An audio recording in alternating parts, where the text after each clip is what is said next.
Hey, what's going on, everybody? How are you guys doing? Happy Monday for those of you celebrating and remembering. Happy Memorial Day, all of that jazz, chat. Let's turn the light down here so we can fix the green screen. Right about there. There we go. How's it going, chat? Hope you guys are doing super good today. We are going to kick things off back into some Kerbal Space Program. We got to finish our Minerva 1 launch vehicle. Hoping that this can carry somewhere on the order of like 10 metric tons to space. It could probably do more than that, but we got testing to figure that out. We also need to automate this because, as we all know, in terms of our hardcore career mode, we need to automate our launches using Python and KRPC. So that's what we're going to do. We're going to have to develop a new guidance, navigation, and control method for this new launch vehicle. So lots to do, chat. Lots to do. Anywho, I kind of like where we are with this vehicle right now. We got to finish the second stage, then integrate the second stage with the first stage, write our guidance, navigation, and controls, check our staging, all that jazz. Lots to do. From the statement released afterwards, it seems like a new rocket, since they mentioned a newly developed part related to Karalox. The Kolima 1 was Hypergol, which further confirms a new rocket was used. Interesting. Okay then. Fair enough. So a rocket failure occurred today. Interdasting. Very interdasting and unfortunate. But as we always say, chat, space is hard, and there's a reason for it. But I'm pretty sure the first stage is pretty much done. I think the first stage is pretty much done, other than making it look pretty. That's pretty much the only thing that we have left to do, is making our launch vehicle here look pretty. How are we going to do that? I don't know. Definitely not like that. Definitely not like that. Nope. Yeah, I guess we'll go with that. Sure. And unfortunately, I do not want that. No, absolutely not. So that'll work. Captain Failure coming in with 38 Kerbal years of support. My golly goodness gracious. Thank you very, very much for that. Thank you. That's wild. That is wild. Hope you're doing well, Captain Failure. All right, let's go ahead and make our upper stage functional, looking good, all that jazz. So what are we going to need, chat? What are we going to need? We are going to need a couple of these baguettes in radial symmetry, because I'd like for them to go like right there. We're going to gizmo them down, and then we're going to gizmo them in, and ideally line them up where they can look like they're integrated at that point, basically using that seam as the integration plate. That seems pretty good, actually. Go ahead and turn that to be silver. We're gonna need monoprop, of course. Let's get monoprop in there. Very nice. Let's actually rotate that out as well. Is that gonna clip through? No, it's not gonna clip through. Excellent. And I think the last thing that we need, chat, is some RCS thrusters. Probably be pretty good. 0.04. These should be the higher power one. 1.1. Yes. So we want the higher power RCS thrusters here. Put those into mirror mode and gizmo them down a bit, and probably gizmo them in a bit. Seems pretty good right there. Let's change them to be not that. Change them to be this, because what we're going to end up doing is moving it like that. And let's get another monoprop system in here. These will be our downward facing monoprops. There we go.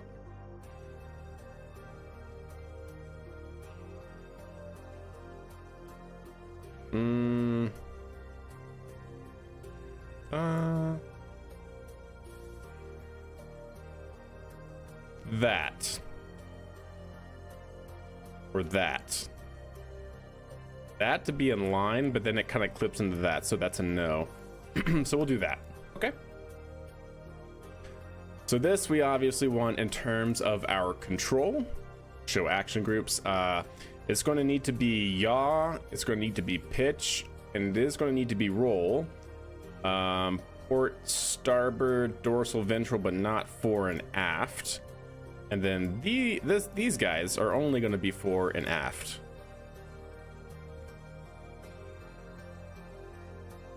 There we go. That should work. Hey, what's up, Alucard? How are you?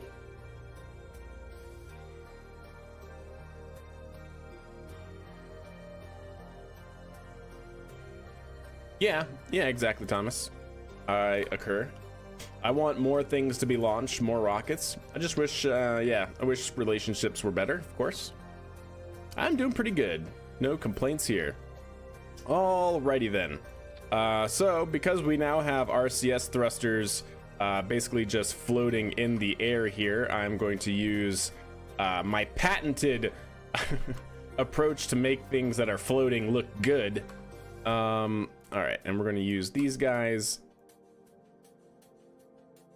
How far do I need it? Let's move it in. Pretty far. Something like that. And then we're going to move it down 2. And we're going to gizmo it up like so. Yes. And then we're going to move it in, or move it out 1. Like so. There we go. Makes it just look like a strut, and it's it has, you know, 2 functions. And let's actually move it out 1. It's not going to clip through, right? Nope. And then now we can move this in 2 like that. Perfect. And that's going to get covered. Beautiful. I can dig it. And now we're going to need another one. We'll start again. All right. Move this around like so. Move this in like so. Get that lined up. Move that in. Move it up 1, 2. Move that down a couple. And in a couple. Nope, not that much. There we go. Ooh. Oh no, what? Oh, because I put it in radial. Oh my goodness, I'm so silly, chat. I put both of them in radial. That's not great, Bob. It's not great. Oh no, I didn't. I just put that one on in radial. Okay, well, that should be a simple enough fix. Move that in like so, move that out to where it's roughly aligned with that. The benefits of using absolute snap cannot be understated here. Move it like that. Move it up a couple. And then gizmo it down like so. There we go. And when you zoom out, it looks like that monoprop piece is actually on a strut. Fantastic. Any special missions today? So yeah, we have quite a few things on our agenda today. One is to finish the build for Minerva 1 here, which is going to be our generic early career mode stage launch vehicle. Ideally 10 tons to orbit. We'll see if it actually can do that. We need to certify it for flight. We need to develop its Python-based automation, basically its guidance, navigation, and control algorithm for launch. We need to flight test it, get it certified for flight, and then I want to get over into our DCX vehicle and start certifying that for flight, so that way we can start using it to build up our astronaut base with Kerbals, so that way we can get them a little bit more experience. That is the goal. That do be the goal. Okay. So that all seems good. I actually want to go ahead and save that before anything bad happens. Let's go ahead and take you off. And then I would like to put you on that right there. No, not going to do it. Wait, why? Oh, because this is still attached. Haha, that would be why. Move that over. Now attach that there. Perfect. And now grab that pizza plate and move it up. Yes, nice. It's quite a list. It's a bit of a list. It is a bit of a list. All right, attach that in there. Gizmo that back into where it was, which was like about right there.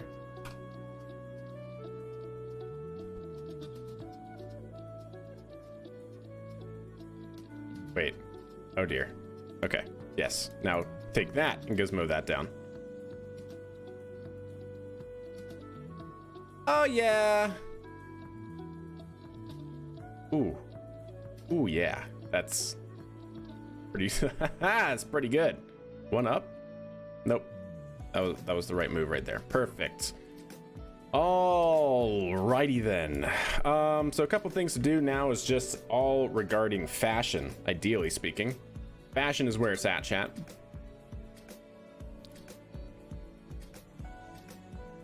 Pretty happy with that. Out of curiosity, what does this look like on silver? Huh. Huh. Huh. Oh, all right. Yeah. Yeah, it looks pretty good. Yeah. And that. Yeah, that's the move right there, chat. Just that little bit. That do be the move. All right, now we need some flags. We're on 2.5 meter. Oh my God, please. Thank you. 8 times symmetry. Take you, move you up. Ooh, okay. Orientation. Yeah, yeah, that's good. GG chat, GG NASA logo. That's our career mode. This career mode's flag of choice. But what are we thinking? Are we thinking Delta blue? Are we thinking a solid gray, navy blue, or a Vulcan red, chat? Those are your three choices. You got your gray, you got your charcoal gray. Charcoal gray might not look bad. What are we doing? Vulcan red. Vulcan red's pretty nice. Delta blue is also pretty good. Let's take a look at them. All right, so that's Delta. Oop. Let's make sure we can actually see them.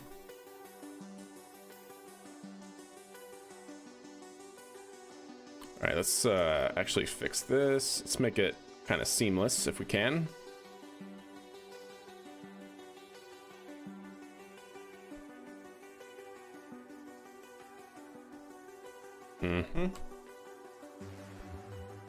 Stand by, and then if we just do that. All right, so that is Vulcan red. Yeah, I know it's not Delta blue. Okay, it's the closest that I have currently. Jeez. It's not actually Delta blue, but it is a nice bright blue. That's not Vulcan red? Is it really not? You lied to me? That's burgundy. It's close enough. Yeah, classic Thomas. Like, yeah, what do you want from me? You know what I'm trying to talk about, Thomas. God. What are you, Mr. Perfect? So yeah, we have Vulcan red. Vulcan red there, chat. Hey, what's up, Gabriel? How are you? How do you interface Python with KSP? How are you designing the control laws, or is it purely automating the staging, etc.? So we can bring it up. So this is coming from YouTube chat real quick. So I'm using a mod called KRPC. It's a mod for the game, and it actually allows you to generate remote procedural calls to the game, so you can actually interface different programming languages with the game itself. Looking at the documentation here, it allows you to interface with C Nano, C Sharp, C++, Java, Lua, and what I'm using, Python. So yeah, that's how we're doing it. It's using a mod called KRPC. And then in terms of the control laws, pretty much straight up actual control laws.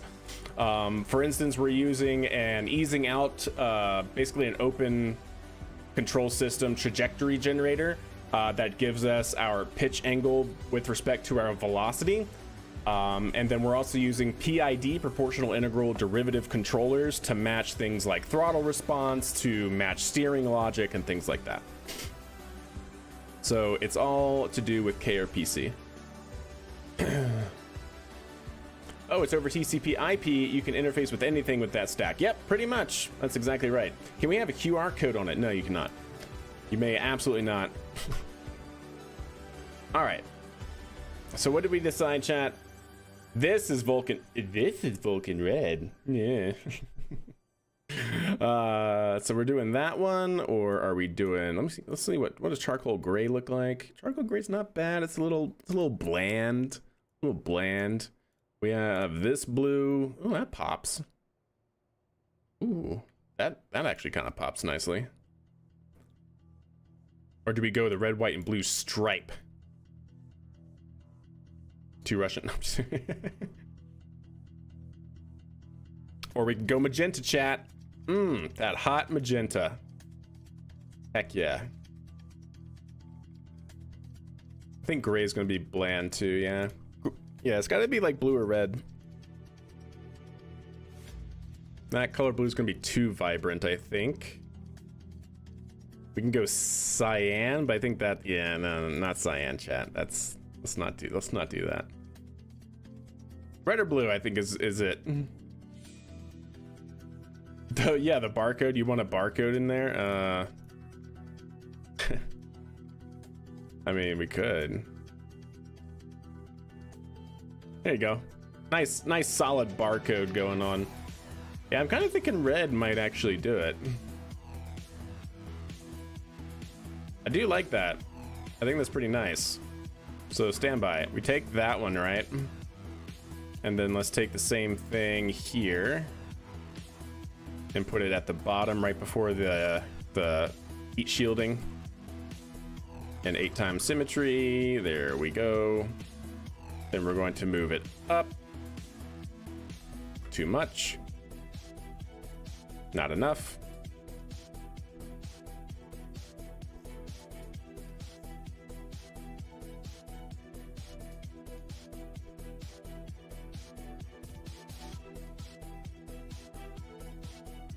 Yep, I can dig that. Does this use stage and a half? It does not. These are not separable. We could make them separable, but honestly, I kind of like how they're integrated. And I don't think this could actually move anything going to a single engine. Like, I think we would, if we were to use like an Atlas style of sustainer engine configuration, like a stage and a half, then unless you're talking about like doing solid rocket motors, I definitely do not want to do solid rocket motors. But if we were to ditch these, ooh, I think that would be so late into the flight that it just wouldn't even be worth it. And JuiceBot coming in with a Twitch Prime subscription. Much love to you, my friend. Thank you, thank you. Barcode says $13.99. Yeah, there you go. There you go. Actually, it's $42.99, just so you know. $42.99 is the price. All right. That seems good. And then I think we're gonna do the same thing on here, but smaller, I think is the goal. Let's do that. So take you, go smaller. But that's gonna do something like that. Why you gotta be like that, game? They don't mesh correctly. They don't mesh it, chat. They don't do it. What if I use the 1.875? Go orientation like that and go big or go home. That might be a little bit better. Set flag. Go red. Accept. Bring that up. Okay, that could be fine. I want the panel. That looks good. Now bring that down a bit to be like that, and then curl it up a bit.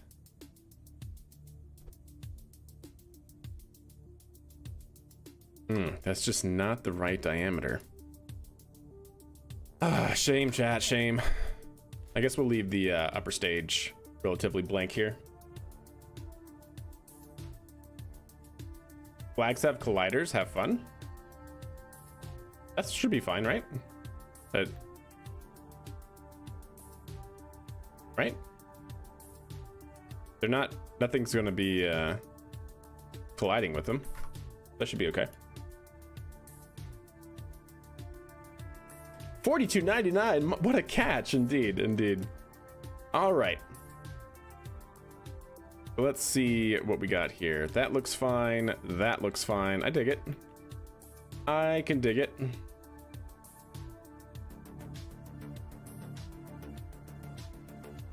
But how do we want to do this now, chat? I was more mentioning it if you added some on the upper stage. Ah, I see. Yeah, gotcha. Cool. Cool, cool, cool. So I want probably the 3.75 meter flag.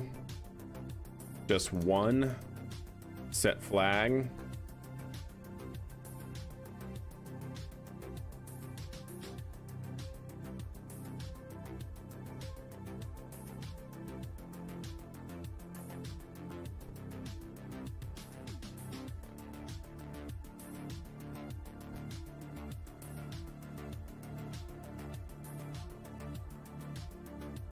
There we go.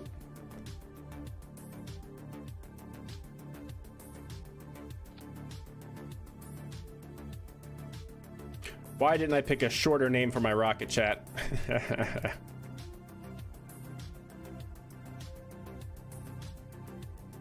Why, chat? Tell me why.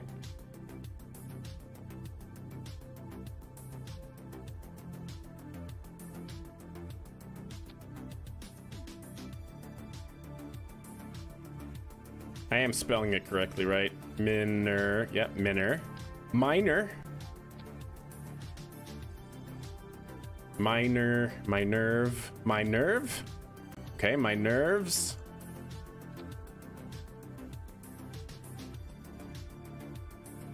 Minerva. All right, Eva. Okay. That seems, generally speaking, good.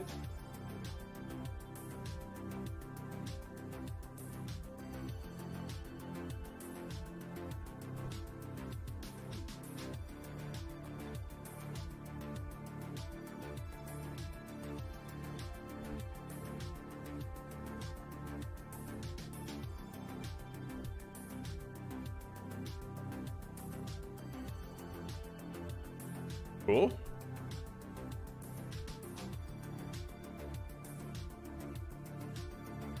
Seems good.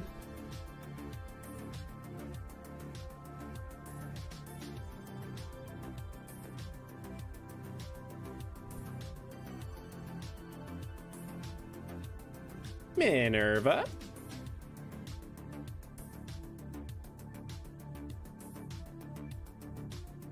Nice. I can dig it.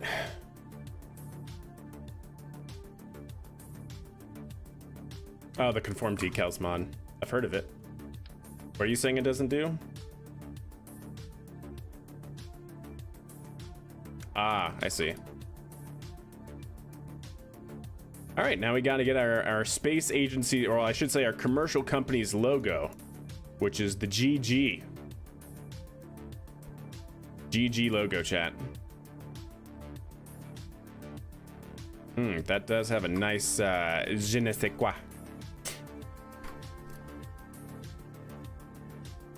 GG in your face. It's like huge. All right, that looks fine. Yeah, even spacing there, even spacing there. Perfect. And then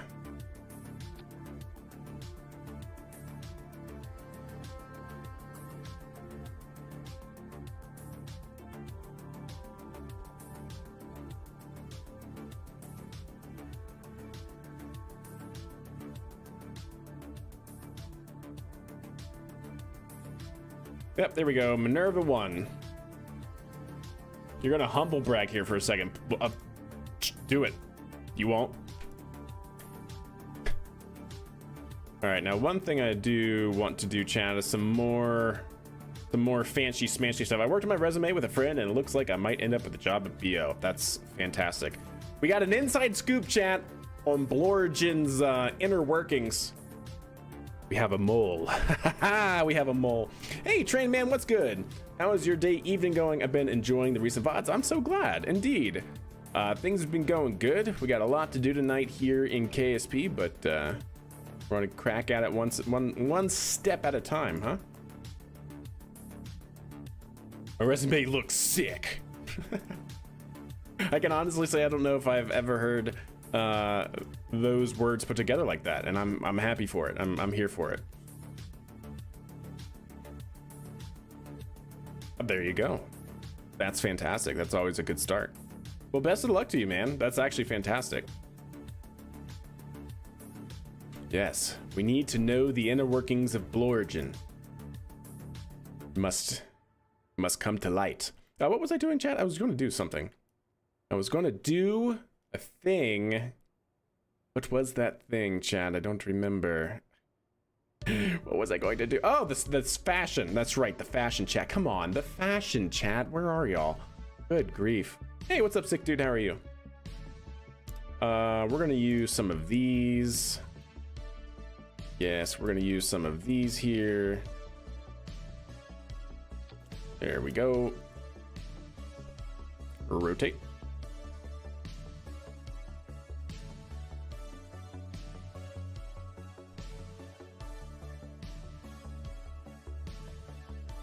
Oh, that actually, ooh, that's actually too much. Okay, okay, good to know, good to know. Then standby.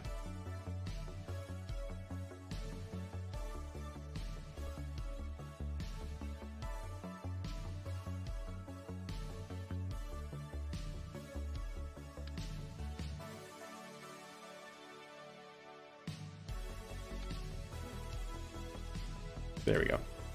Get it attached to that point. Gizmo it in.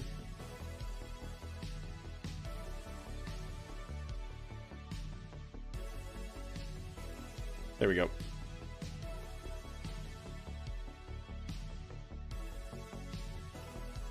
Perfect.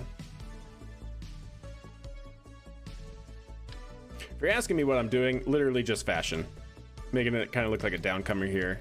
Or the avionics wire harness coming down.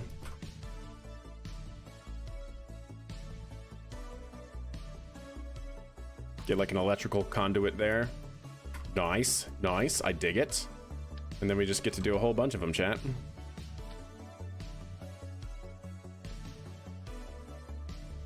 Is this adding mass? Yes.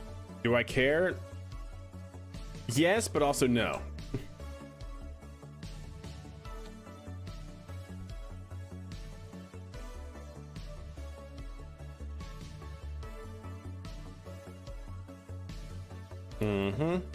Nice, very good. I've not been on PC for a while, and what happened to KSP2? Yeah, KSP2 seems to be dead in the water. Let's just put it that way, yeah? It seems to be. Kind of unknown at this point, but at the same time, it's not looking good for our heroes. I think that's probably the best way to put it. Let's see, what other thing? Ooh, maybe we can, one second. Yeah, one of these guys.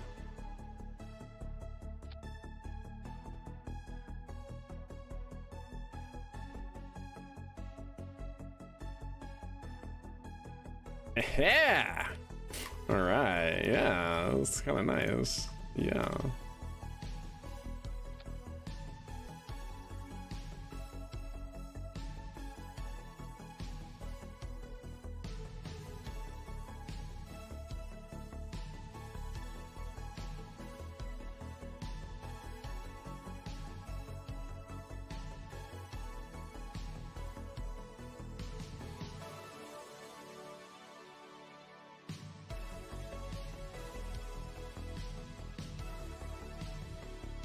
There we go. KSP2 is gone. Yeah.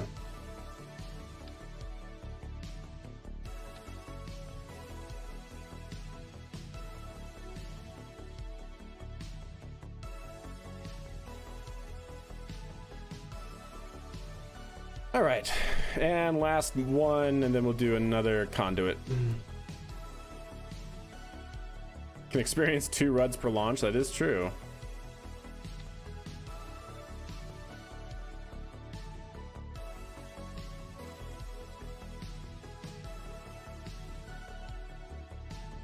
All right, that seems good. And then we'll get another battery when the morning's long and you can't go on batteries. All right.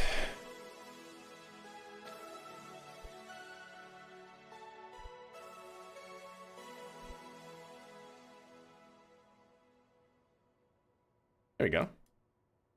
Yeah. Yeah. All right. I like it.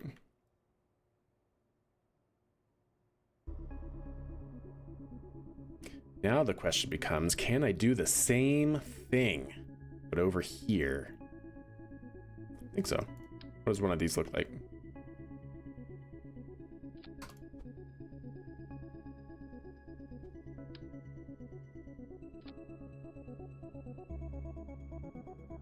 Watch Flight 4 have a pad fallback. Let's not go there. How about that?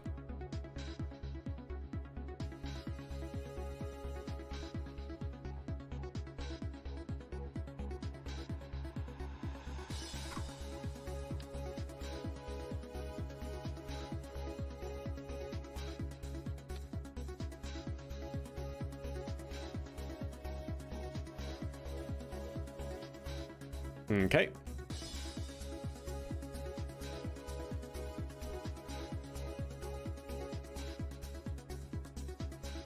Seems good.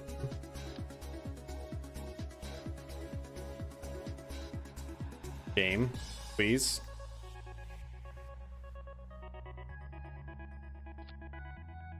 Thank you.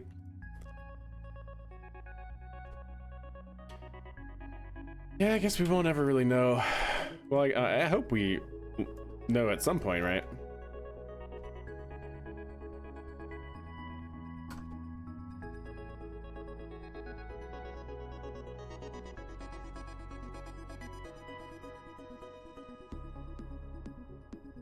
Wait, what did I attach this to as to why it's not aligned the same way?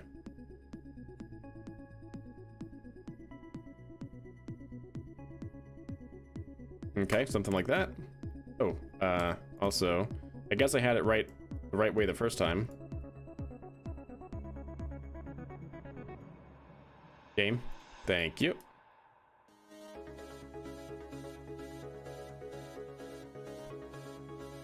There we go, chat. Neat.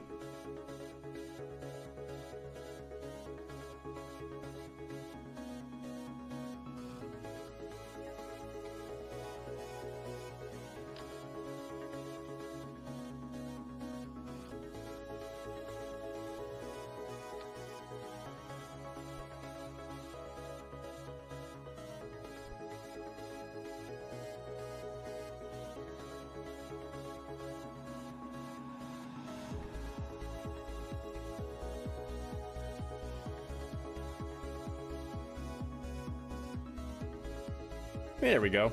Not bad. Why is it called a hamburger if it doesn't have ham in it? I think it's German. or is it French? What is the etymology behind hamburger?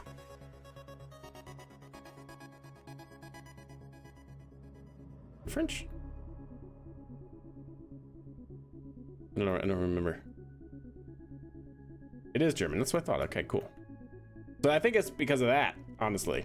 Have to look up the etymology for that, you know. Yeah, that's what I'm going with, anyways. Alrighty then. Electrical charge here would be great to have, I think. Let's put it there. Yep, that actually. Ooh, can I? There's not a lower one, is there? That's kind of a bummer.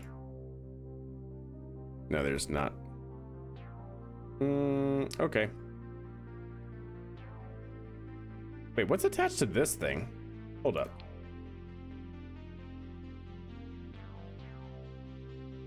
Wait. What? How are you attached to that? Wait a second. No, you're not. I'm confused. Why doesn't that have an internal node? Or does it? No? No, it definitely doesn't. Oh, because I guess I attached it. Oh, okay. That's fine. Good to know. Where are you going with this rocket? Everywhere. LKO to start. we're in career mode. This is our early career mode rocket. Yeah. This is for our first contract, which is to get orbital. All right, what do I want here? Maybe just like one of these as a payload attachment fitting. Do you have thrust structure on interstage nodes or off? Let's actually put interstage nodes on. And then what other thing do we have? Is it you? Interstage nodes off. Now we can probably, yes, good.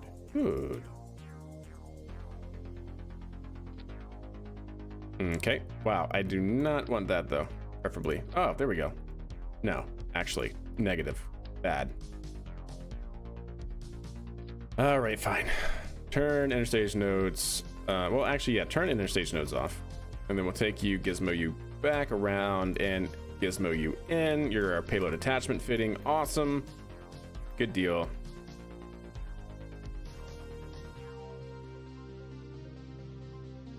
I don't have the battery attached yet, which is bad. Okay.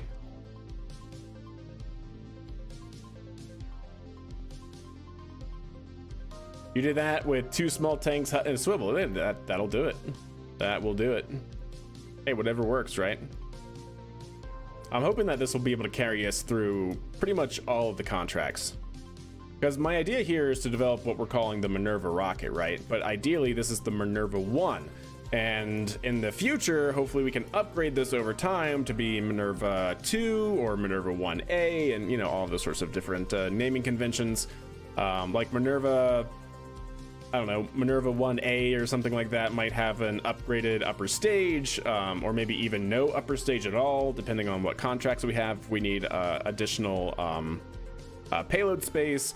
Then the Minerva 2 might be an upgraded upper stage. Minerva 3 might have an upgraded first stage. Who knows, right? Who knows? It looks nice, thank you. I am pretty happy with it for sure. It's come out looking good. Watch it not work now, right? that's the thing. Watch it not work at all. All right, so you, which one are you? You're that one. I want fairing not staged. You, almost none of these fairings should be staged. Almost. Like you definitely should not be staged. You either.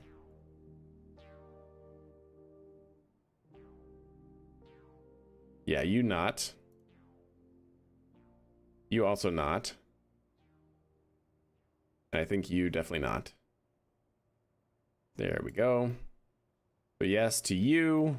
That's going to be our main fairing deployment. Here we have 2 main engines and the third main engine. Very nice. And then we want to drag that up. Which decoupler are you? That's that decoupler. Wait, what decoupler do we have? Oh, it's the engine plate. Ah. Disable staging. Alrighty then. So far, so good. You forgot to install an antenna. That is a little rough, yeah. That's a little bit of an yikes, rather. Mike and Ikes? Okay. So let's go ahead and save that. 1.67 off the pad, really? Wow, that's actually crazy. I'm worried about the Delta V, but we have room to stretch the tank if we need to, but that's going to be a bit more development time. The 2500 seems really kind of low, but I guess we'll see. Like Atlas or Vulcan? Yeah, probably something like that. I mean, I don't think it'll be more like Atlas or Vulcan, because this thing's never going to use solid rocket motors. But yeah, I definitely want to create a family of launch vehicles. So like this would be Minerva 1, and you know, an upgraded upper stage might be Minerva 1C, or you know, who knows what, right? Stuff like that. Could this reach Duna? No. This, as of right now, could definitely not reach Duna.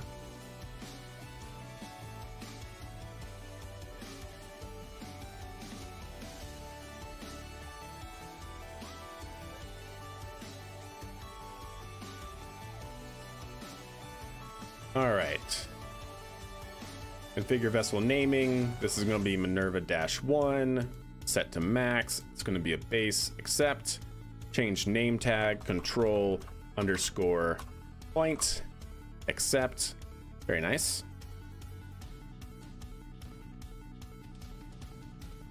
Cool. Seems good so far. All right. Delta V, chat. Delta V. It says that the first stage has 2,500, but we don't know how much is on the second stage.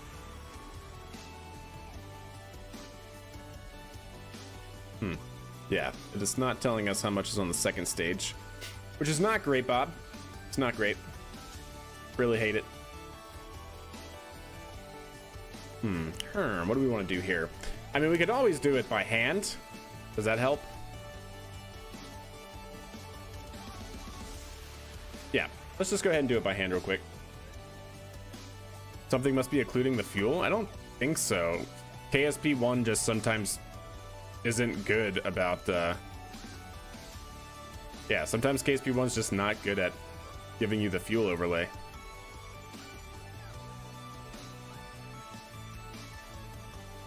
All right, let's go ahead and save this. This is going to be Minerva 1. We're going to now move to flight ready, so we can start getting rid of all of these little things that don't matter anymore. We're going to need to attach some attachment points for the pad. KSP 1 VR would be awesome. Would it? I mean, I guess it could be. That would be interesting for like IVA stuff. If your root part is after the decouple, it will give you the fuel stats for the second. But that's... we have that already. Oh, the root part. I see. Yeah, okay. I guess we could make this the root part. We are going to need like a docking port or something, right?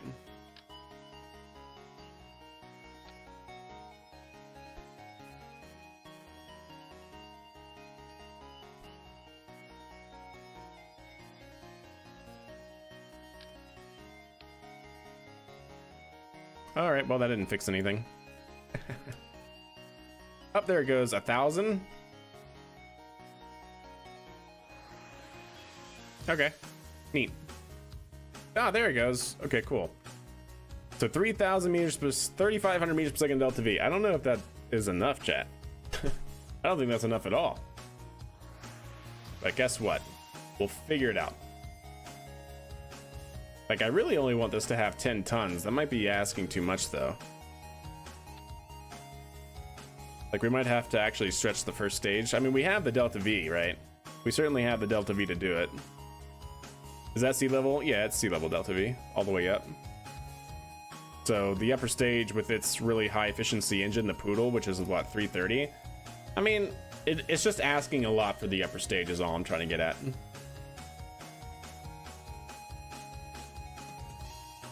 We're gonna get 250 kilonewtons of thrust. Yeah, okay. At 350 vac. 350 vac is nothing to joke at, that's for sure. Do the calculations. All right. Finish the coffee. Might as well, right? Get our handy dandy notepad over here. There we go.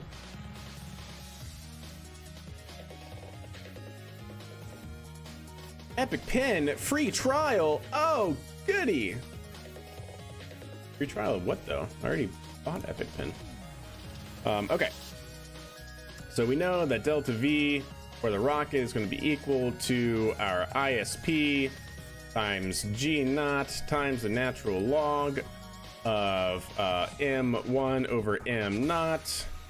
So our ISP for these engines, so it's actually going to be, we want the first stage, right? So Delta V 1 for our first stage. So we need to figure out the ISP of these engines for the skipper. So we're gonna go with vacuum here. So 280 as a worst case solution. Yep. So 280 times 9.81 times the natural log of, what's our starting mass? The starting mass that we have here with payload. Where does it? Ah, here it is. Mass is 100 and let's call it 110 metric tons starting mass.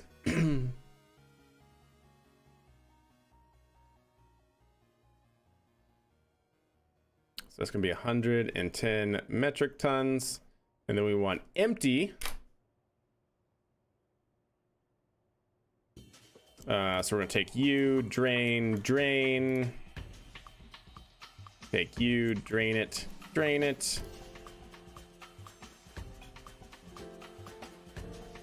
Make sure we got everything. Looks like it.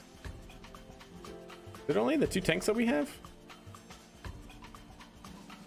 It's just hard to see it with the flags and the fairing and everything, but it should be one of these. Yep. All right. So we got 2 of those. Cool. So now we're at 45 metric tons.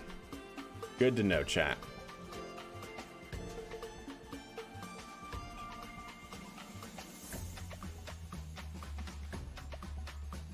All right.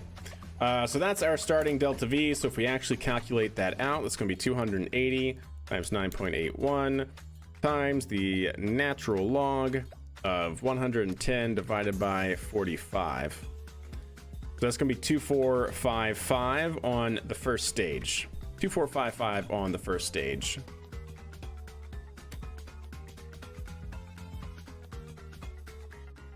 That seems low. But we'll figure it out from there. All right, so delta V2 is going to equal, we're going to go vacuum for that. Maybe even slightly less than vacuum just to account for any sort of atmospheric losses, times 9.81 times the natural log of our starting mass.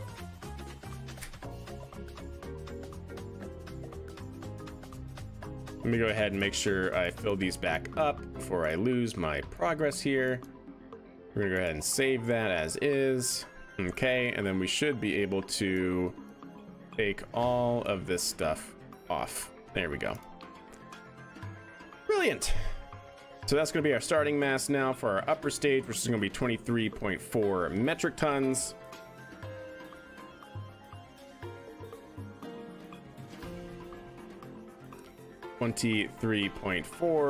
Metric tons divided by, if that is going to be empty here. And again, this is only with 5 metric tons of payload capacity. Ideally, we are more than that, but we'll see. Do I have another tank in here? I think I do, right? Yes, I do. So that's gonna be 11.43. 11.4. There we go, chat. So now that's going to be the 330 times 9.81 times the natural log of 23.4 divided by 11.4. And that's going to give us another 2328.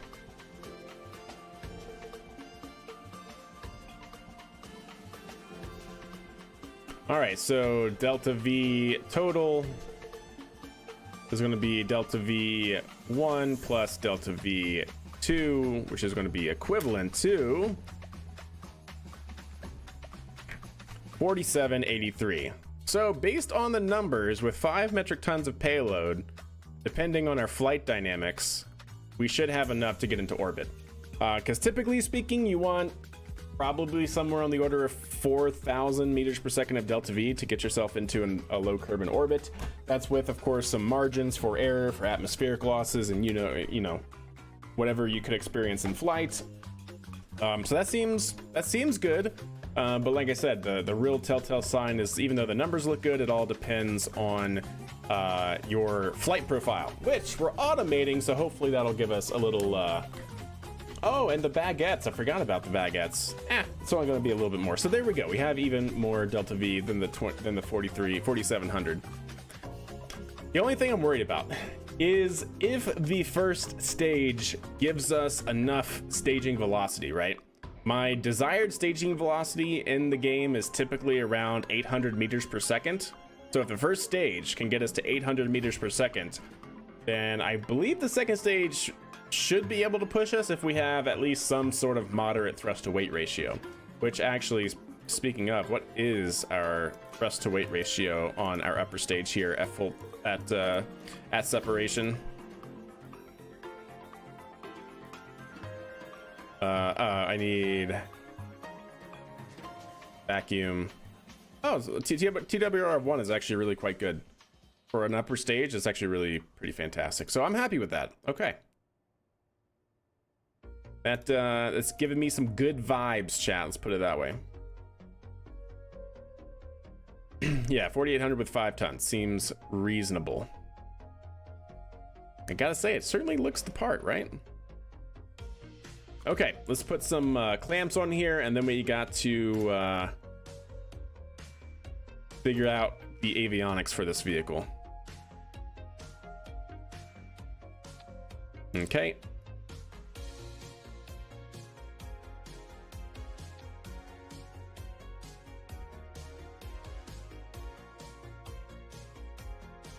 Make sure they're gizmoed out away from the fairing. There we go. Let's also make sure we're auto strutting here. Wow, that's something I have not had to do in quite some time, is auto strut, because we've been playing KSP 2 so much. All right.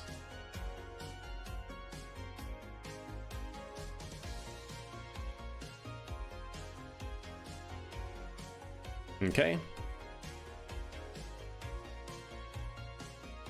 Okay. Seems good. And then from here, this guy will be auto strutted to the root part, and then that should be good. Hopefully that should be pretty much solid all the way through. All right, let's go ahead and save it. Let's go ahead and bring it into the VAB, so we can go ahead and save it from here. Go ahead and verticate it. Move it towards the center-ish. Seems good.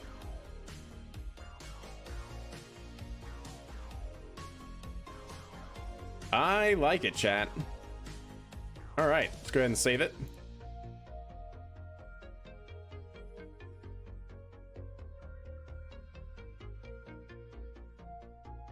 You know what? We're gonna do a staggered engine start, because we can automate it. And we can actually do it pretty fast. So yeah, I think we're gonna do single engine start and then the 2 outboard engine start, which is essentially what they do in KSP in real life, to manage the pressure on engine ignition. And yeah, I'm pretty happy about this, chat. Pretty happy about this.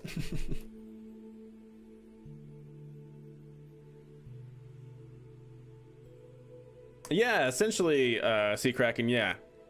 That's a pretty good way to do it. All right, let's go ahead and save it, and let's do our first pad fit check, yeah?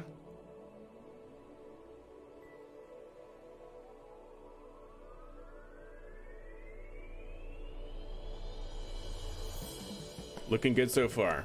I gotta say, it looks great. I looked away for just a brief second. I saw him refill one of the bottom tanks. Did he fill the second one? Ooh, I sure hope so. If not, I blame you. You and you alone. Yeah, it looks like we're full. Good. Looks like we're full. It's a little higher off the deck than I really wanted it to be. You know, we're obviously gonna have to make some kind of pad structure for this. Yeah, I'm thinking so. Yo, what's this Atlas 1 looking creature? It's kind of our own design, definitely inspired partially by Atlas. By the Atlas 1, but also Vulcan. It's kind of like a Vulcan Atlas mesh without any sort of solid rocket motors. All right. So that looks good. Our control point looks good. Yes. That looks solid. All right, I'm happy with it, chat. Should we do a Should we do a a static fire? Kind of think we should do a static fire, yeah? Is this stock RSS? It's stock. We do use a few mods, but nothing as extravagant as RSS for that matter.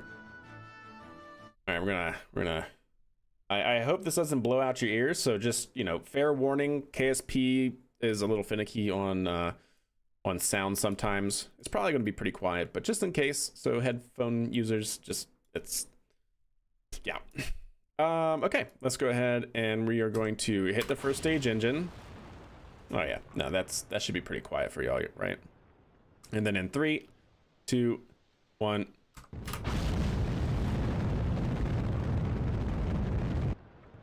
And we have a good static fire. All right, cool. We're going to revert to vehicle assembly building, and guess what, chat? Now it is time to code. That's right, it is time to code. So I'm thinking this is pretty close to our Hurley style of vehicle, because our Hurley launch vehicle was a rebuild of Atlas 1. In fact, if you guys are interested in seeing it, and I want all games. Oh, come on, you can do it. Come on, game, I believe in you. Let the coding music begin, indeed. What is that, like lo-fi?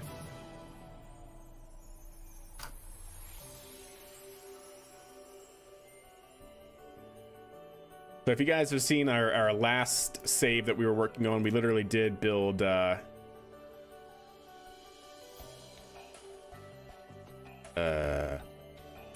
swear, chat. I swear it's here. Where is it? In the wall? Yeah.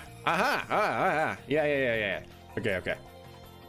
We put it in the wall because when it goes out on the pad, we needed room. Oh, no, that's the pad. No, stop it. That's just the pad, chat. I fooled myself with my own naming conventions. Why use Python when you can tell MechJeb Ascent Guidance to do it all for you? Because this, I feel like, is better, okay? It's in the trees. Yeah.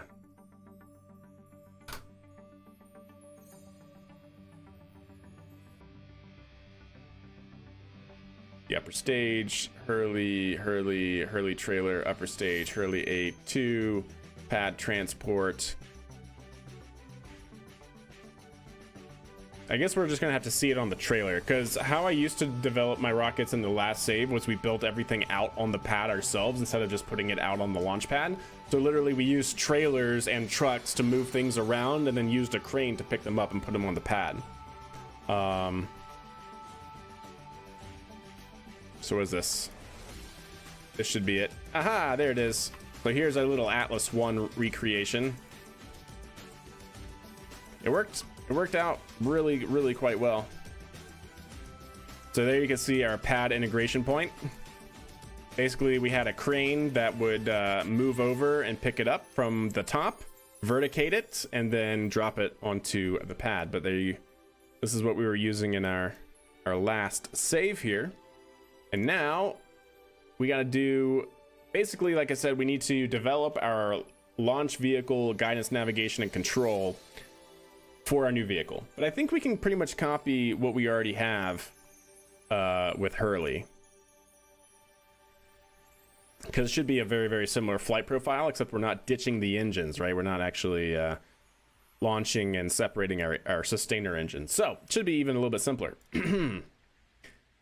So let's go ahead and take you. Let's go ahead and copy and paste. And if you guys want this code, it should all be on my GitHub, which the link should be both in the YouTube description as well as below in the info panel right below the stream here on Twitch.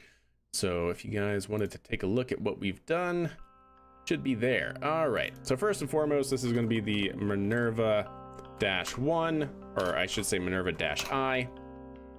Let me actually, before I do anything, confirm that that is our name for this vehicle according to our control point, wherever our control point is.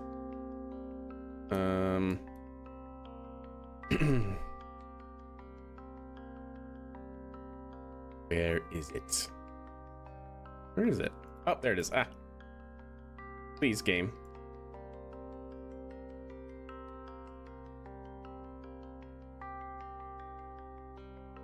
It's like right there, chat. Yes. No. Please. It's right there. Really?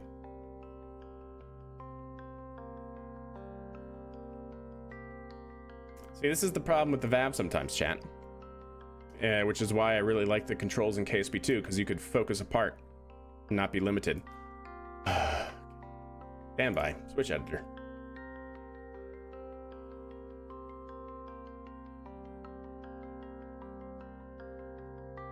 There we go. Okay, so vessel naming, configure vessel naming convention. I just want it to be called Minerva-I. There we go. Save it. Switch editor.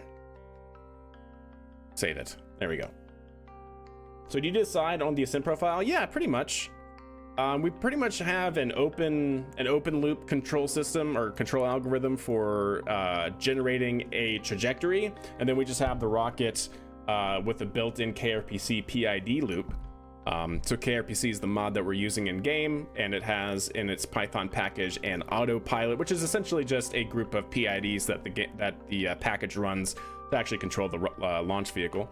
So we calculate where we want the rocket to head at every point in the ascent profile, and then we command the autopilot to go there.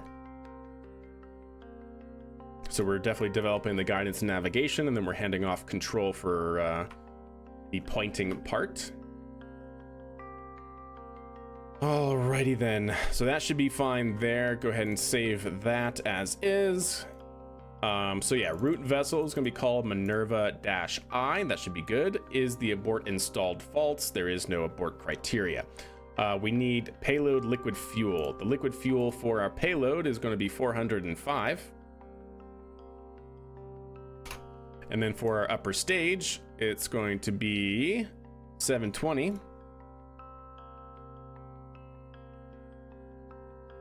So we use these numbers to figure out when we actually need to do MECO.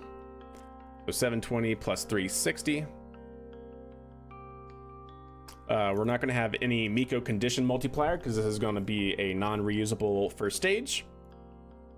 Our staging velocity target is 800 meters per second. All right, target roll looks fine. We're going to go equatorial. Altimeter bias we're going to have to change once we get out there. That all looks Q. Max Q for this vehicle, let's call it 15K. Max G's on this vehicle is going to be 5.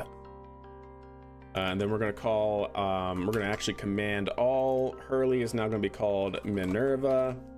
Sorry, actually. Vice versa. Minerva. There we go.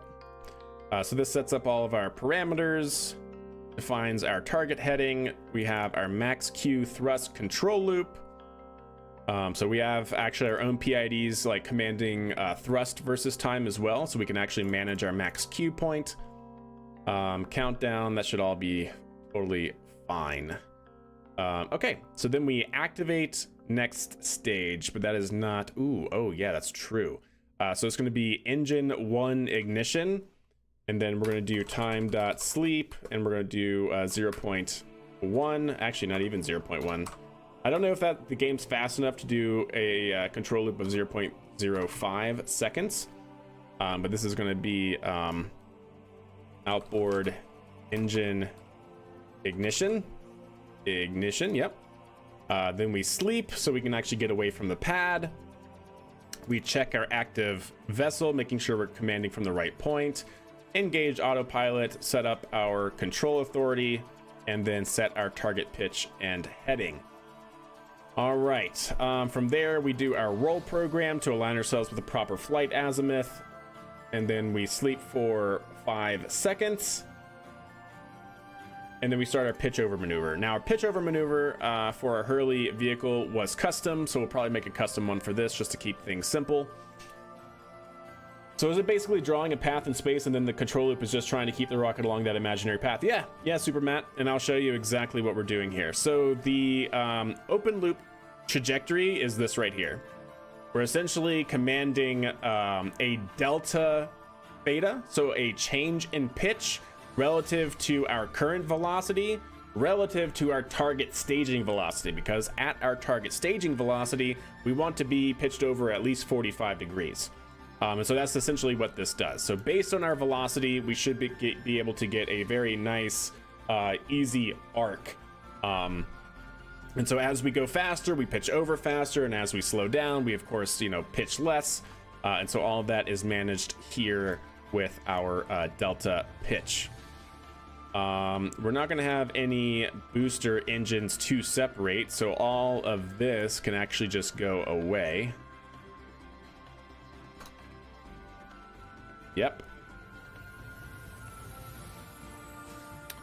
That should be fine. That should ideally be fine.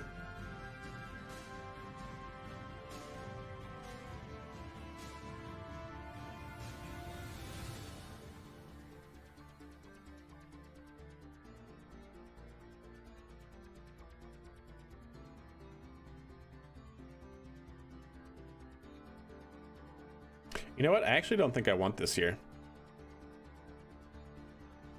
Yeah, I don't want that there. So our Miko condition is going to be 0 here. So it's basically going to burn the first stage all the way down. Ooh, I forgot the baguettes again, chat. So we also need to do 24.3 times 2. 24.3 times 2. There we go. Would like to know your location. Hey, it's fine. Everything is okay. Okay, we're not doing anything that isn't like open source. We don't care about booster sep. Pitch over maneuver. That's a good call. We're not going to have any abort system, so we don't even really have to check for an abort. Although maybe it's good to keep that as a placeholder if we're going to start using this to launch people through. We have max Q, so we actually do throttle down for max Q. So our throttle is controlled by PID loops to manage our dynamic pressure. And so that's what our parameter here is. We don't want to go above a max Q of 15 kilopascals, 15,000 pascals. So we are continuing to check our maximum acceleration as well as our max Q condition. That should all be good.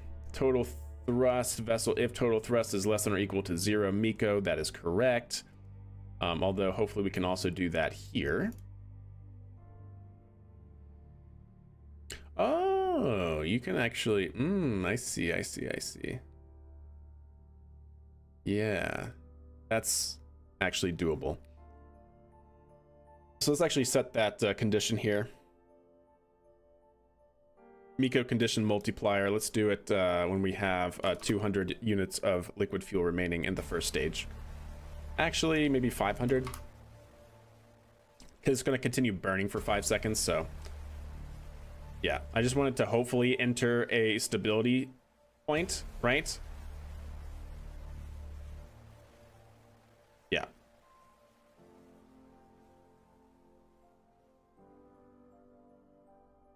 Actually, you know what? We can actually tell it how much we actually want it to be.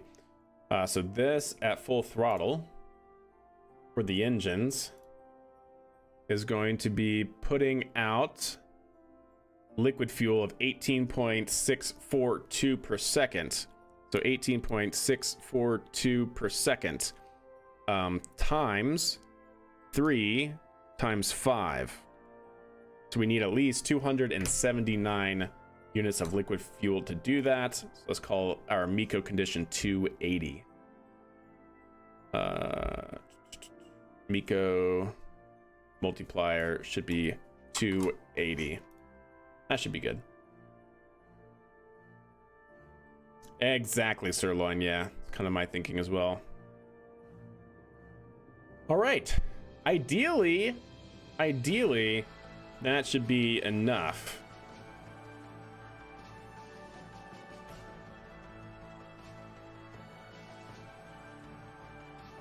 All right, so that's going to go through first stage, all the way through first stage. Then we should have Miko.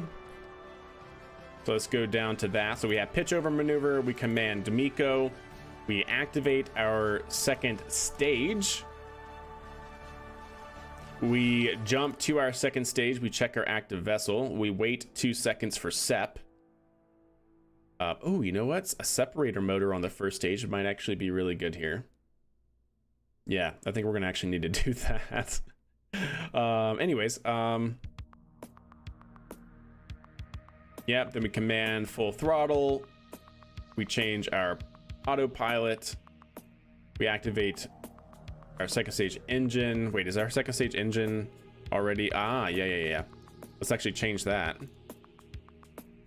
We should separate, then activate our engines, not at the same time.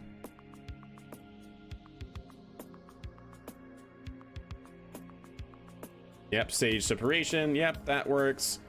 And then 3 seconds later, our fairing should deploy. Let's actually bump that up to, say, 10 seconds later.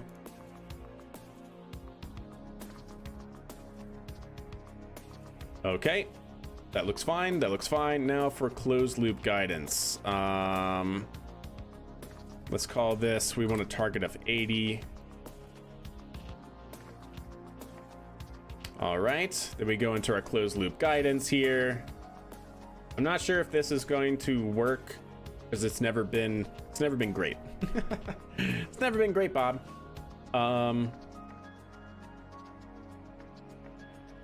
Counter, that should be fine. So entering first loop. So while the apoapsis is less than the target apoapsis. You know, I'm kind of thinking we actually might want to change that.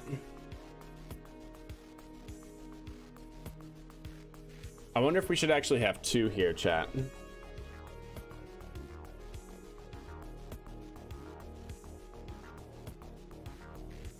Yeah, we might actually want to do something similar that we did.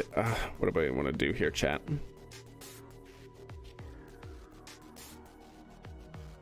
Because essentially, well, while apoapsis is less than target apoapsis.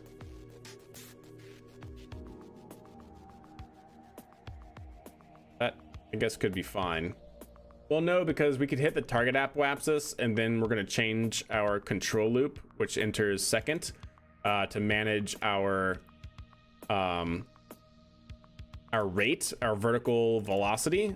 And so we could basically be pointing up, have a huge vertical velocity, which gets us our target apoapsis. We switch, and then because it's trying to make our target vertical velocity set to 0, it's going to pitch all the way down, and then we're going to lose all that apoapsis that we desired. So I think we need to revisit this a little bit here.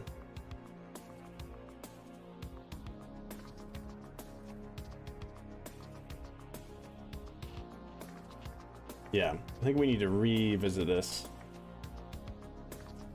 Do I have... what do I want to use?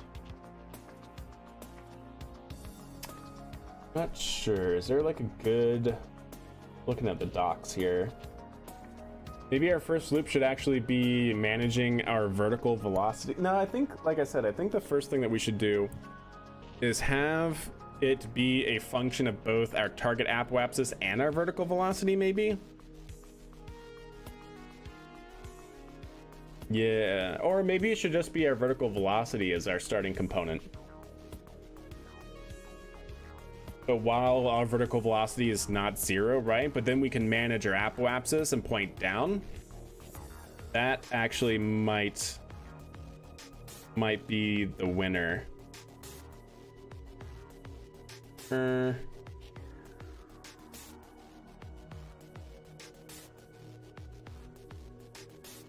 Yeah.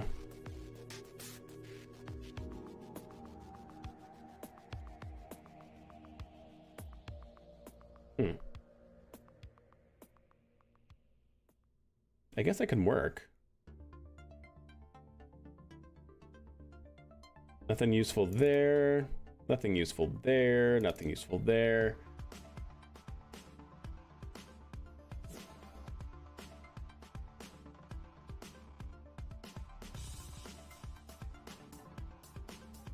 Yeah, okay. Yeah, so we can say like while our vertical velocity is greater than 0, and then once our vertical velocity it hits 0, then we change. You know what? Let's actually copy this here. Let's paste it. And let's actually move this into archive. All right. So let's get our final stage out.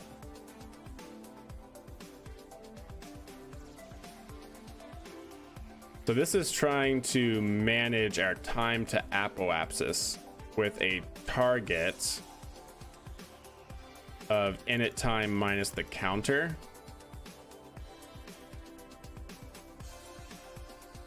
Yeah, that doesn't seem... Yeah.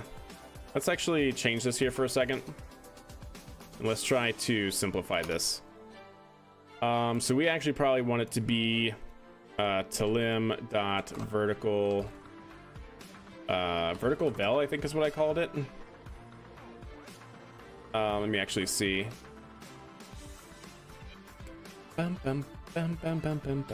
Mission telemetry. So it's telemetry vertical vel, yeah. So I want our vertical velocity in the orbital reference frame. Seems good. Okay, so talim vertical vel, right? Because essentially what we need to do, I think, is manage our vertical velocity so that way we don't ever, well, ideally, we don't ever give up. Because what I'm worried about, right, is if we change our modes here, how it currently is, like I said, we could basically have our target apoapsis be 100 kilometers, but we could be at like 60 kilometers on our second stage, pointing up with a large vertical velocity.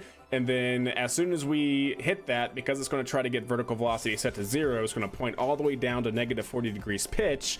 And then we lose that target apoapsis that we worked hard on to get at in the first place. So, yeah, I don't think that's probably the best way to do it. Might want to put it in a range between like positive 10 and negative 10.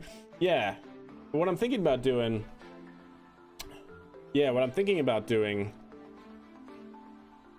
is have basically a cascading control system here, cascading PID loop, which basically means you have two PIDs and their outputs are being summed in some way, and then your actual output to your controller is the summation of those PIDs.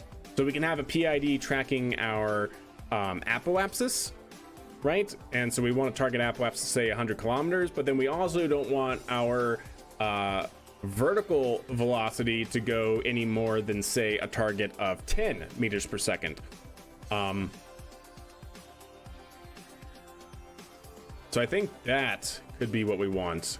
Or we could even say we want to target vertical velocity of, say, 0 or something like that. So that way, well, no, because then that would always be pointing us down. So it would always be in, yeah, it would always be changing.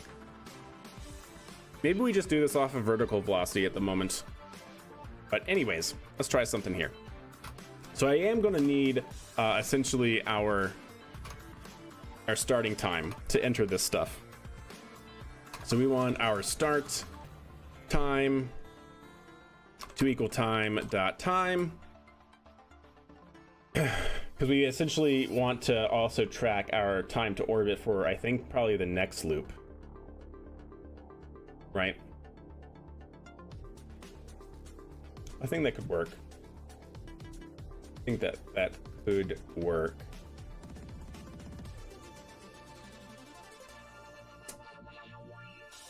Ah, gosh, what do I want to do? I have a few things that I'm thinking about doing here, and I'm just not sure of which one to go with. I guess we could always start with one, right?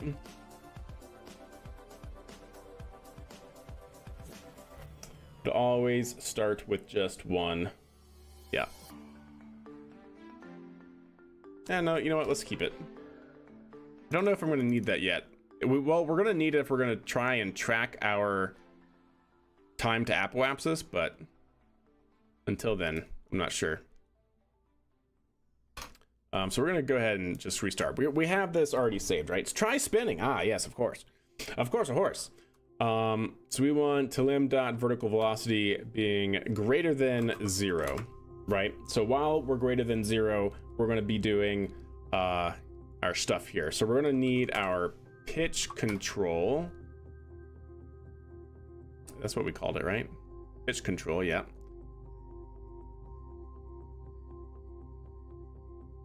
Yes, we're going to need our pitch control dot set point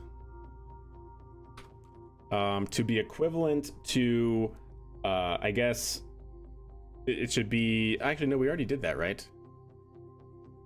It should be this, right? Yeah, so we already have that. We don't need that then. So we're also going to need to, we already have our pitch defined, so now we should just need to do pitch control dot update. We also need it to be our actual pitch angle. Our pitch command is going to be updated with respect to our apoapsis, which should be, I think, under our TLM as well. TLM apoapsis. It could also be altitude, but no, it should be apoapsis. Yeah, okay. So TLM.apoapsis, because we want to target apoapsis of this here. Yep, that seems good. You have your Dorito shuttle on Kerbal X? I do not. Actually, does the Kerbal X command not work? Here, one second. Let me check on that. The Kerbal X link should be in the info panel below the stream as well. Since the command, for whatever reason, not working. Actually, can you try it again? Is the Kerbal X command working? All right. We should have that, and then we need our vessel.autopilot.target pitch. I guess target pitch to be equal to our pitch command, right? And then we also need our vessel.autopilot.target heading. Actually, are we changing our heading? Or do we give ourselves our heading? We do. Okay, so then that should just be our equal to heading. Okay, and then I think for the most part, that should really be it. We need a sleep here. There we go. Interesting. Why is it not working? Why you no work?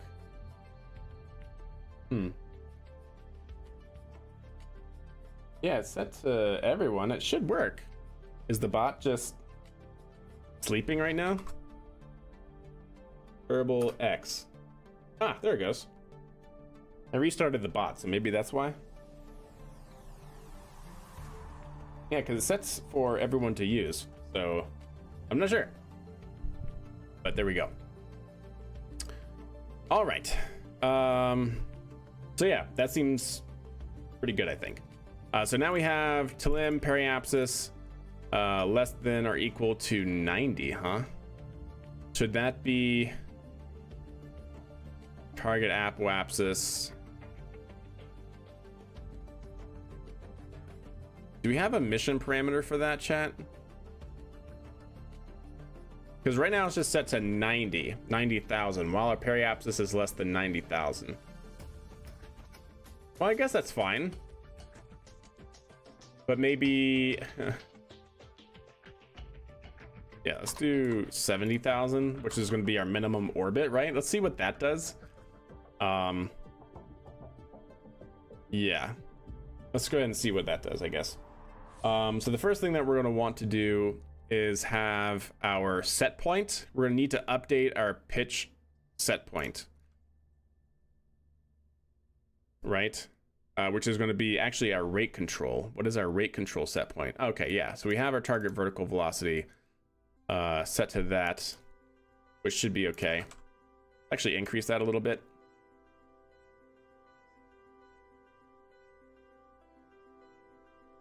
We have a deadband of plus or minus 0.5, which seems good. And then now I think we want this to be in comparison to our vertical velocity. Yeah.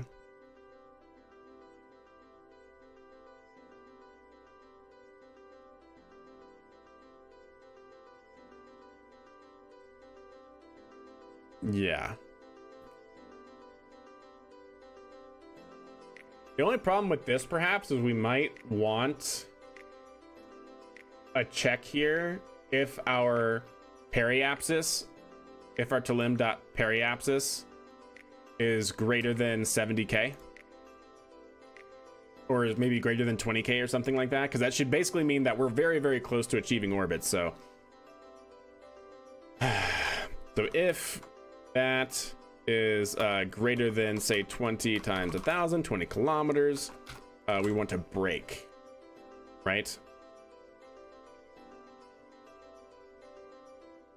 Yeah, that I think should be fine. And then we should have our pitch angle here set to just our vertical velocity. And then we should only have our pitch and heading, target pitch being set to that. Yeah. And then if our apoapsis starts increasing, we want to brake.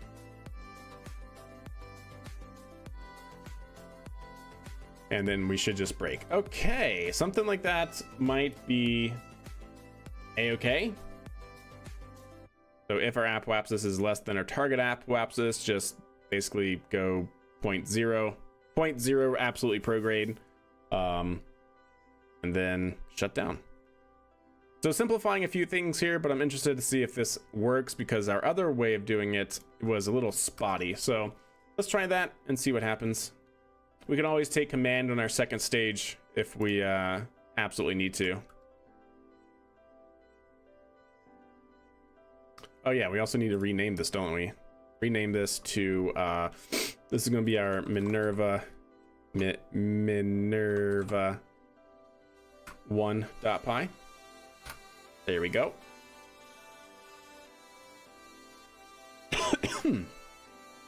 Cool. Well, I'm interested in seeing if this actually works, chat. So we're gonna do one simulation run, and then whatever happens after that, happens after that. Okay, let's go ahead and look to build a simple pad structure for this. Let's actually go ahead and save, switch editor.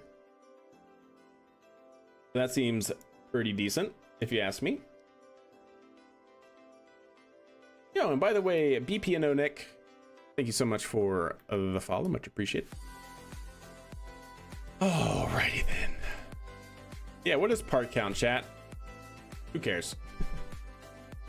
Who cares about part count?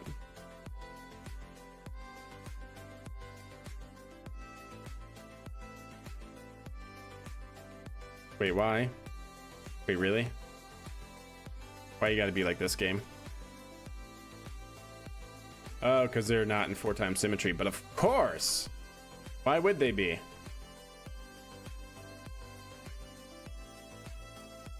So how do I want to do this then? How do I want to do this then? I guess I could...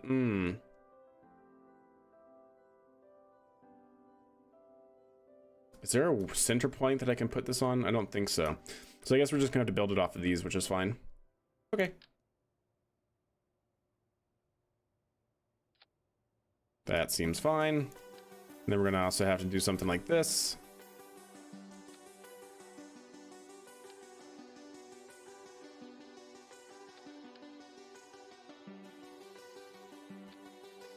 All right.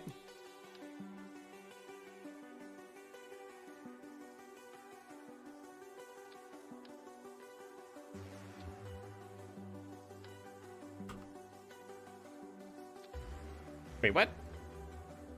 Oh. Oh, because they're angled, right, of course.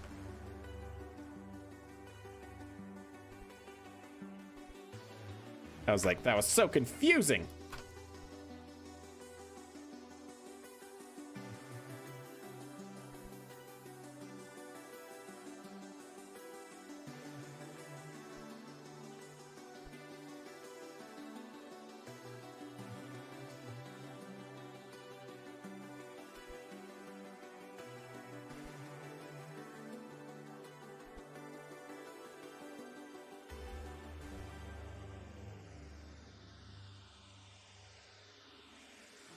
Why are those not even?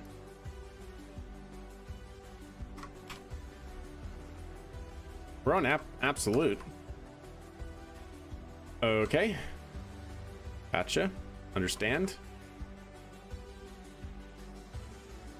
But also not really.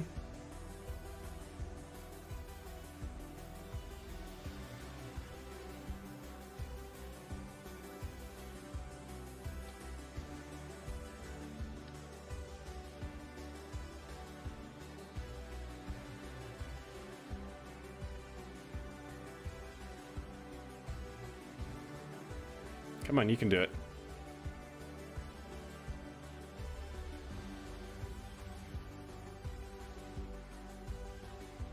Please, game. I swear. I don't ask for much, okay? Right? I don't ask for much, chat. Thank you. Thank you. Oh.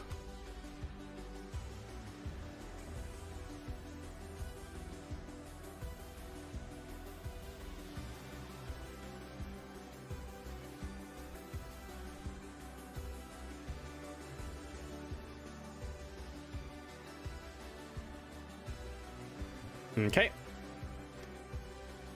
Seems good.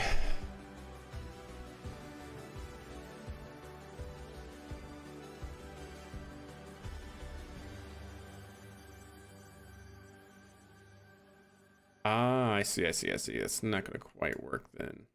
Or at least not at that angle. How do I want to do this? I could move these. No, I don't want to do those. Those are in... Oh, I could.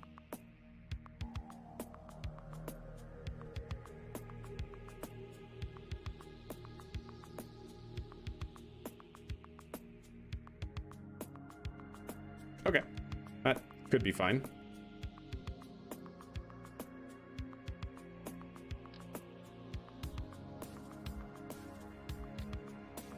That is good.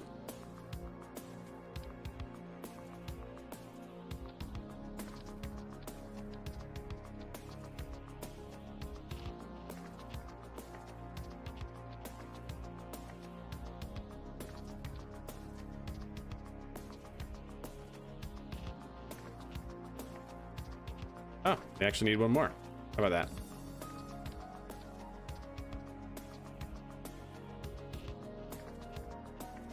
There we go.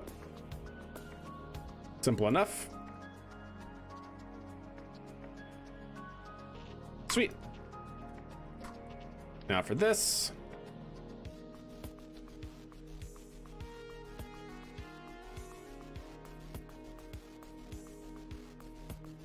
There we go.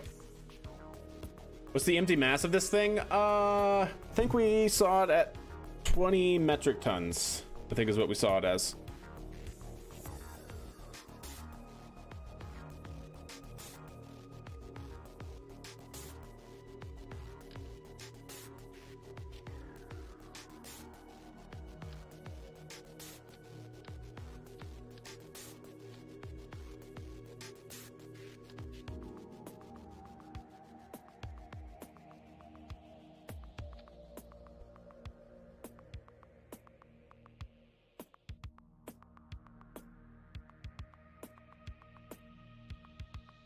Okay.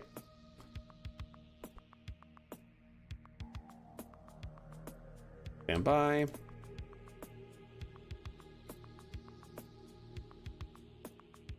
Cool. Yeah.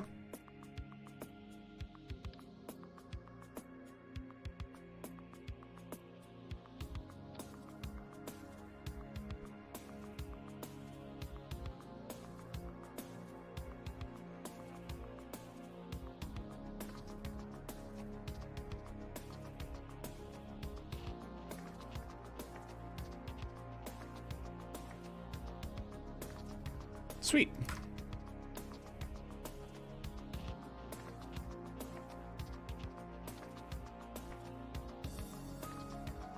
Getting there, chat. We're getting there.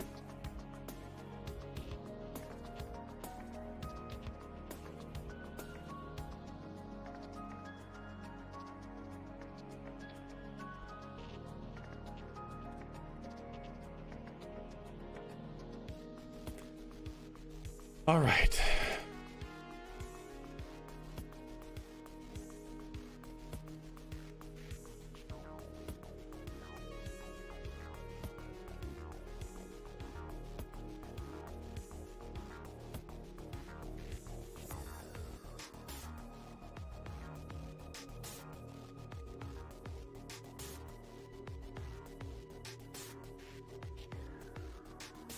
All right, getting there.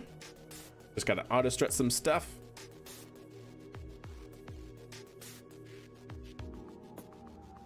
There we go. Sweet. And then probably some of these.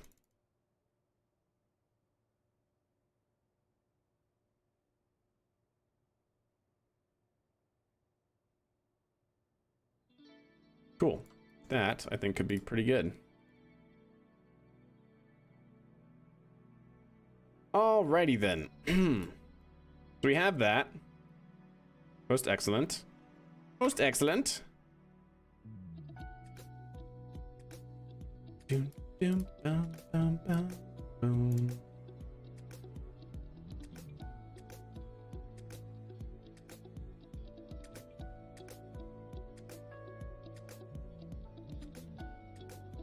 Okay. Sweet. How many parts is this, by the way? Oh, it's only 152. Sweet. All right, let's add a whole bunch more, chat. Ooh, can I actually do 2 times symmetry on this? What about this one? No, I can't. Okay, good to know. How about on you? No, that's in 2 times symmetry as well. I just want radial mode, chat. Maybe if I just did something like this, and then I did 2 times symmetry on here. No. It won't let me change radial. Oh, because I said I just want 1. Tap it.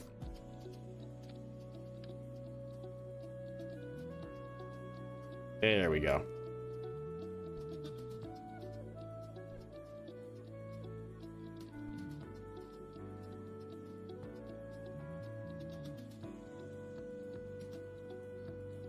Yeah, it should be fine.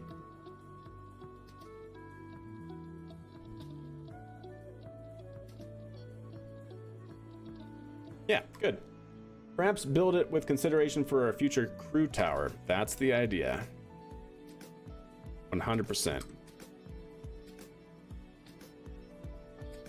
To some degree, anyways. Like, the base can stay the same, but then our vertical structure here. Launch vehicle is a helium balloon. Nice, I dig that. That's actually really cool. That is actually pretty cool. Wait, are these the same size? No, okay, good.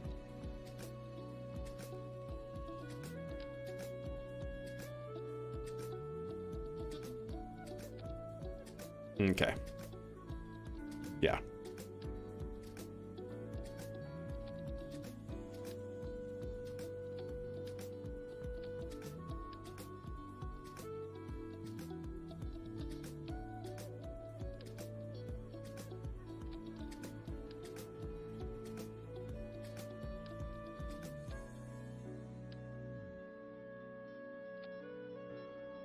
Wait, how dare you? How dare you?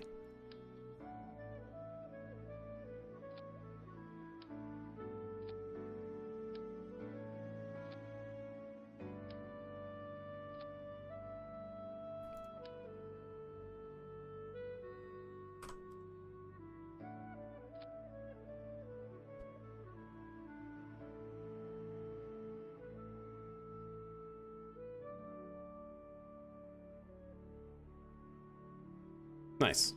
It's not bad.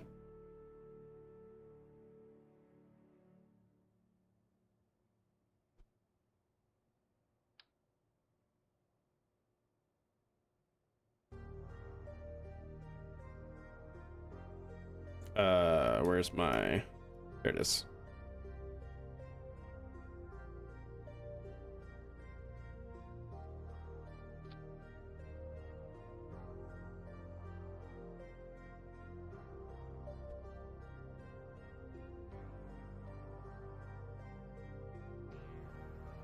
V for victory.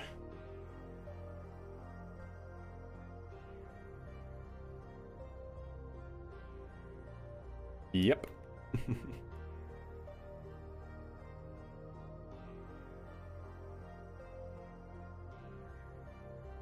Cool.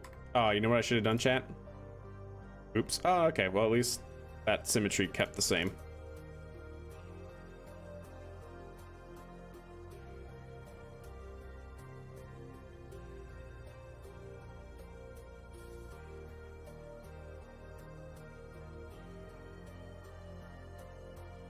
There we go.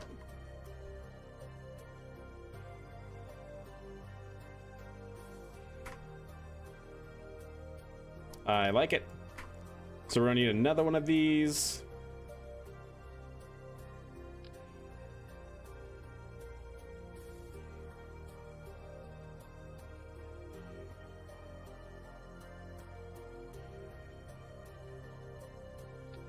There we go.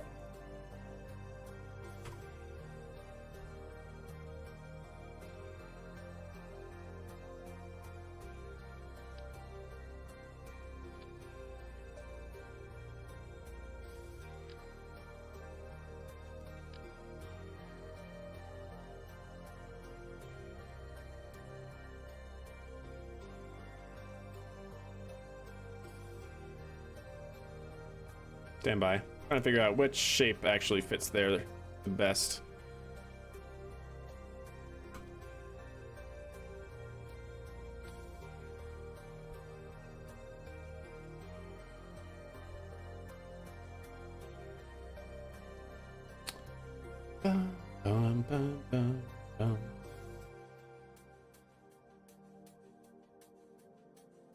Yeah, at that point we might just upgrade the service structure.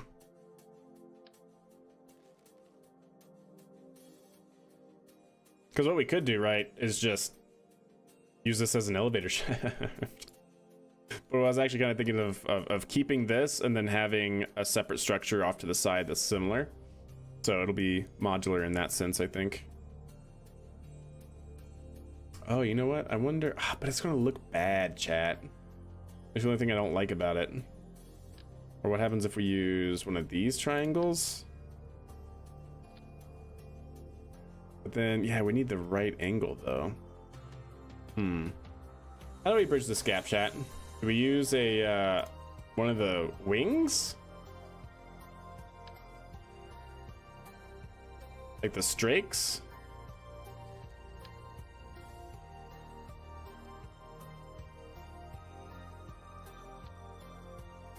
I mean, I suppose we could.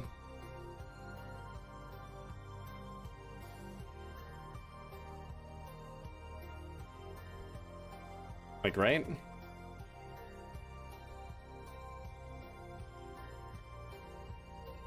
Nah. I don't know. I don't know how to finish this. But I think regardless, we're gonna need...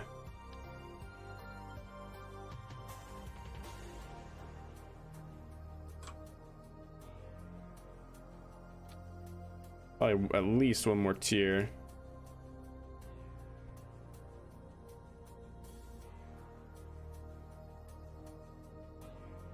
Maybe even one more.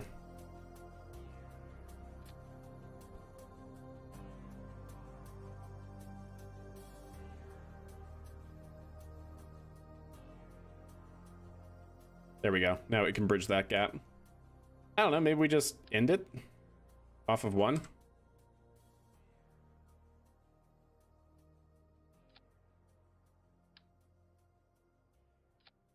Yeah, maybe that's all we do.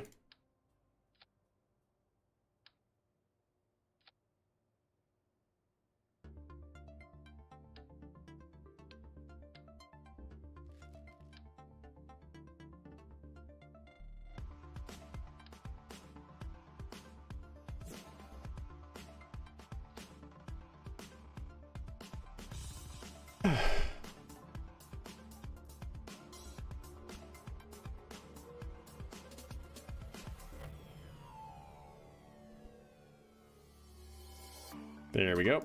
Something like that. A T-junction? Oh, we could actually do something like that. Like just go like wide. Let's see what this turns out to be, but maybe.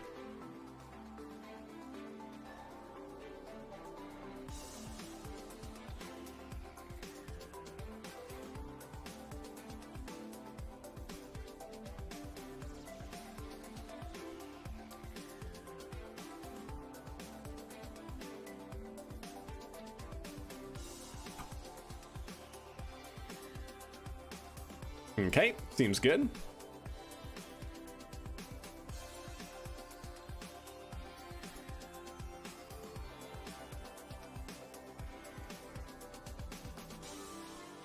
Dun, dun, dun.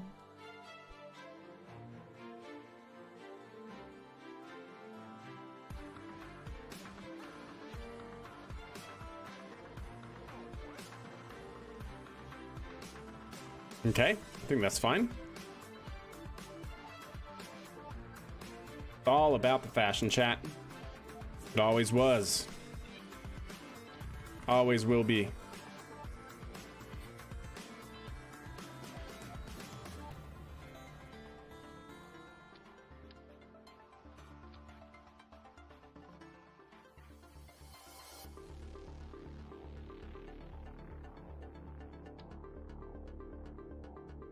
Oh, is it only 2 that fit there? Oh, it's only 2 that fit there. That's fine.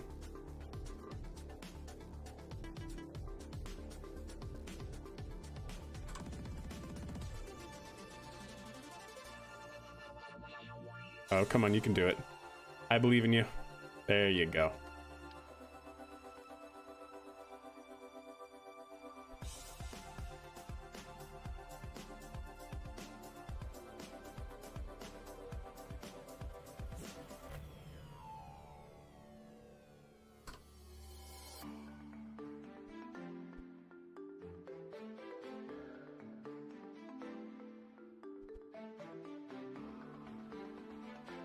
Okay.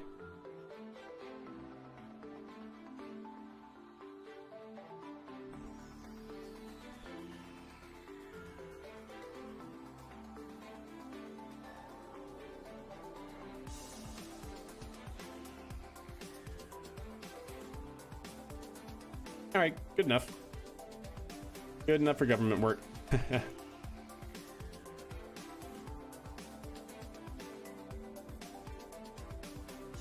All the nodes, chat, are making the game go super slow.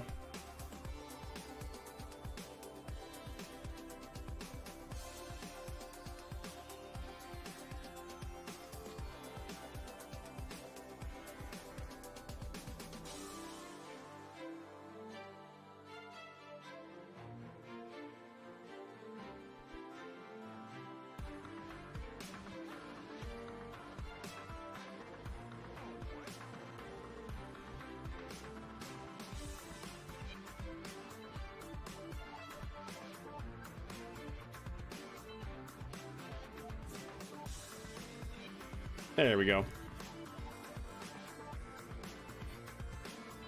All right, let's run with that, chat.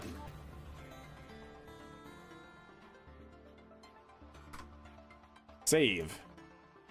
And we're gonna need to auto strut a whole bunch of stuff. Oh, that was the heaviest part.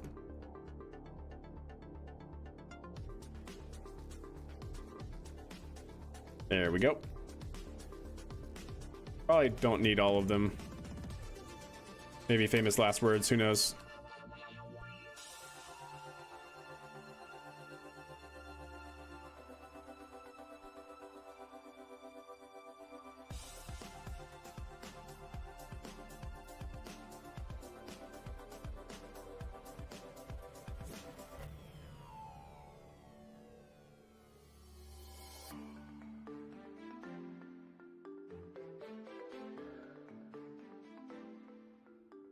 Okay, well, let's run with that and see what happens, chat, shall we? Go ahead and save that. All of that should be fine. We have our flight avionics loaded up. We're going to save it. We're going to switch editor. And we're going to see what happens, chat. That's what we're going to do. We are going to see what happens.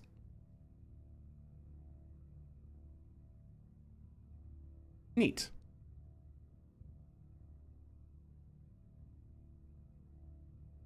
I like it.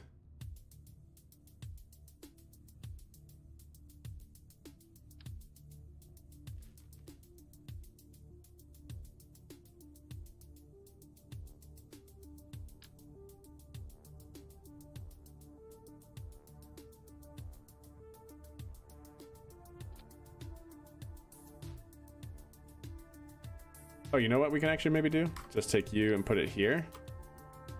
Oh, that's in radio. Oh, because I only did it in 1, didn't I? Not in 2. Yeah, okay.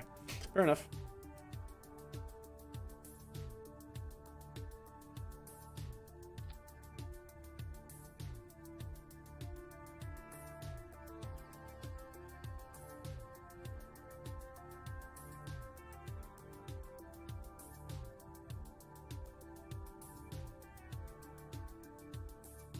You know what I'm thinking, chat? Stand by, take you, and move you over here. There we go. That seems better, I think. All right, save it.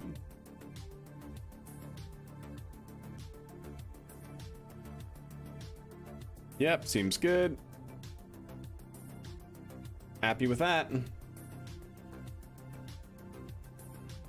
We're gonna go transparent background. We're gonna go large.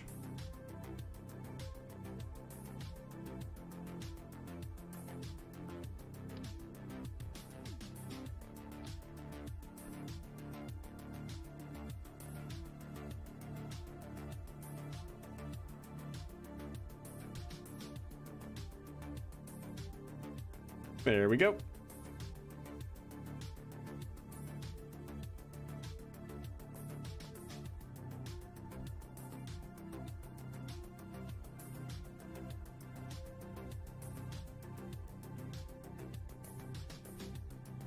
What happened? Please come back. Wait, where is it? Where'd it go? No. What happened to it? Did it just like fly away or something? Is it in? Oh my gosh, is it? Oh, there it is. Whew. Oh. Can I get to my flag, please? That'd be great. Okay, thanks.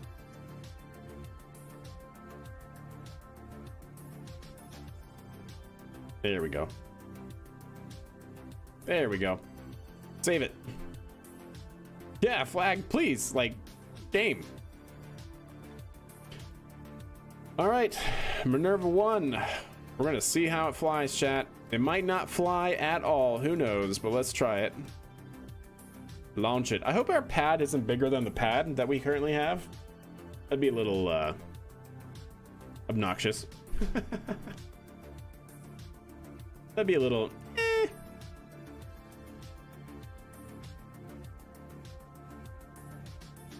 Add some tower lights. Ooh, that's true.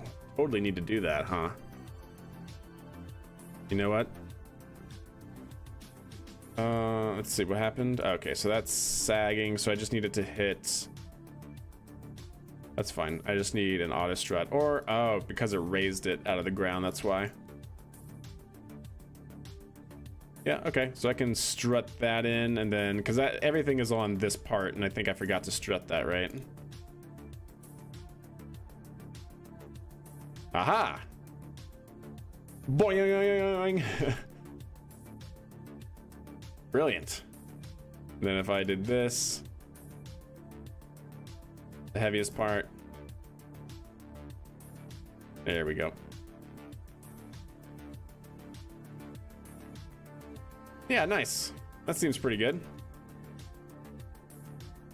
Yeah, I don't mind that. That's clean. That is clean. Okay. Stand by. Let's go ahead and what do I want to do here? Let's actually revert real quick and change those so we don't have to worry about fixing those things later, like every time.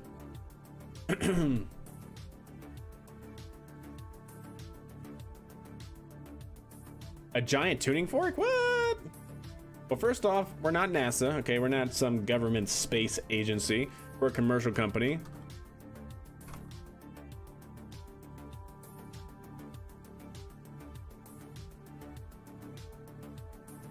But you haven't seen this guy?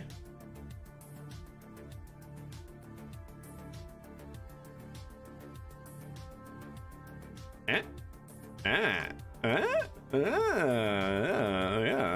I mean, I know they have the interconnection here on the strong back as well, but if we wanted to, we could strut it in between and stuff.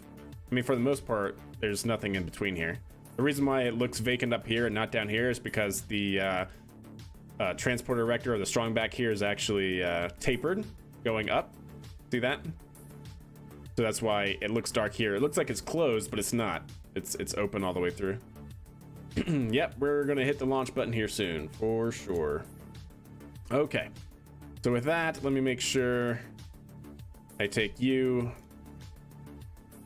and go to heaviest, and take you and go to heaviest, and then also you down here. Oh my god, please game, please let me. Okay, and then you also go to heaviest. There we go. Perfect. That should help. Save it. Let's get some blinking nav lights. Don't we just have like a beacon? I know we have this. This is not what I was thinking of though. Is that really the only lights that we have? I could have sworn that there was like something that looked like this, but actually just blinked. But okay, well, fair enough.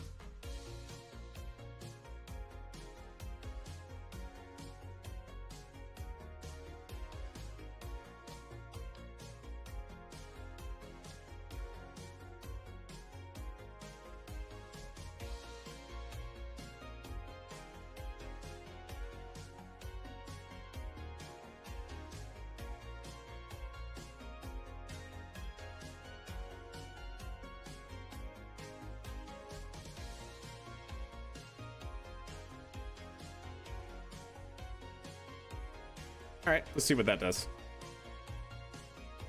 Yeah, perfect opportunity. Yeah, exactly. Yeah. 100%.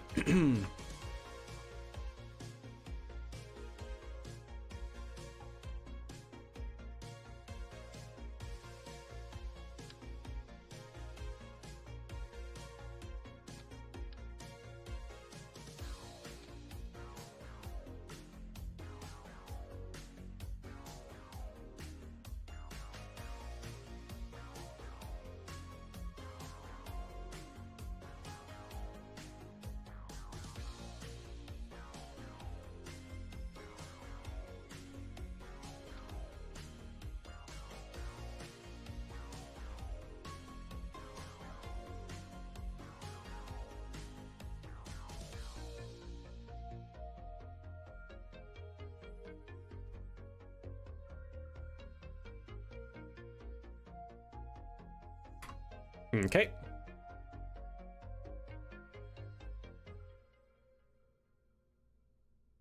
Cool.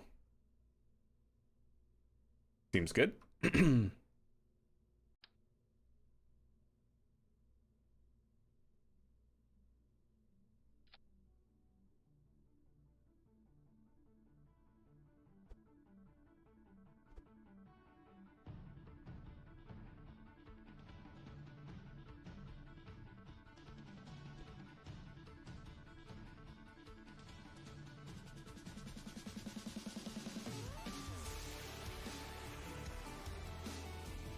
How is this on here? Stop it.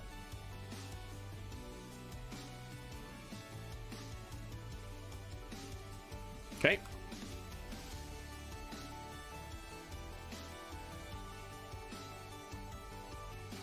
There we go. That seems doable.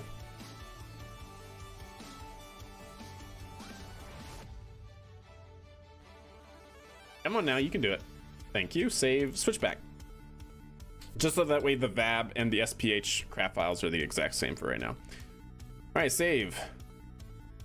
5 metric tons of payload, chat. That is the goal here.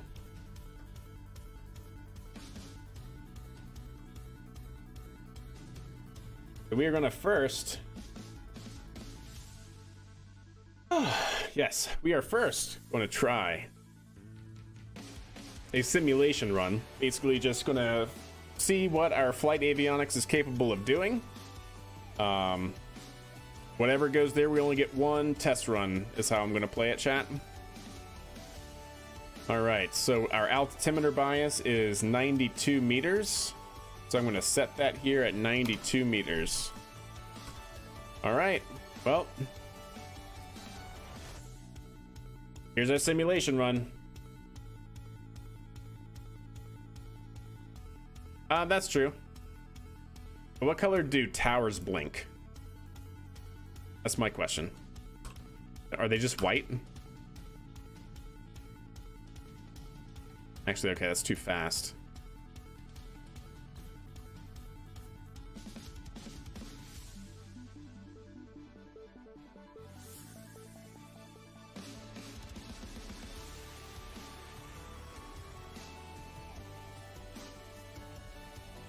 All right. Well, anyways, chat. Let's see what it looks like at night.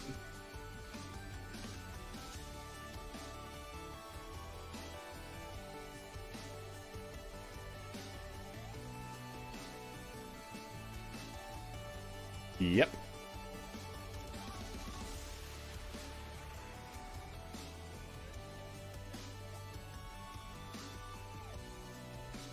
Sweet. I mean, I like it. And the lights actually blink. All right, to daylight. This is our simulation run. We're gonna reserve the right, well, no matter what happens, we're reloading. And then we'll have to do it for real, whatever happens this time. And then we'll go from there, chat. All right, here we go. And we're changing it to auto sequence start in 3, 2, 1, mark. And we have launch in T-minus, standby. 10, 9, 8, 7, 6, 5, 4, 3, single engine start, 2, 1.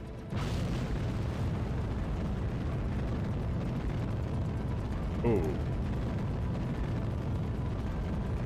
All right, good static fire, chat. Good static fire. Heck yeah. High five. Good static fire test, chat. This is how that was going. That was solid static fire. Yep, 100%. That's what we were looking to do. Static fire only. So that should be at 0. Then 0.5. Actually, no, that should be at 1 second. Then activate the outboards. Yeah, then we need this again.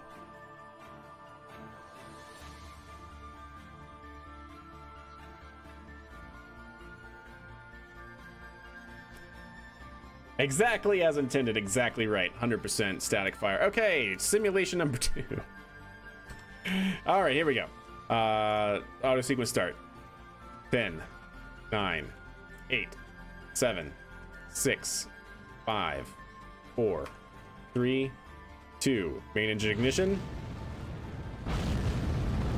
And we have liftoff. Vehicles entering roll program. Ooh, we have a noodly rocket. Noodly rocket confirmed.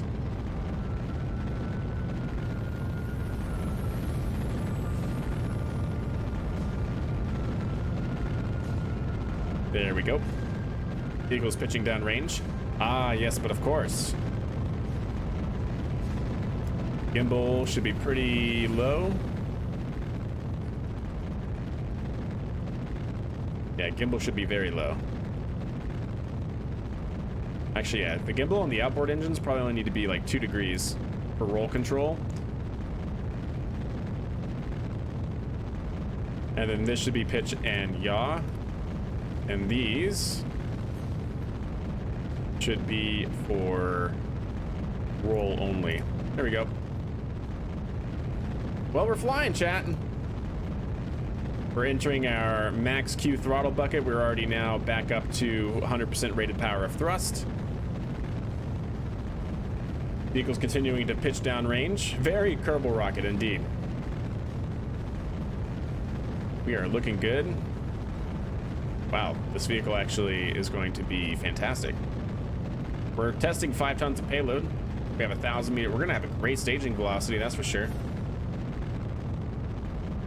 Remember, this is just simulation mode at the moment. No matter what happens from here, we're gonna have to revert and do it for reals. For reals. Wow, yeah. We should start throttling down for stabilization. Looks good. And Miko. Perfect. Perfect, chat. Absolutely. Absolutely perfect, yes. 100% is exactly what we wanted.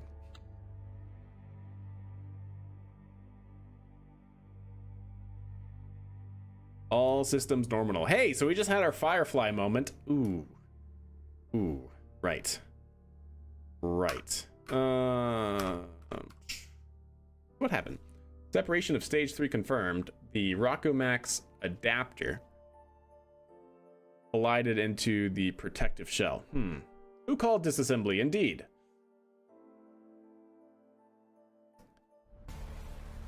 So the Rockomax brand adapter. I think I know which one that is. Did you install the retro rocket? No, but we did not even get to the point of even that being an issue.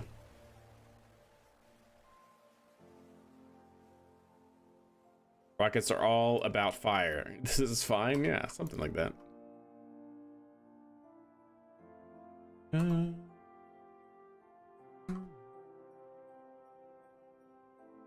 Is it this guy? There it is. So it doesn't like that interacting on decouple.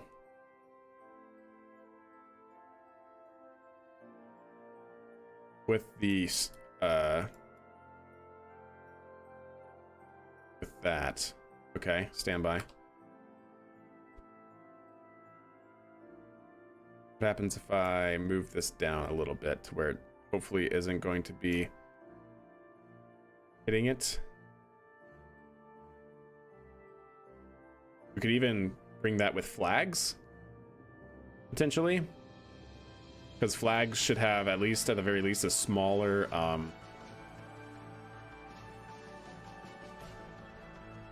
yeah, I feel like that may have been the problem.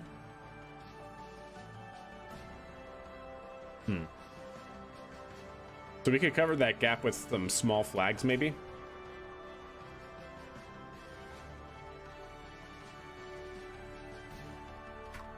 Like with more of these, potentially.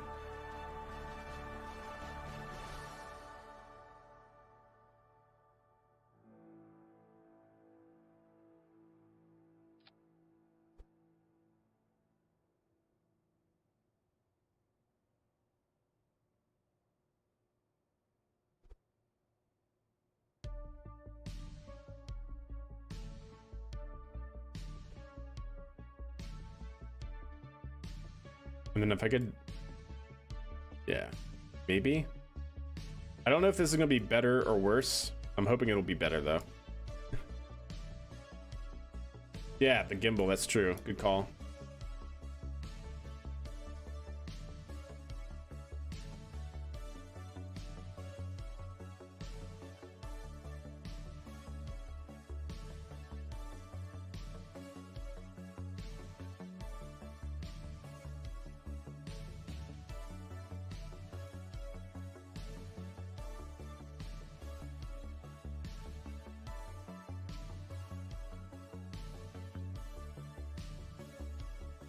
Yeah, we'll see if that happens again.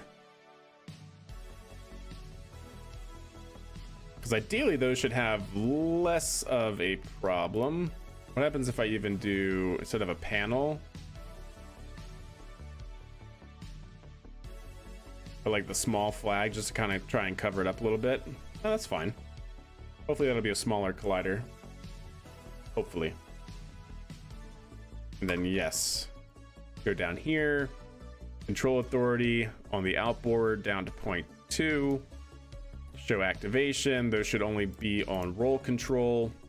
Otherwise, you be on maybe also 0.2, 2 degrees, I think. Show activation, pitch, and yaw. Okay, hopefully that'll be good. And then let's add a couple separators on the first stage here. Would probably be great.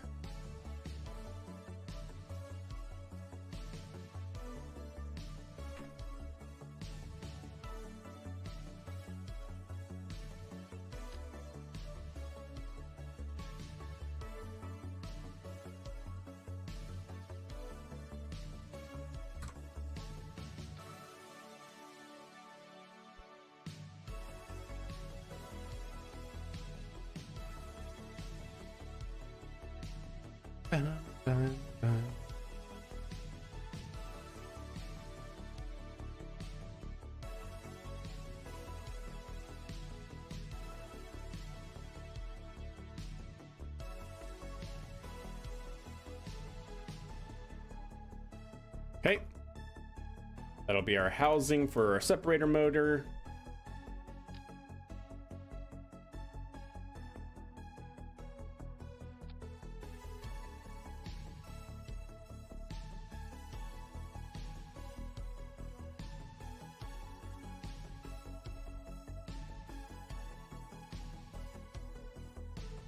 There we go. We probably have room to move this in.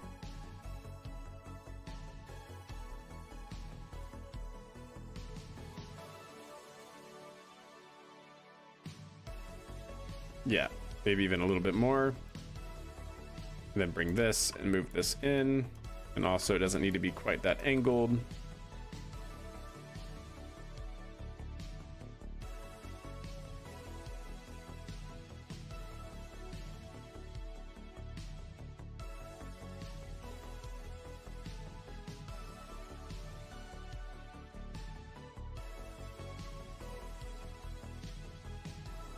There we go. That should be good. All right. Have you reduced the wobbliness? That's another excellent point.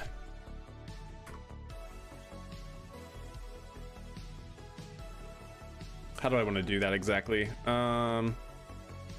Maybe all I need to do is one fairing attachment plate, or maybe even just this up to root part. Yeah. And then do we have another one? This guy up to root part. That should be fine. That should now hopefully do that. Save. Switch editor. Perfect. Let's launch it like that, chat. That should be fine, yeah?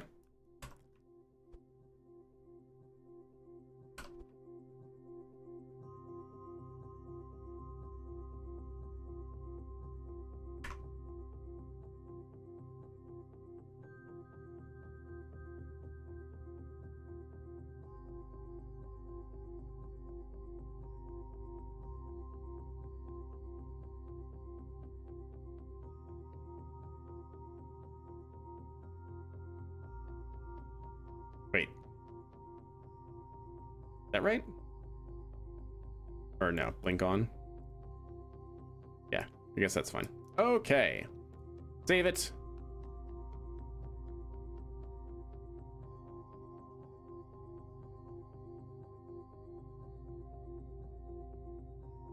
Okay. That should hopefully be okay. Right? All right. Well, no matter what happens now, chat, that's it. Let's also bring this down to 4. And max Q, let's keep it down to 2. Because it went really screaming fast, chat. Yeah, that should be okay. Okay, let's make it happen, Captain.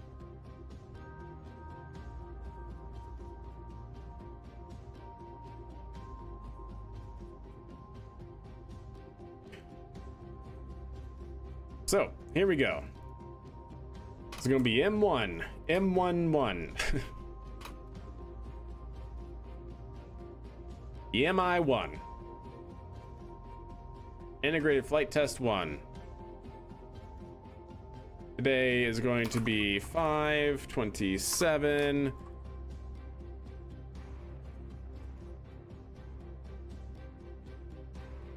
2024. We're gonna have this launch happen on year 1, day 1. Year 1, day 1 at 4:58. It'll be at 5 even. Excellent. Launch vehicle will be the Minerva 1.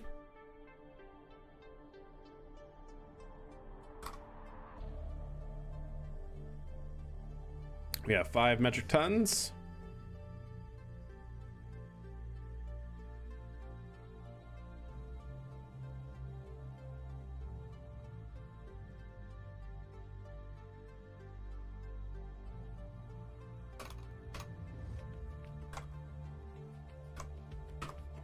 There we go.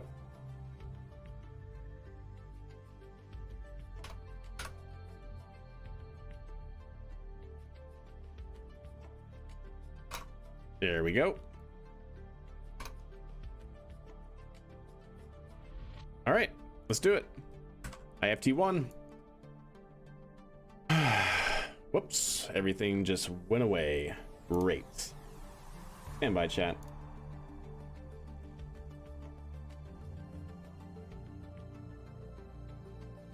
All right, there we go.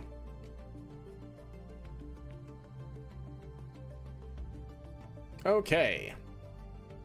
What could possibly go wrong now, chat? Yeah? Yeah, the outside, exactly. Uh-huh. Are we ready, chat? We have first launch of our Minerva 1 vehicle. Let's see if we have the same anomaly that we had in our simulation. But we are changing over here to auto sequence start in 3, 2, 1. We have auto sequence start. 10, 9, 8, 7, 6, 5, 4, 3, 2. Main engine start, outboard engine start, and separation. This is fine.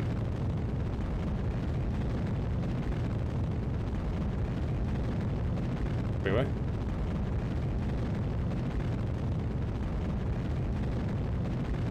Am confused, chat.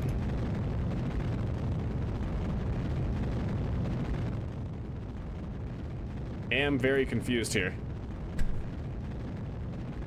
Very confused here. Why? Well, that didn't happen last time. Is it because it actually needs the control authority? That has to be it. It actually needs the control authority. Headphone users, headphone users, headphone users. This is your warning.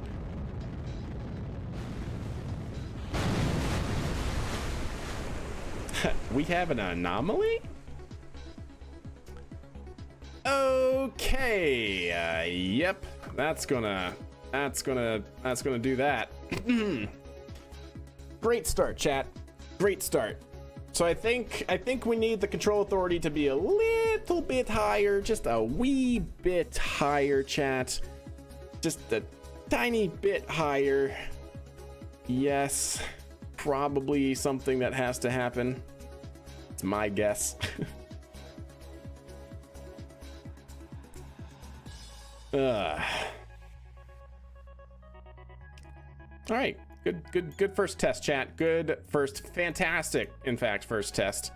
Yep. Great. That was exactly as I intended it.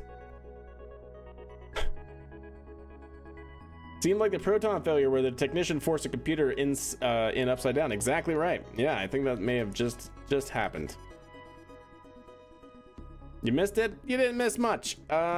We didn't have enough control authority on the first stage engines. So that was not great. That was not as good. You know, maybe we need these engines to actually be a little bit on point here. Let's bring that up to half, and we're actually gonna also have these on pitch and yaw. And I'd rather have a slightly noodly rocket and tune that in flight than have no rocket at all, I think. So yeah, that should probably be better. Yeah. The next launch in how many Kerbal days? 16.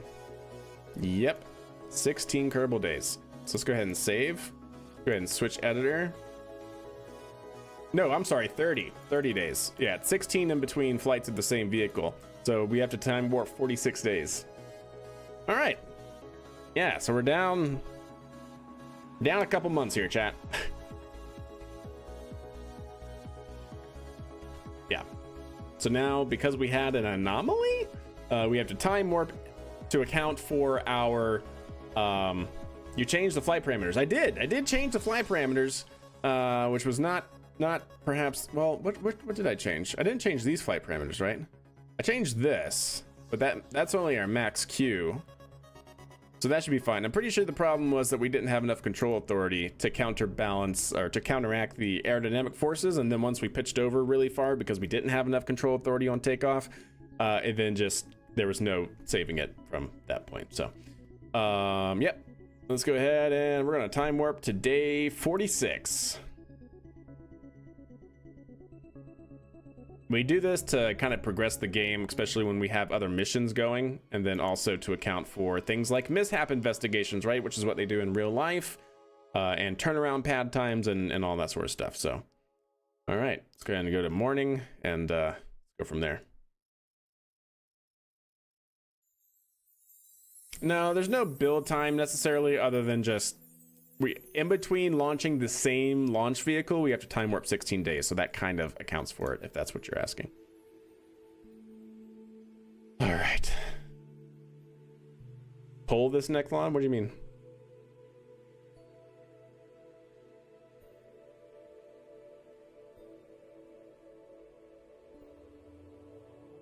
All right, let's see. We now have more control authority. We must respect the authority, chat.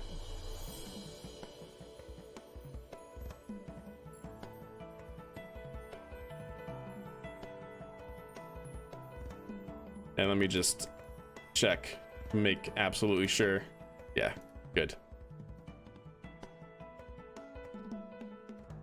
Day per dry ton of the rocket for build time. It's honestly not actually that bad of an idea. Not actually that bad of an idea. Maybe. I'll think about it. It's actually not bad. So this would be a 24-day launch or turnaround time, build time, turnaround time, whatever you want to call it. Yeah.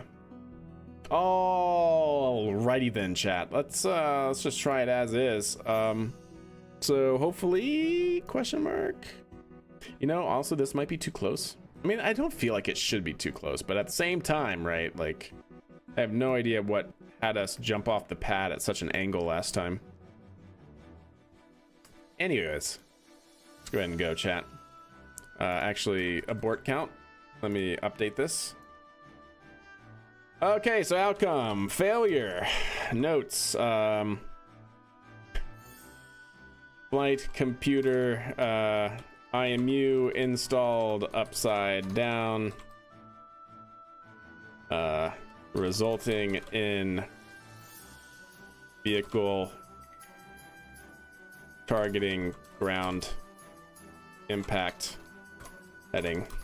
Not enough engine control authority.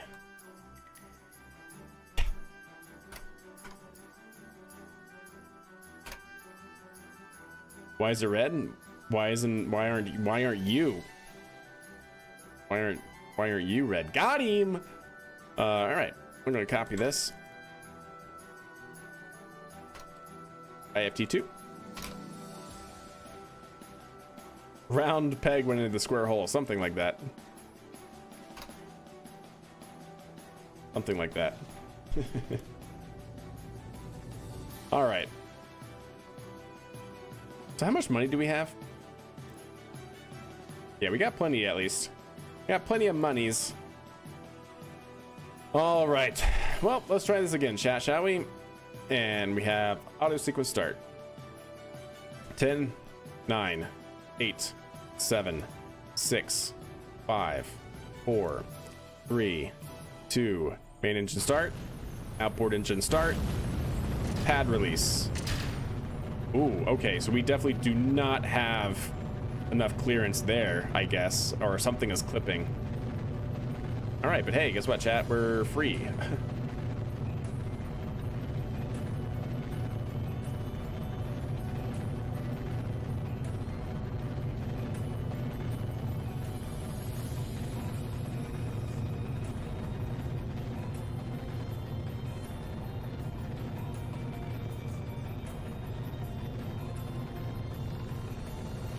I mean, that seems good now. Yeah, that seems good. Yeah, good job, Astra, indeed. Anyone expect this one to crash the same? Well, it's not going to crash the same as the last failure. Yeah, the pad was holding on. That is true. It was like, ah! As we scraped along the side of it for sure.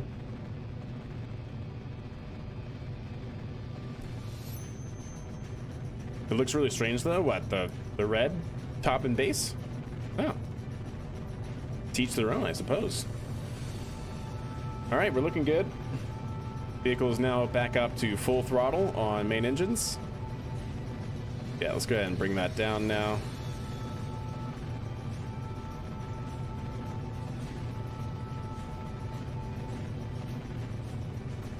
Oh, well, it's Atlas. This is an Atlas style launch vehicle, but a beefier one. Hey, there you go. Vehicle should be throttling down to track 4Gs as we're coming up on it. Yep, throttling down for max or for maintain load. Whoa, wait a second. What was that? Did y'all see that for a second? Hold up.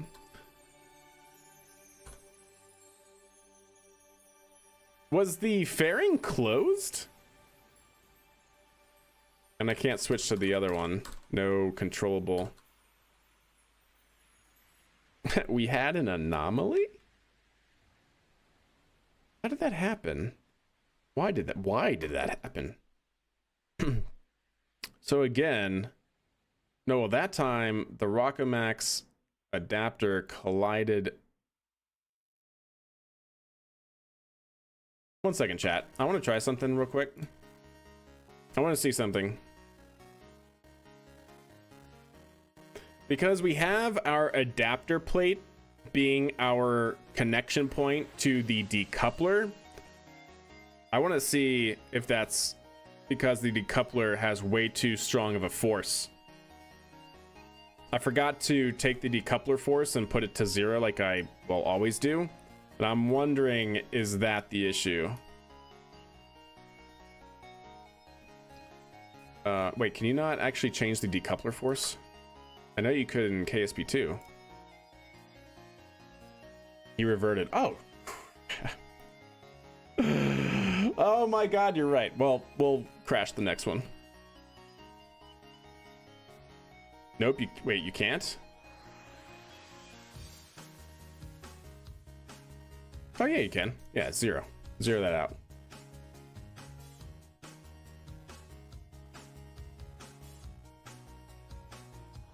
Because we have this, like, otherwise I have no idea what could be the issue.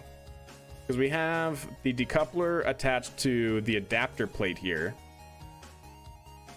And, like, what would be the issue otherwise?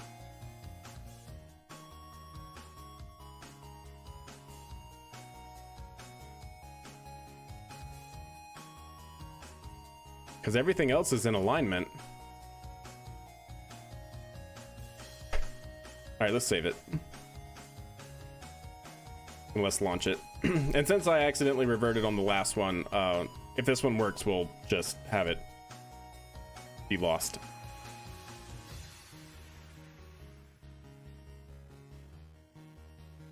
KSP2 improvement over the first. KSP2 was looking to be a much bigger improvement over KSP1. If it ever got the shot.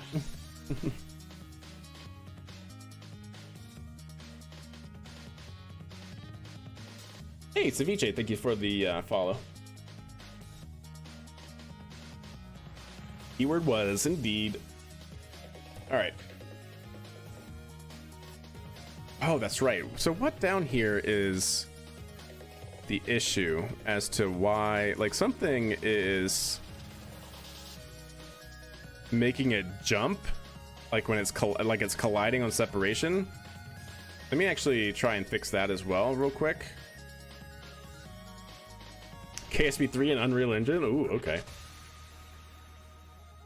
Such a complicated interstage. Is it though?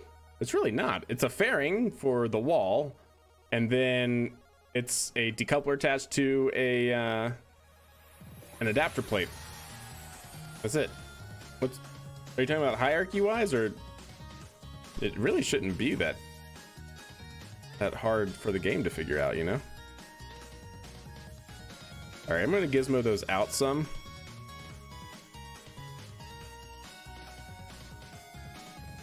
To give that more room. And then I wonder if these are also kind of like clipping in.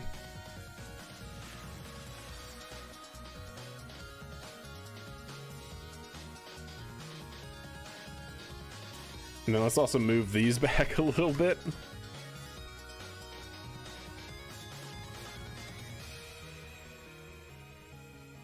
All right, there we go. Really, that should be fine. Like, nothing should be clipping that anymore. So if the same thing happens, I really would not know why.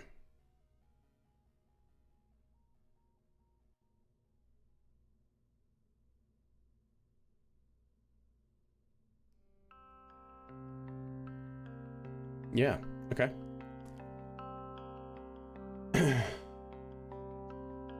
Yeah. Exactly, Make.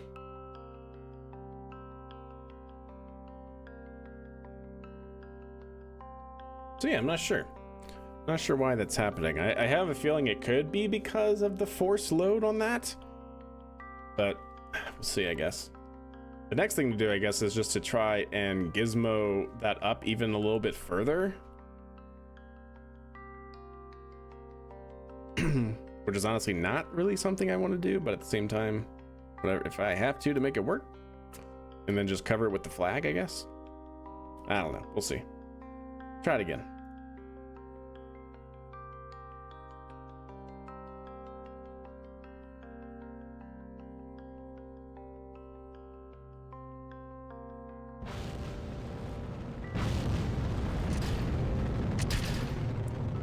Huh. The whole pad just like freaks out on the separation for some reason.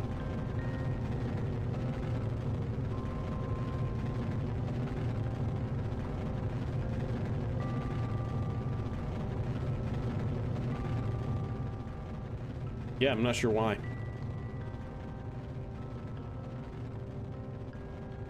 I guess it's because it's rerouting or aligning auto struts, maybe? Because I have a couple of those right attached to heaviest, and if it separates, then the auto struts have to change. That's the only thing that I can think of. Maybe I need to get rid of the heaviest auto part strut. All right, we're in the throttle bucket right now, chat. We should be maintaining max Q. Whoa, that was not what I needed to see. So if we go to physics, go to aero GUI data. Yep, trying to maintain 12,000 pascals dynamic pressure, and we are as we throttle back up. And we've passed max Q. Because it's trying to maintain a dynamic pressure no more than 12,000 pascals, that's why. That's why it throttles down so much. Whoa, that looks weird. The shading on that.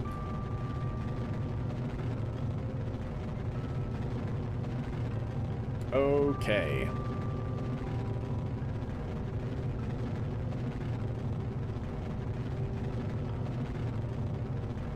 Should see a throttle down again as we hit 4 Gs. There it goes. And stabilizing for pitch.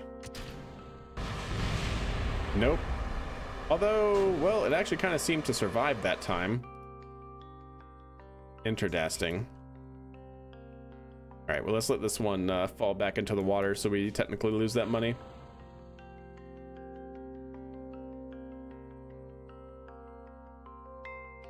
Oh, we lost all the engines. That was kind of funny.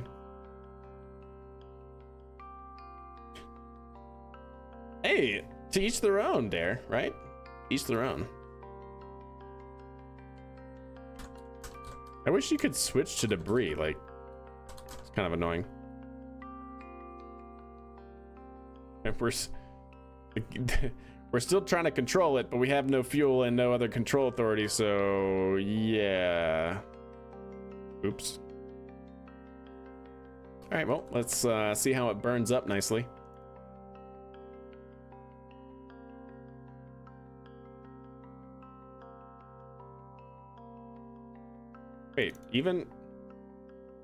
Wait, without probe control, you can't just change to the maneuver setting? That's really weird. Why can't you just change? It really locks you out? How odd. I wanted to see what our apoapsis we achieved there. I know we got up to like 90, but wanted to see it. Overpressure in the second stage for sure. Something definitely happened. There's the first stage. Ooh, we got a lawn dart. Headphone users, beware. This is your warning. Sometimes water just like really overdrives things. I was wondering, is there a guide somewhere for beginners to work with Python and KSP? There certainly is. I would highly recommend the documentation. This right here, KRPC documentation. There you go. That tells you how to set it up. It even has a few like beginner scripts in there, and it of course tells you the entire API and how to access it. So I'd like to think that that's a pretty good starting point. You can also see my code and see how I've done things as well, because I have all of my code on my GitHub, which you should see a link below in the info panels. Or in the links. Okay, headphone users. Nah, good. Sometimes it just like KSP will just overdrive that sound, something horrible. All right. So there we go. We incurred the losses we should have on the first go around.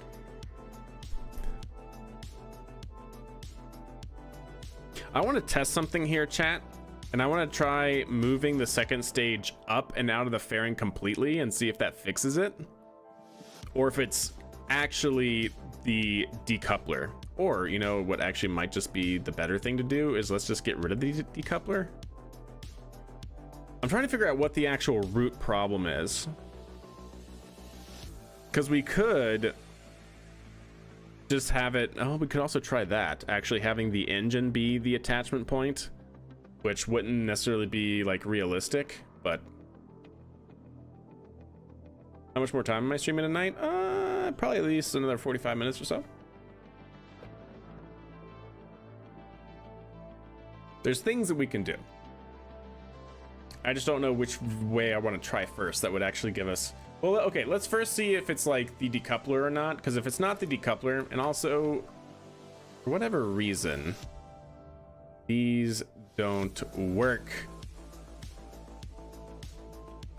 Yeah, I wish I knew why. I think it's the heaviest auto part strut, right? Because do I have like this heaviest part? Yeah.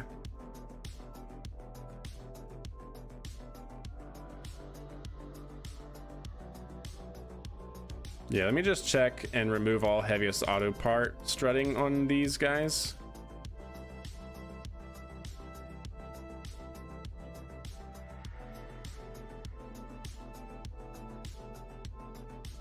So ideally, none of that should be.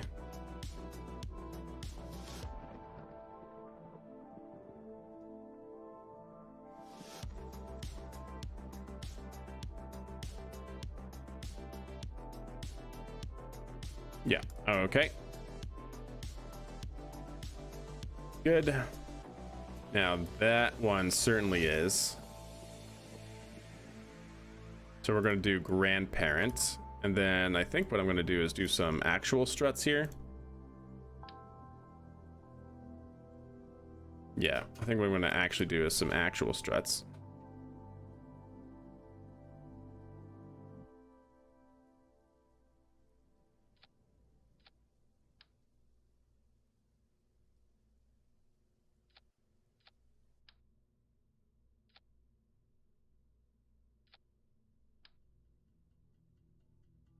Either that, or is it because that's like clipping in between that? Which I would really hope not, but you just kind of never know.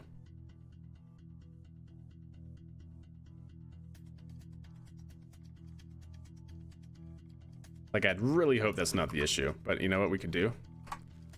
We could take you and move you out. So that way it's not clipping into that. Yeah, and then we can take you.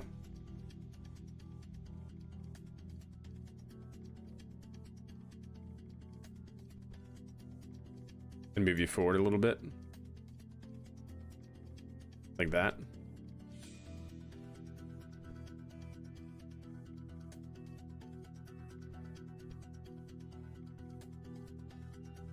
Save it. Okay.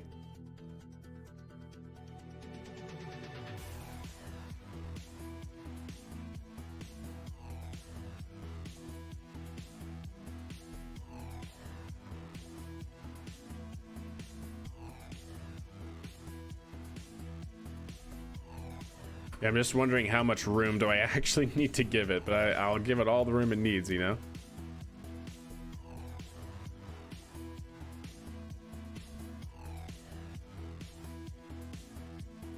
Yeah, so now it's very much floating, so I could not possibly imagine what would be causing that issue. All right, now for this guy. This guy...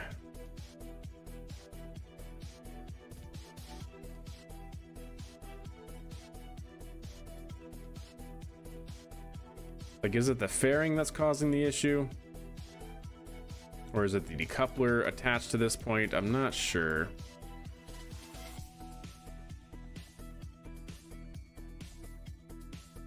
I want to take this and move it up and out. Oop. Yeah. Oops. Let's just bring you back up there. You know what? Let's reload that.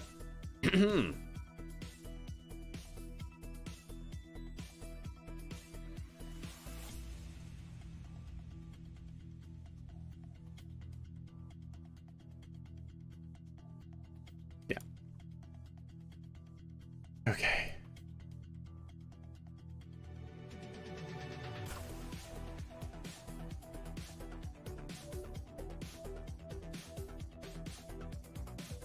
Like, I just want to move it completely out of that fairing there and see if, like, that's the issue. Because if it is, that's kind of a bummer. But if it's not, that's also kind of a bummer. But ideally, it's one that might be a little bit more fixable. Yeah, we'll see. Let's go ahead and save. Let's go ahead and launch. Yeah. So this is just going to be a test because I want to try and debug this thing and see why is it not working? Why is it exploding? We can kind of see it's crack and striking, right?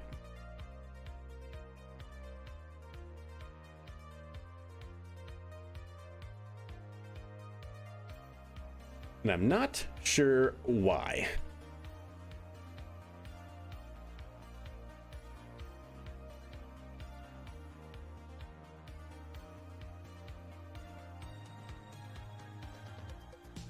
Okay.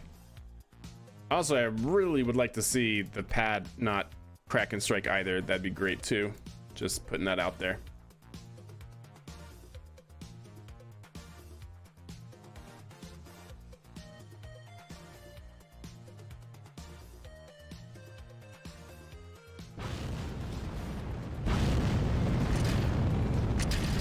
Oh, there we go. Cool. It just needed the extra room. So one problem solved.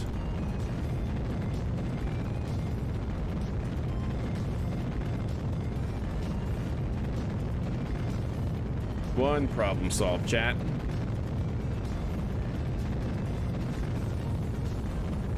We should also tune the PID, I think, because that seems to be a little excessive.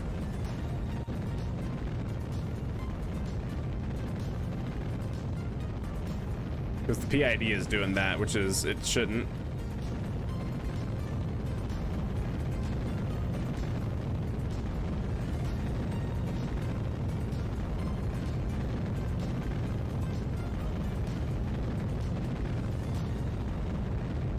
Okay, seems good.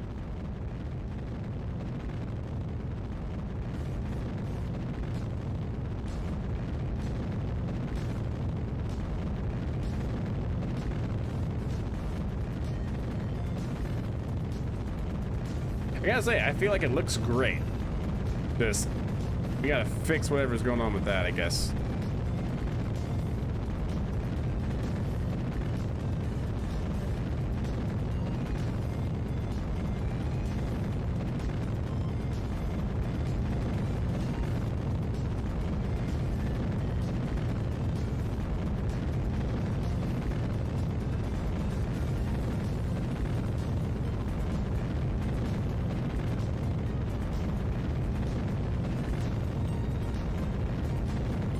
Okay, shit coming up on stabilization.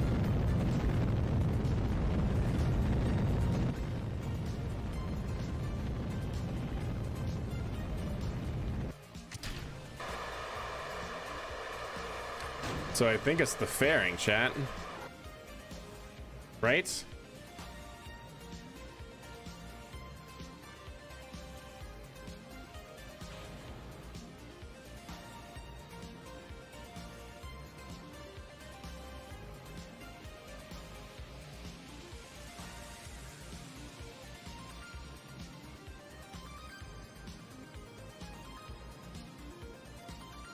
Yeah, I was trying to bring our apoapsis down because we overshot.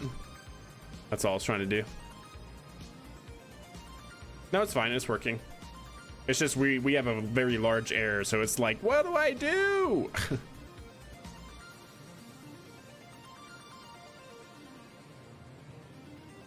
Also, was that confetti? It was, wasn't it? Yeah, that should not be how it is either.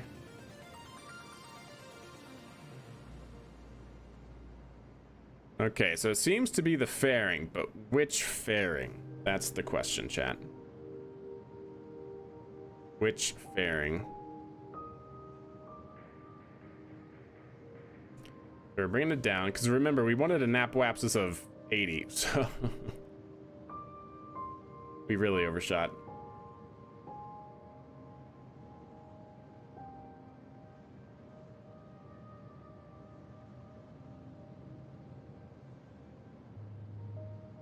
Okay, so we should bring it down there. Now we're at 2.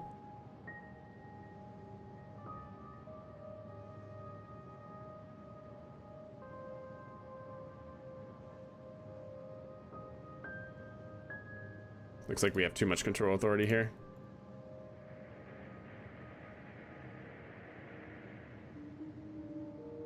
Here's the flip. Wow, that worked really well, actually. So we had already overshot, but it actually then brought us to the full orbit, even though we overshot our periapsis. Or actually, I'd say our target apoapsis, but that was because our first stage overperformed. And so for 5 tons, easily doable, chat, by the way. Easily doable. Okay. I wanna, yeah, we already took the loss on the other launch vehicle. Yeah, okay. So debugging wise, that's pretty good.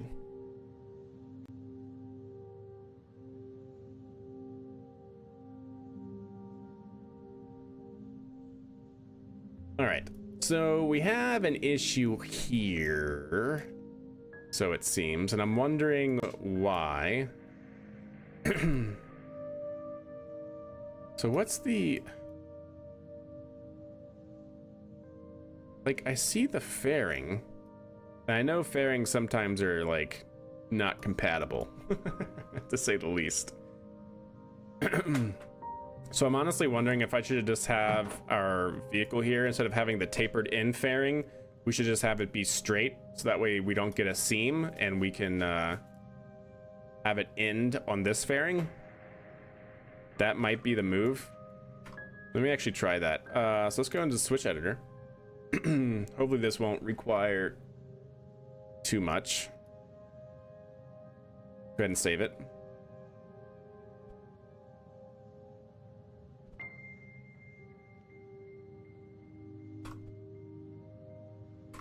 Come in and see the rocket surgeon, chat. All right, let's see. So if we can, let's go ahead and get rid of those, because ideally we can just fit our vehicle to have a fairing that comes straight instead of this taper, so that way it can end, it can stop right up and buttress against this the end of the inner stage. So let's actually come into the inner stage here, which should be down here, and have fairing expansion off, so we can kind of see what we're dealing with here. Great. And then let us have our launch vehicle, our first stage, gizmoed up again.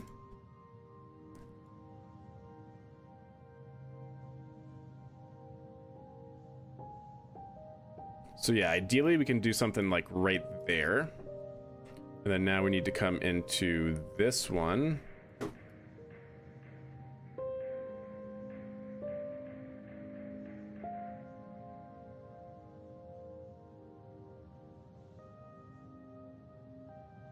And then can we edit this without killing ourselves here? Yes, we can. And then there we go. So ideally, we can have something like that, where those are now basically seamless, but should hopefully not cause any more issues. Ejection force should be a little higher, and then clamshell deploy on. That was the problem before. Okay, save it. Okay. Happy with that, I think. If that does in fact fix that problem, I guess we'll find out. And otherwise, is anything else clipping inside of the fairing here?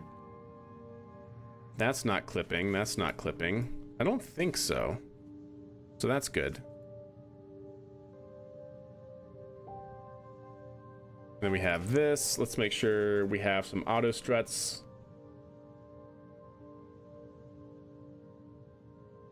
Yep.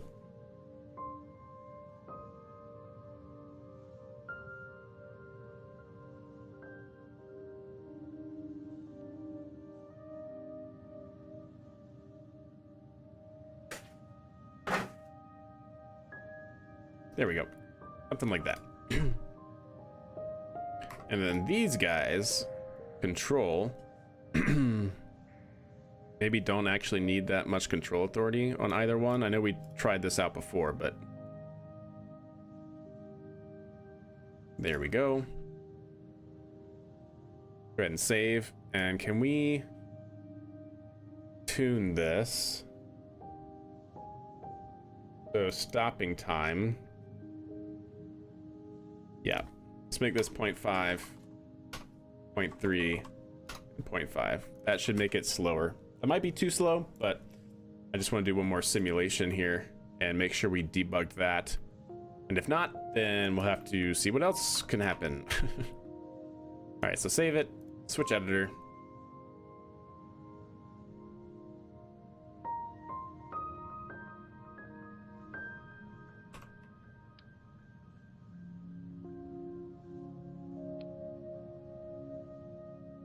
Yep, seems good. Centered. Save it. And let's put 10 tons, because that was our actual original desired mass. Let's put 10 tons up there and see what happens. That's 20. I'm pretty sure it could do probably 20 as well. But for now, let's just test the 10 tons, our goal. 9 tons. Plus 4.5. You know what? Let's do that.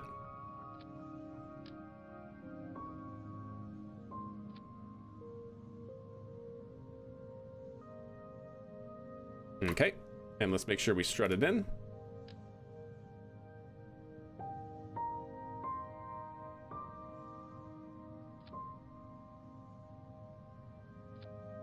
Okay. Save it. So we now have how much? 9 and 14. No, I'm sorry. 9 and... Was it 4? 4.45? 4.5. Okay. Good deal. 13.5 metric tons. I'd be really happy if we can get that into space without any problem. Because then that means that this launch vehicle, for the most part, should be able to get some payloads out to the moon, which would be pretty great. We could probably even have room to improve, like to stretch the second stage at this point and be able to get some more performance out of the second stage. We can also, of course, still stretch the first stage. We still have room for that, so pretty happy. We have a lot of margin here, which is good. All right. Also, that worked pretty fantastically, if I do say so. Let's go ahead and change to auto sequence start. So this is going to be one more simulation flight to see if we debug the upper stage, and then pending that, we'll figure things out. We got to still time warp 46 days into the future to account for our last anomaly. We've had 2, right? All right, that looked good. Entering roll program. Ah, yes. So that's a little bit too slow. That's a little bit too slow, chat, if I do say so. And then now entering pitch over maneuver. And throttling down. Yeah, so it looks like pitch and yaw are actually in a pretty good spot for being nice and gentle, but roll needs to be a little bit faster for that roll program. That is for sure. So we're in the throttle bucket. That all looks good.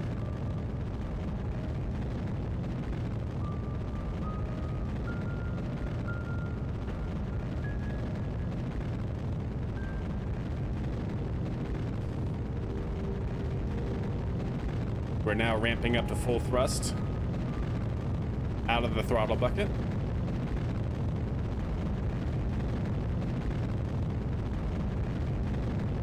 And we're back up to full thrust.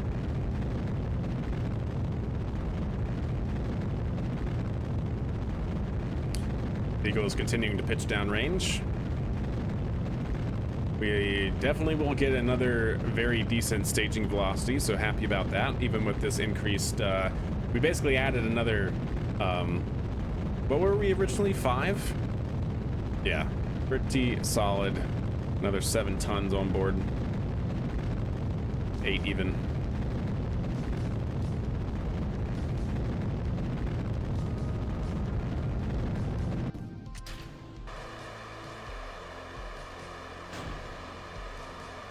Something got hung up, so that wasn't enough, I guess.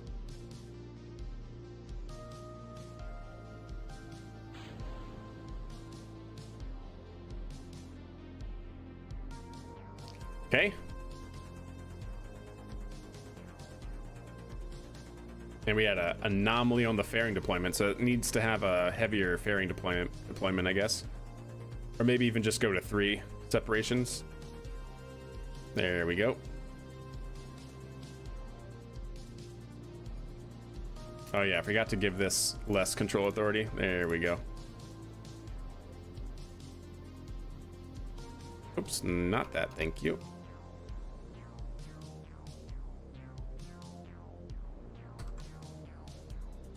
All right, so we're trying to track apoapsis.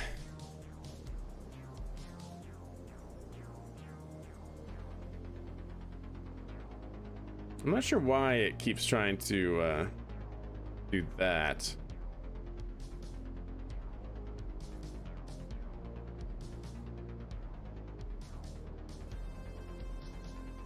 Because we're in the first control loop.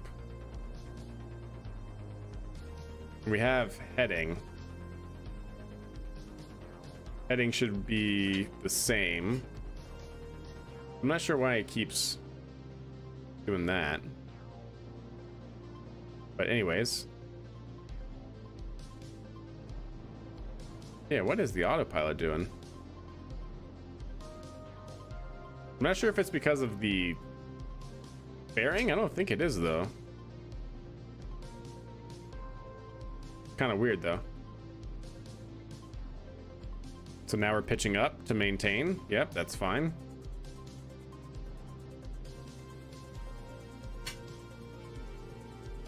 Okay, I guess it finally locked in. How odd.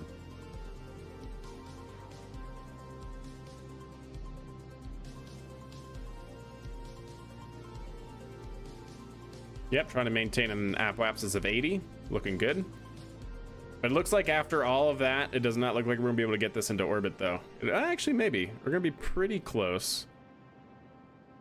After all of the movement and everything, we have a ton of losses there. It's gonna be really close with being able to get this into orbit.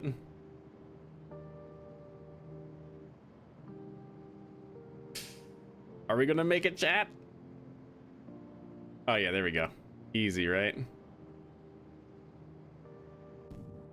There we go.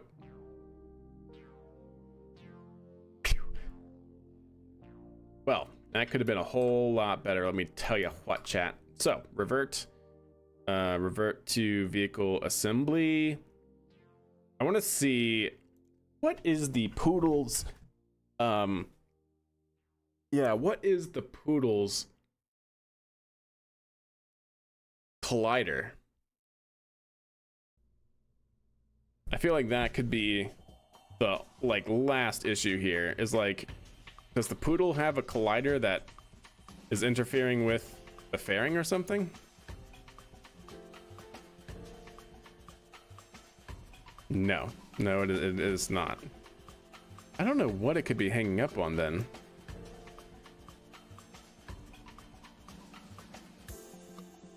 The only other thing I can think of doing, chat, is moving this up a little bit more. Because maybe it's actually this that's like somehow colliding with it.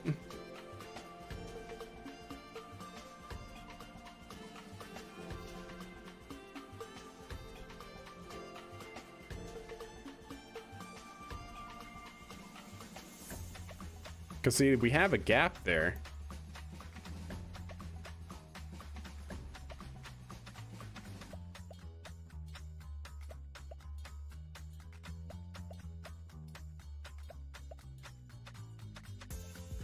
Yeah, so there's a clear gap there. I don't know where the collisions or whatever are happening. Do these have like a really obscene? No. And those look to be totally fine and inside. Like the only thing I can think of, the baguettes. Like I don't know what could possibly be colliding here. Like the antennae, but the antennae I think are fine. And we could try moving these in another tick or so. I don't think the monoprop balls are a problem. All right, let's save it. Let's switch editor here. Oh, I also need to change the control authority. That's for sure. Oh, not thrust limit. Control authority, bring that down to like 0.3. Yep.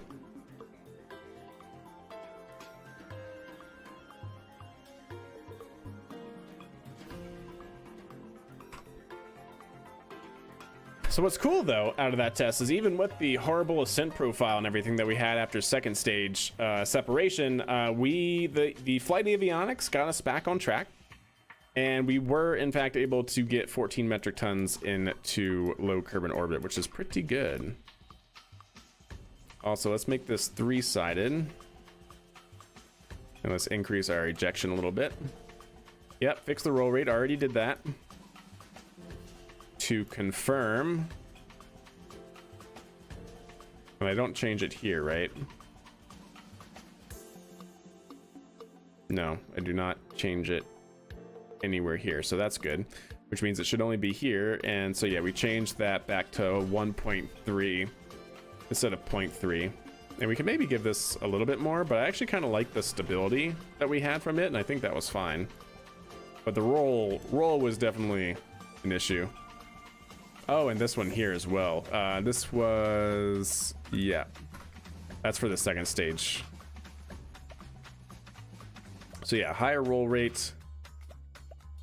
And yeah, that should be fine. Okay, sounds good.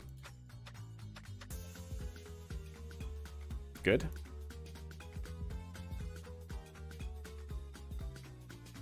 So yeah, let's see if we can't move the monoprop in. Like, that's the only thing I can imagine. Because here's the, I was thinking it was maybe the adapter, but I couldn't imagine it actually being the adapter now. Because the adapter's way up here and the interstage is down here. So like, what interaction is that having? The only thing I can think of is that the monoprop maybe is getting stuck. So if we move those in a tick,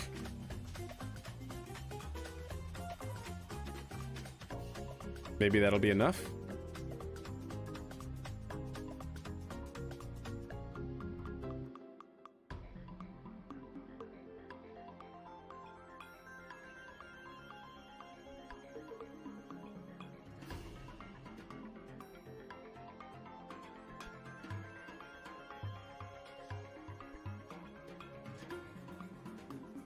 Okay.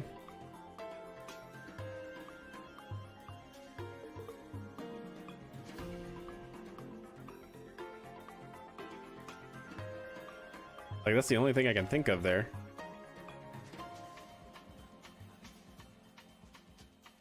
Because the interstage stops right there. Like, right on it. So maybe that was it?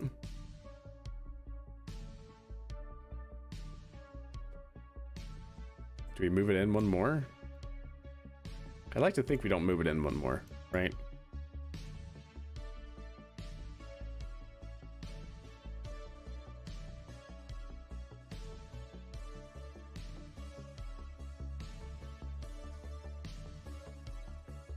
I wonder if it was getting caught on that lip right there on the fairing. Maybe? Yeah, I don't know what could possibly be interfering here. I really don't. All right, let's go ahead and save it. Let's try another, I guess. This one's going to be another flight test, though, because we've done, I think, enough simulations. Don't want to be stuck in simulations and, you know, just trying to make something work without penalty. Because when you make something, you got to make it right, chat, right? Got to make it right. All right, let's move it up.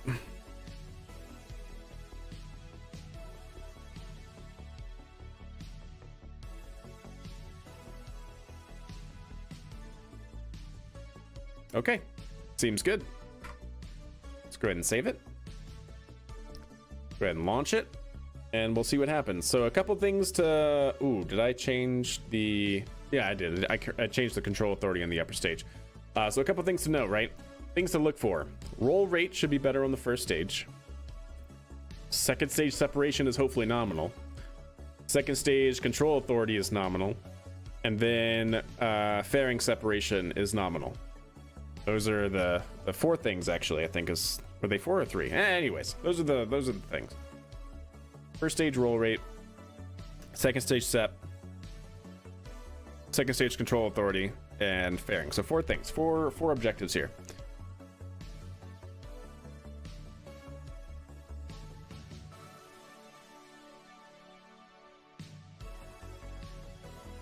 Yeah, so this was also a failure.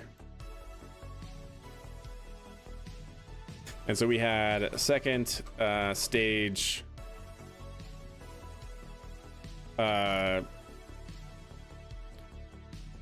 hard start, resulting in loss of second stage.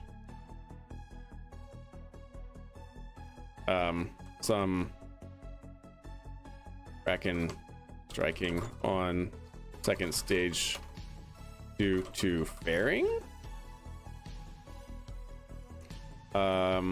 Noted excellent performance in first stage at 5 metric ton payload. Increase for subsequent flights to 10 to greater than 10 metric tons. All right, copy all of this. Integrated flight test number 3. Minerva 3, we also have a time warp 46 days into the future.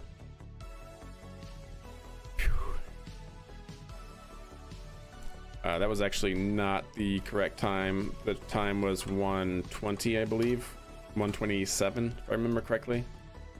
And it was on day 46. All right. All right, so now this is going to be 13.5 metric tons. Flight test number 3. This is what we want to get to. I should change these to be 80 because that's actually our target. Get rid of this. Get rid of this. Alrighty then, chat. Now to time warp while it sits on the pad for quite some time. So the next thing that we'll want to do is 92 days. Here we go. We time warp because we had an anomaly on our last flight, and to account for like anomaly review boards and things like that and rebuilding the rocket, we time warp in order to account for that, and also progresses the game forward in terms of missions and things like that. So let's go to daylight.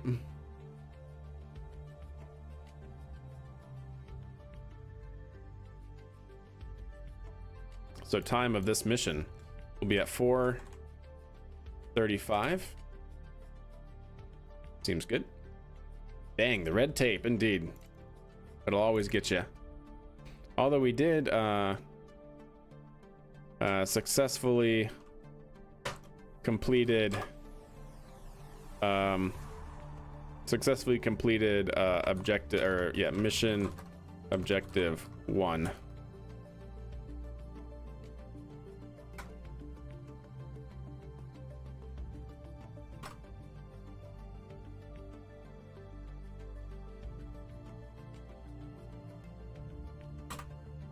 Okay.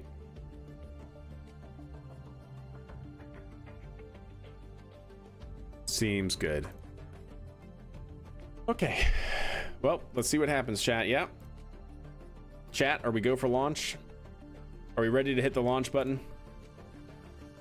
I sure hope we are. Is there anything else? Don't think so. Everything else should be good to go. We're at T-minus 20 seconds. The board is green. Range is green.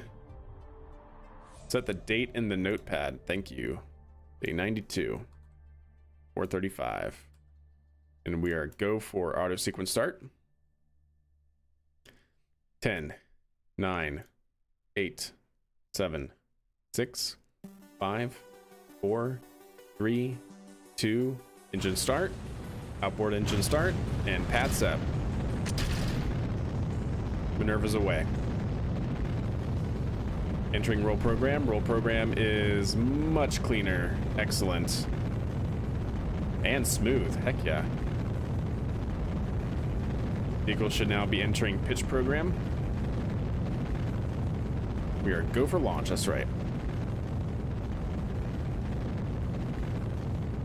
All right, so far our guidance is good. Entering throttle bucket here, tracking max Q.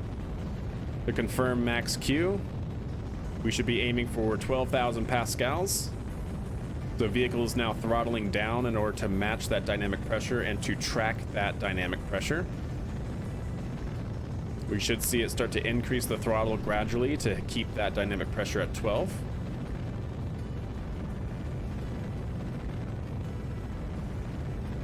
There it goes. Slowly increasing throttle to keep that dynamic pressure. There it goes a little bit more. And increasing. And we are now past max Q, throttling up.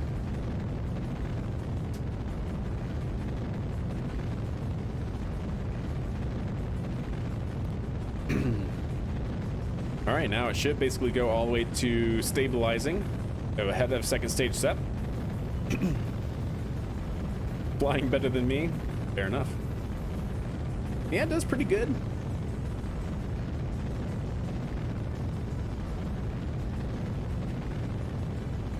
All right. Got a great staging velocity here. Should be starting to stabilize. And set. That was the issue, chat. That was indeed the issue.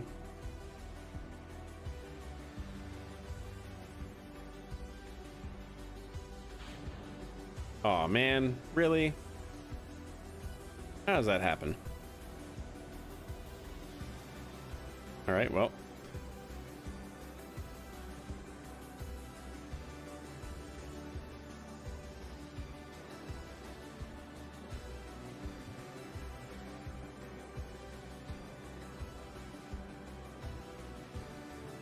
There we go. We had another anomaly? I wonder if I just need to like max out the ejection force on those things. I really kind of hate to do that, but I don't know how I don't know how it's getting caught. Like, I understand why it's getting caught because of the fairing interaction here. I guess I could just lower that fairing a little bit and have it meet it at a lower point, I guess. It's just kind of sad because I like the look of, you know, I like the look of it because it matches it really well. But anyways, so we're pointing down here trying to match. Yeah, we went way over our target apoapsis of 80 kilometers, but that's fine. It's trying to compensate right now.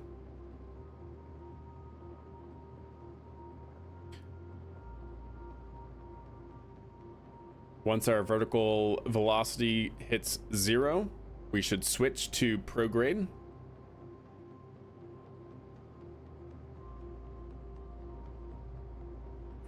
There it goes. And now it's trying to track our periapsis. It's basically trying to track our vertical velocity. We want to maintain a vertical velocity of like -1 meter per second essentially. So it's now pitching up, trying to arrest our fall.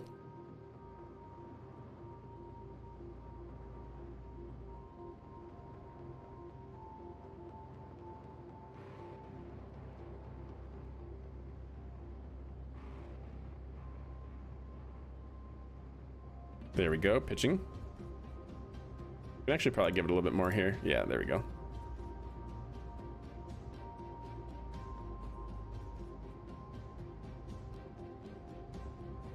There we go.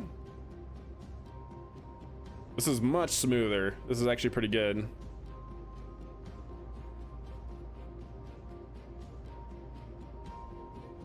Yep, pitching up.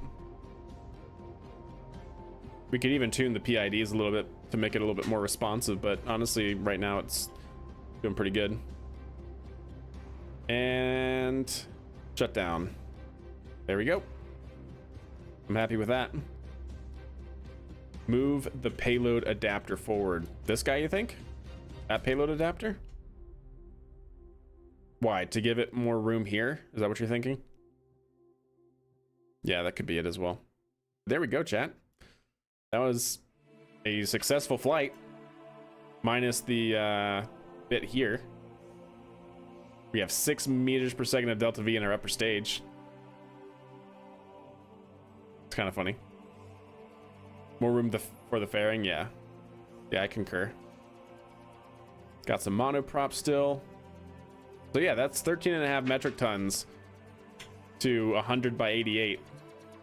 I'm pretty happy with that. That should get us a lot, actually. So we're going to rotate here and try and deorbit. So yeah, that was fully automated. Everything through Miko. Now I'm in control. I'm the captain now. Yes, no probe control. Wait a second. How do I not have probe control? I should have ground stations enabled. Do I not have ground stations enabled? Yeah, enable comm network.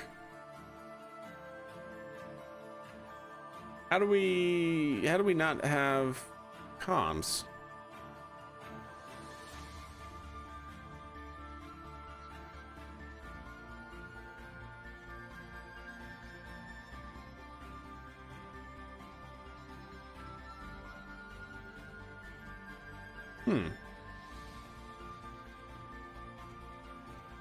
Where's the next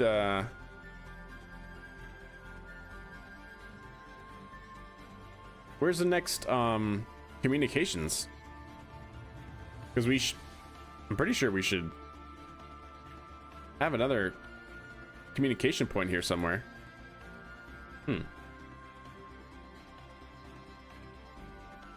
Oh yeah, we have antennae. See, we certainly have antennae.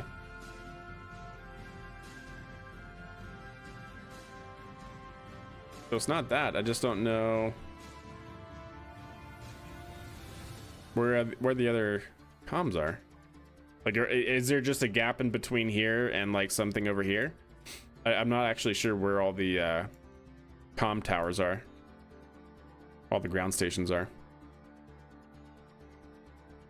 There's a blackout zone. Okay, well we'll figure it out. We should have plenty of battery power, right? Yeah.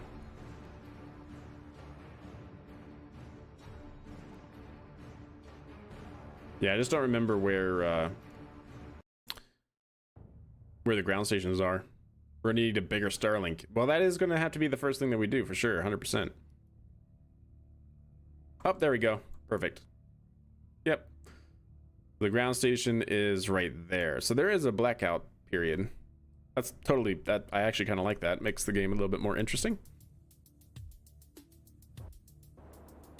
So we're going to try and deorbit. Although we're going to have to try and deorbit at apoapsis because we already only have 6 meters per second of delta V here, which is not going to really do much for us unless we're at apoapsis, and then hopefully we can burn with the little bit of RCS that we have as well. I don't know. We might not be able to re-enter this, but oh well. All right, let's go ahead and warp here.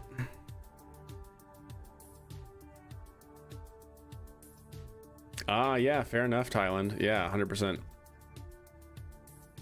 Probably not a bad idea. Here are the locations. Aha. Potato quality? What is this? But anyways, I can still see it.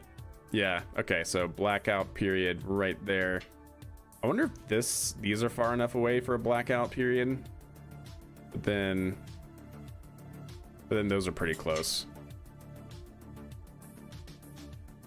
Well, there might be another blackout period right there as well, but then shouldn't be one here. No, you're good, Sea Kraken. You're good. All right. But we do have control right now. So let's see if we can't aim retrograde. Get our 6 meters per second of delta V burn in. These are empty too, right? Yeah, okay. You could re-enable the fuel in the payload. I could. I don't really want to do that, Houston, just because this is meant to be a dummy payload. You know what I mean? Like, in terms of plausible realism for missions here, I'd rather just honestly have the space debris, I suppose. All right, well, that did pretty much jack all for us. And, oh, wow, that was perfect timing. Perfect timing, we lost probe control again. Yep, we definitely got to get our comms up. Yes, exactly, Sea Kraken. Have a good night, my friend. Oh, there we go. We got it back.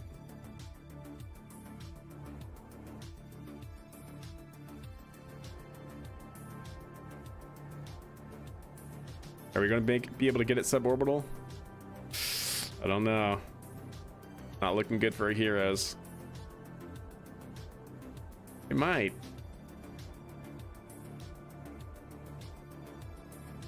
Yeah, a lure, essentially. Yeah. No, it's not going to, chat. We're going to be so close.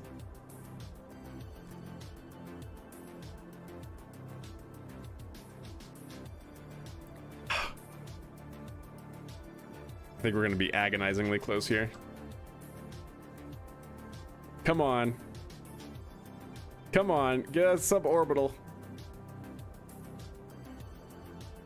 Oh, we got it.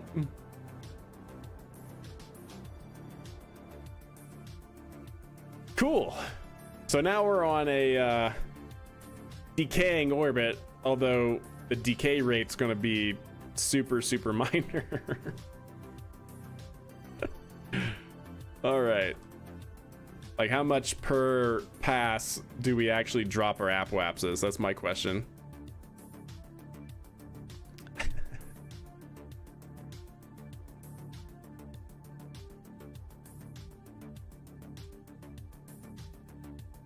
Do we drop it at all?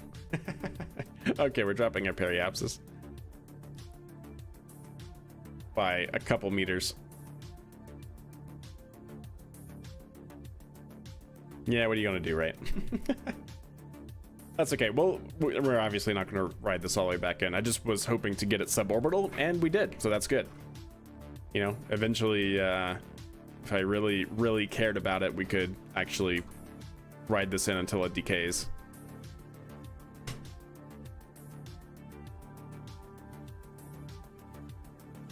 Yeah, we dropped our periapsis. Our apoapsis is coming down a bit more, but we dropped our periapsis by a few meters.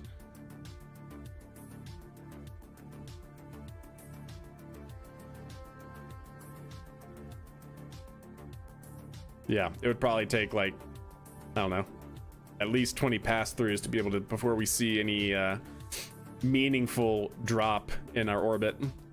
We're gonna get out of the atmosphere here, and then we'll go back and get into our certification flight, I think. We need a couple things to figure out here. We need to try and maybe tweak the fairing, the payload fairing, whether that is moving the payload attachment fitting up to give it more room to separate or something along those lines. I'm not sure yet. But we definitely have a few things there to figure out.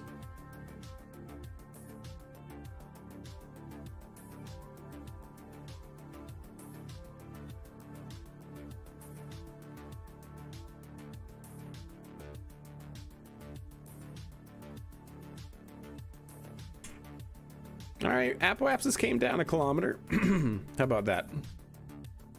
Or almost a kilometer, I guess I should say. Like 500 meters. It should get us down a kilometer or so. So we are definitely suborbital, so that's good.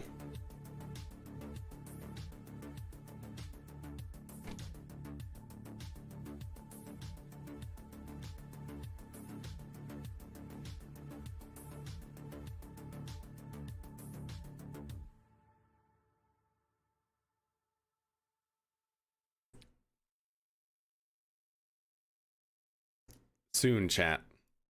Soon.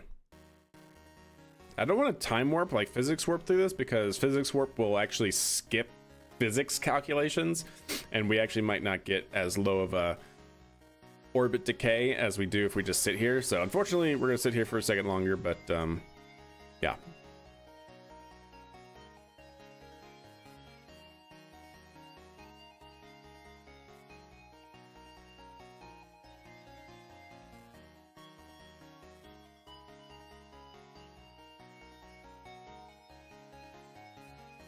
Soon, chat. We will get there. So yeah, we definitely dropped our apoapsis by a full kilometer, which is good, and we seem to have dropped our periapsis by a few hundred meters. So yeah, like I said, it'll probably take like 20 passes before we see anything meaningful.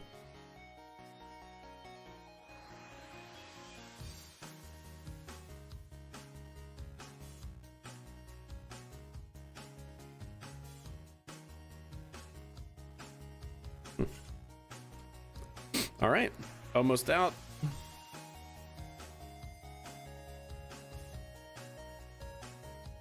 Come on, you can do it, game. I believe in you.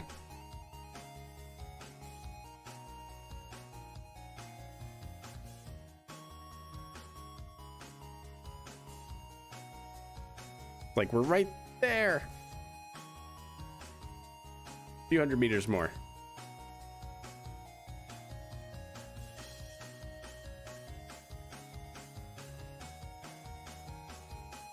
So yeah, now that we've had a successful flight, we now can get into our certification flight. We achieved our goal here, our contract, so we can actually get another contract, and maybe that contract can be launching some kind of payload or something, and that'll be our certification flight. That's the goal here. So let's go back to the Space Center. An eternity after, indeed. Orbital dynamics are pretty slow. You go fast in terms of magnitude of speed, but the dynamics of the actual orbit are always very slow. In comparison to, say, it's like an airplane, right? Airplane has super fast dynamics. Come on, game. Ooh, game is really slowing down. Does KSP still have like a minor memory leak or something? I feel like it definitely does. Because the more you play the game, right, like the slower it definitely gets in loading. There it goes. Cool. Let's go ahead and clean up the debris here. We finished that contract, which is great.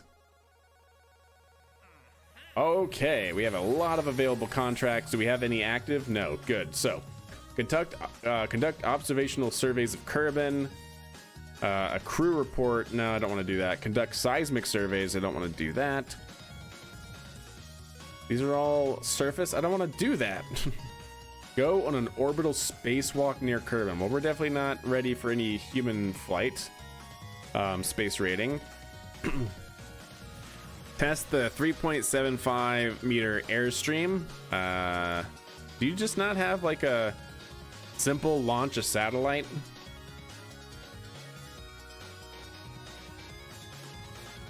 Build a surface outpost on the moon. We have one orbit under our belt and we're already getting these. Like, why? We do have quite the advance though. Test the Dawn electric propulsion system on a suborbital trajectory over Kerbin. That sounds weird. We really don't have like any simple like fly this satellite into this orbit.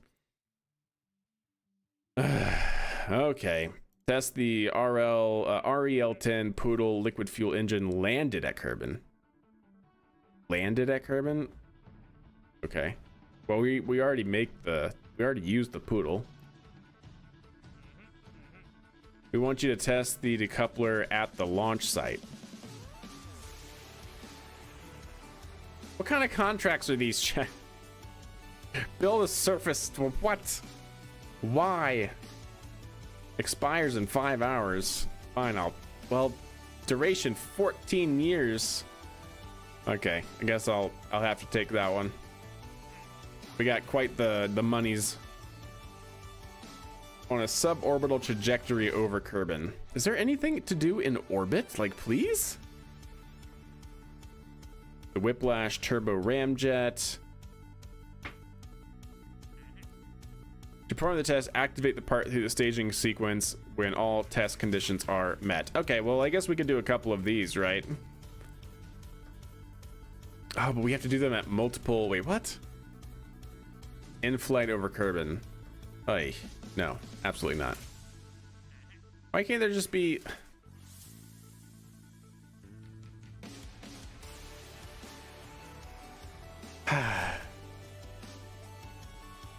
It'll re-roll contracts. That's true. It will re-roll contracts. Maybe we will do that.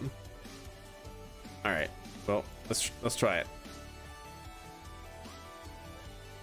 Yeah, good call, Houston.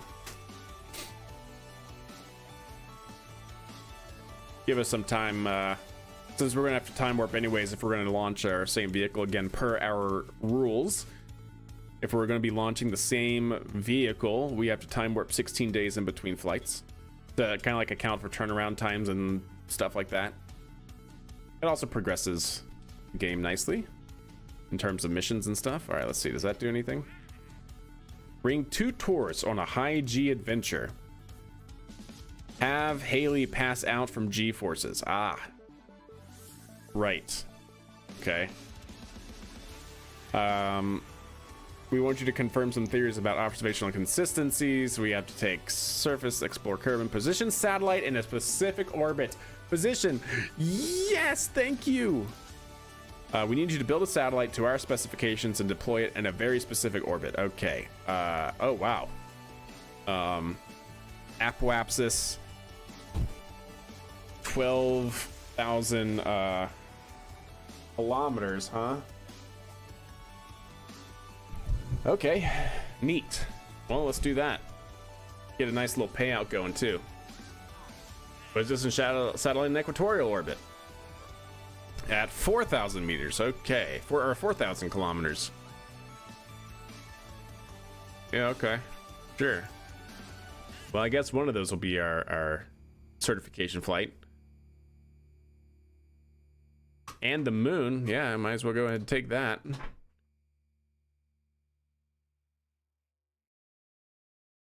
Okay, that seems good. Let's work on these, yeah? We have 3 sats. So this one,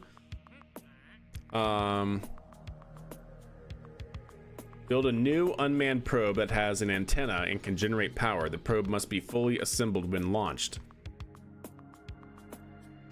Yeah, okay. Sounds good to me, chat. So, was there anything I needed to do? Oh yeah, the fairing, right? The fairing is what I wanted to do for our launch vehicle.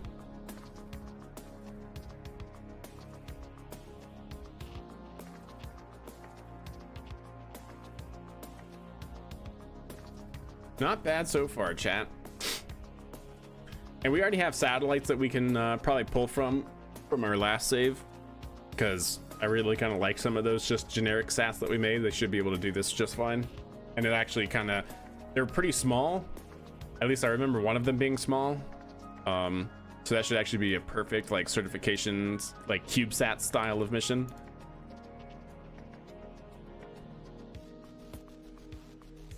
All right. Very nice. So let's go ahead and take you out. Let's go ahead and take you off. Let's go ahead and bring this, what am I doing here? Ah, yes, of course. So I actually want this to move down relative, right? Yep. So that should be good.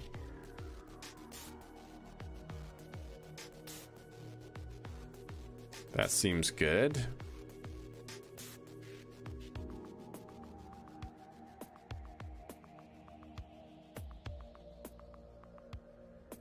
Trying to see, I think it's this one.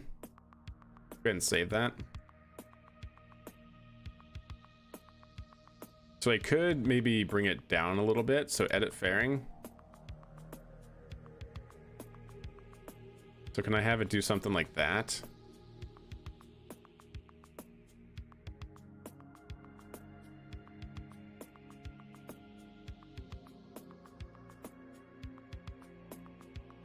And then this.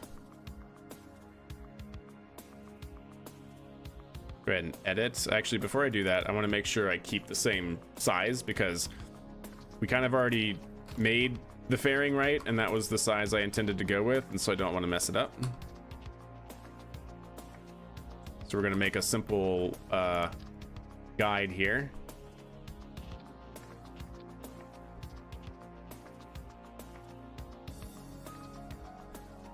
There we go.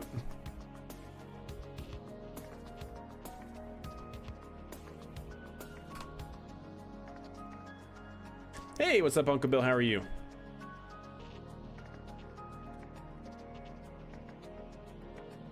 So that should be roughly where the end point is.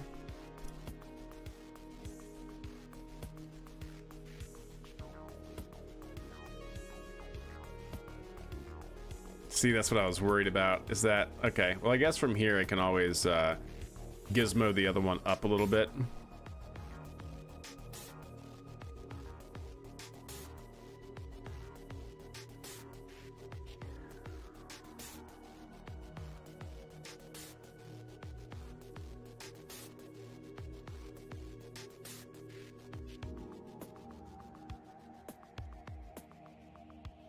Okay. Or I might even be able to gizmo this up. Could be. But I think I want to keep everything relatively the same position, and then... So yeah, let's take you. Oh, it's already there, good. And let's go ahead and edit fairing. Oh, it's not gonna let me, is it? Because it's gonna tell me that it's...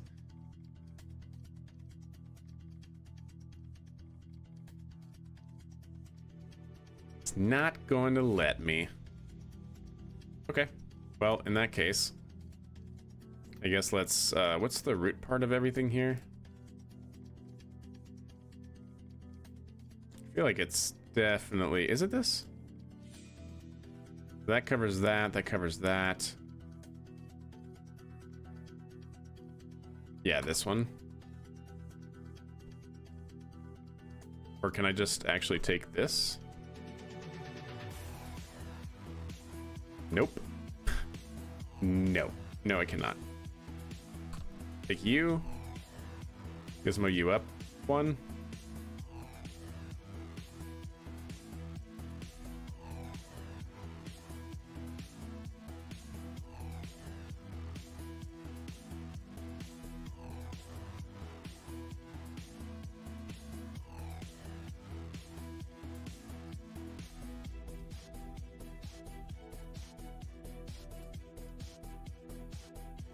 Okay.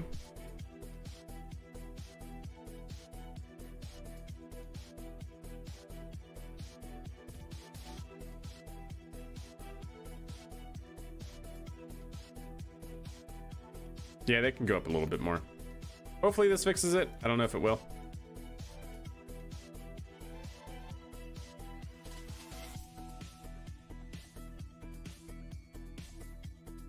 Yep, I'm happy with that.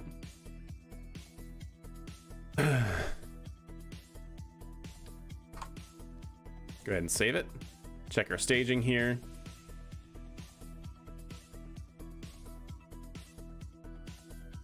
Perfect. That should be, I think, good.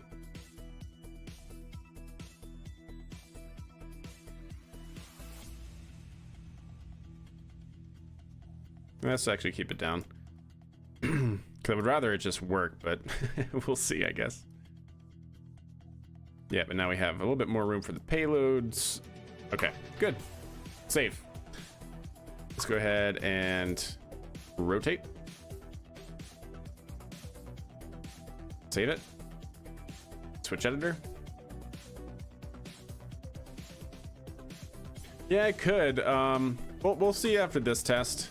Hopefully it won't result in a failure, but hey, if it does, then that's spaceflight. I feel like it shouldn't, because we're like, there's like hardly any overlap.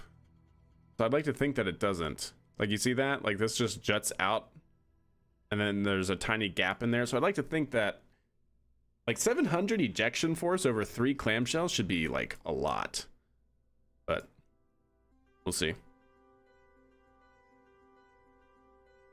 Ah, yes, Thomas, indeed, they are sprouting. All right, save it, and let's go ahead, and I want to load in and merge our, I think it was from I2 orbital we used. From the SPH. Did I not click I2 orbital? We're getting there. There we go. Yeah, just a little Kedra sat could be pretty good. So see, it needed generation and an antenna, right?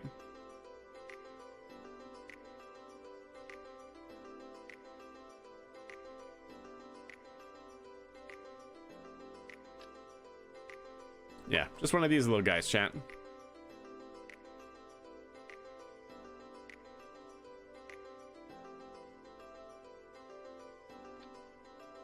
Good.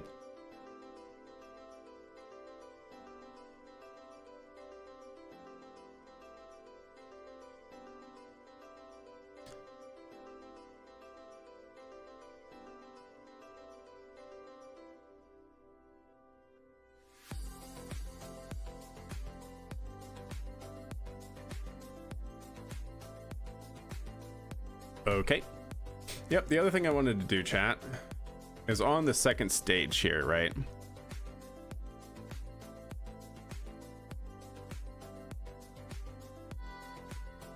Where is it?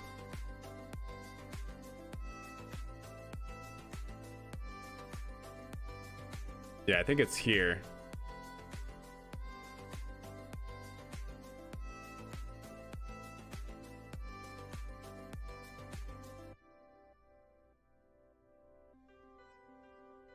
There we go. I was talking with a relative recently about his schooling in computer science, and he said that I understood the things he was talking about better than his third-year classmates. I've always loved computer stuff as a hobby, but I've never really considered an education in computer science. My question is, how did you know that's what you wanted to go into? Well, so Aster, I guess, good question. So I didn't really get into computer science, right? I went the aerospace engineering route, and then got into guidance, navigation, and control. And guidance, navigation, control kind of gets into a lot of programming because you're doing this, right? You're developing embedded systems, and you're developing guidance, and you're simulating things. And so just by kind of a happenstance, you kind of fall into that sort of thing. Believe it or not, I didn't really know that I wanted to do this stuff until I worked at Maston Space Systems, because I actually got to work on launch vehicle guidance, navigation, and control stuff during doing their suborbital hop and landing guidance. And well, mainly I worked on the simulation side. But yeah, it was probably then. And then because for the longest time, like all the way through undergrad, until I got into Maston, and even while I was still at Maston, I was really a propulsion guy. Wanted to design and build the rockets, like the actual rocket engines, right? But then with my introduction to GNC, or dynamics, or guidance, navigation, and control, it just kind of, I got the bug, if you will, for that sort of thing. And then when I went back to pursue my master's degree, I got the opportunity to work in the guidance, navigation, and control realm, doing research at the university, and never looked back, put it that way. But yeah, you know, I honestly I've always been interested in programming. You know, I did programming in like high school and stuff, but never really saw myself, like never just like took up programming, right, and did projects and stuff. But yeah, I've always been interested in it, and then just one day it was like, yeah, this is what I want to do. I'm a MSc student, Master of Science student in Control, did my undergrad in Aero Engineering. I love GNC. Can you tell me more about the types of algorithms used in rocket GNCs? Well, kind of depends on what you want to do. Like if you're looking at doing landings, I mean, so in KSP, because it's a perfect world, right? We have no turbulence, we have no wind, we have a very nice environment. So we've been able to do everything that we've been doing using just PIDs, linear control. But now for obviously real world things where things get much more complicated, there's turbulence, there's all types of aerodynamics involved and things like that. For like landing, like I've seen a lot of convex optimization styles of guidance and navigation implemented. For like trajectories in general, for like flight dynamics, I've seen both like open loop control systems just generating like waypoints going all the way through flight. That's kind of like an old way to do it, you know. More specifically, you can use something called power explicit guidance. You can use universal power, UPFG. What does that stand for? Universal Universal. Is it universal power free guidance, something like that? I don't know. That's what the space shuttle used, for instance. I'm not sure what SpaceX or ULA, I have no idea what they use, because they have a system that they can, you know, have a massive launch window larger than any other commercial launch company, because their vehicle is not only super capable and they have a lot of delta V in their upper stage, but also because apparently their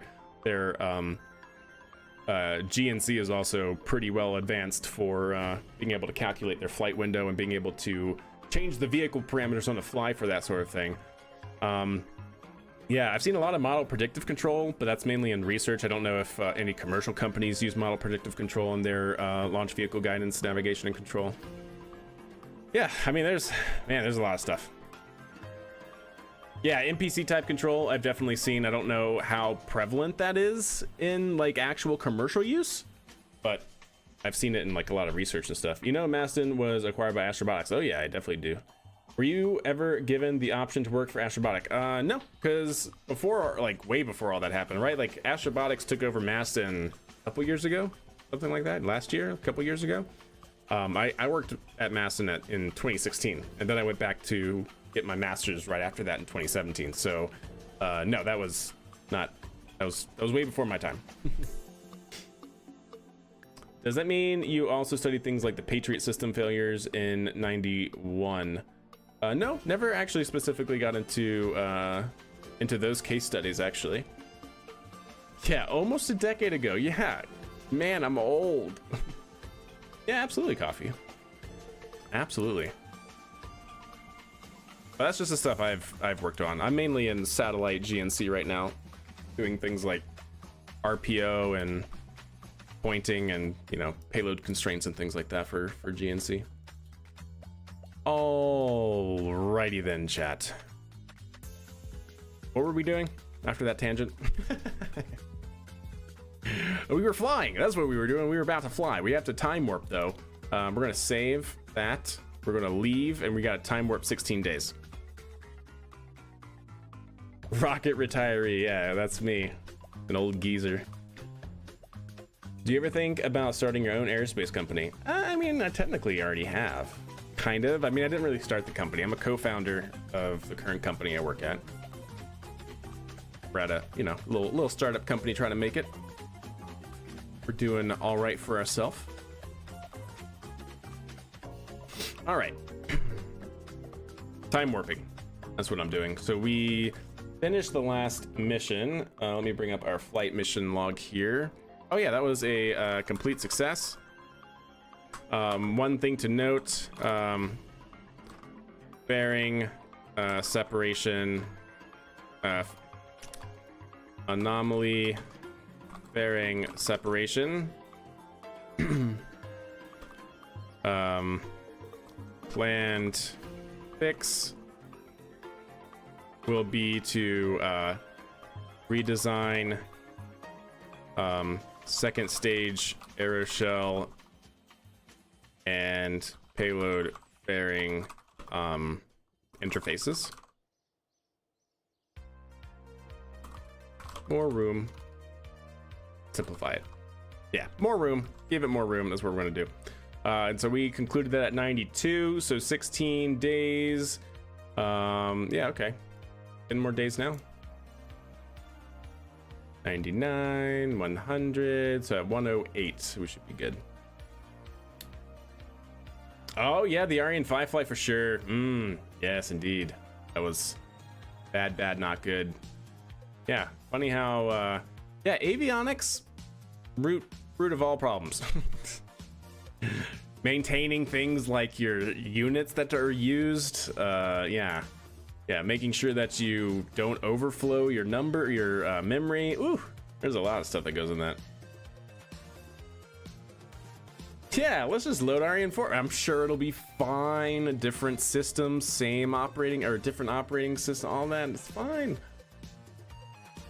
I learned about that in high school, but I forgot exactly what happened. Wasn't it compounding error in the clock? That was, yeah, that was Ariane.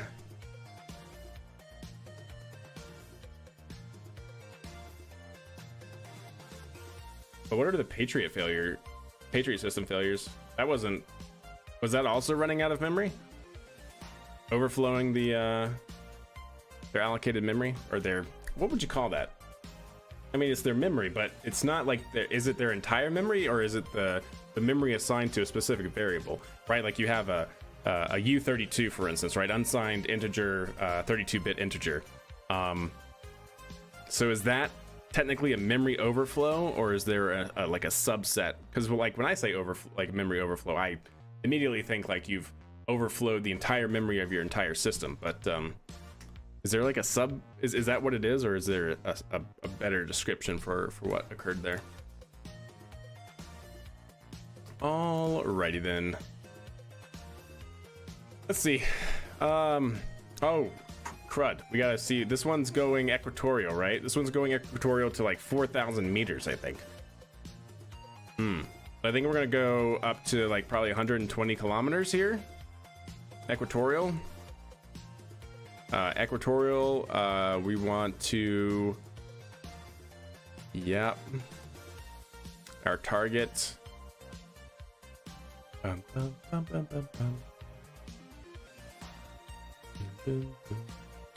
yep, that all seems good.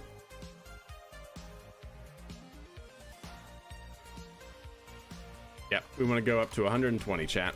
That's the goal.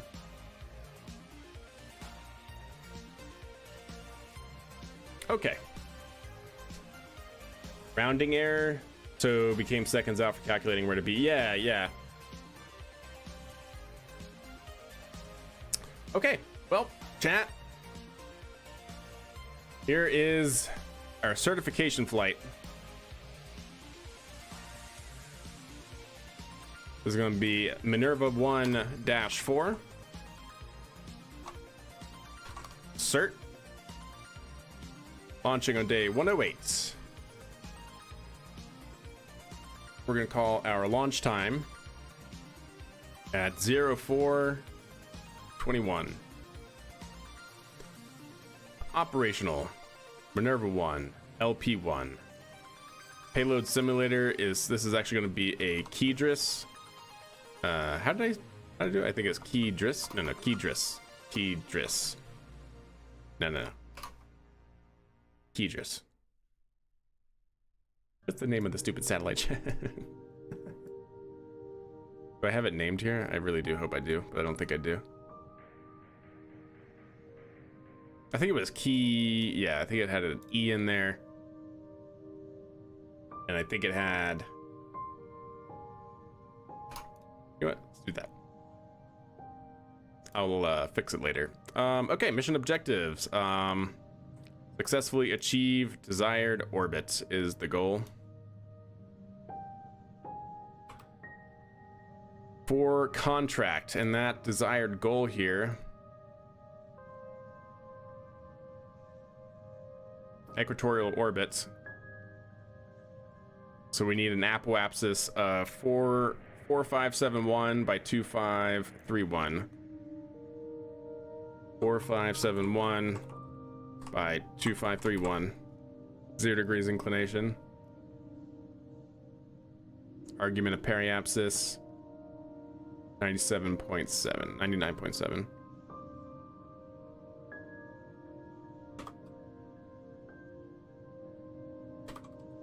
Okay.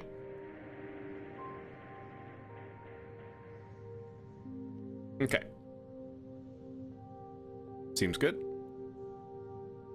And deorbit second stage.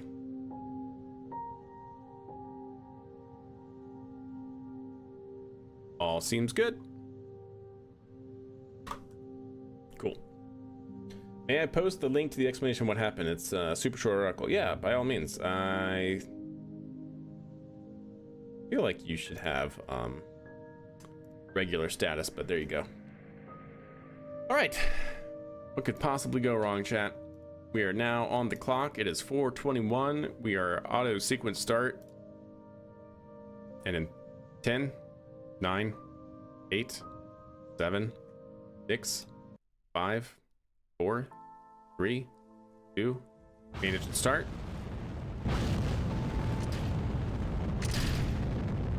And we're away. Minerva 4, this is our certification flight. All right, let's see what we got. Failed to track and intercept an incoming Iraqi Scud missile.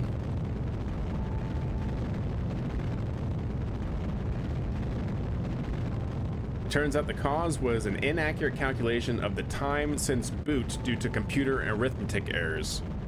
Specifically, the time in tenths of seconds as measured by the system's internal clock was multiplied by 1/10 to produce the time in seconds. This calculation was performed using a 24-bit fixed point register. Oh yeah, which was non-terminating binary expansion, was chopped to 24 bits. Yeah, nice. Yep. That'll do it. That'll do it. All right, flight is looking good here, chat. One thing I forgot to add here is that this should be a 1.25 metric ton payload. So very, very light here. Oh yeah, that felt good.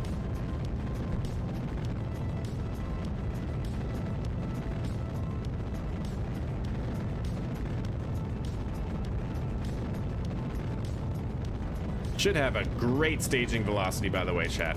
Let me tell you what.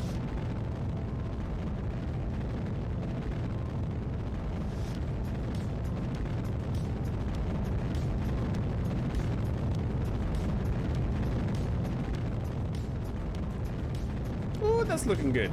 Getting toasty.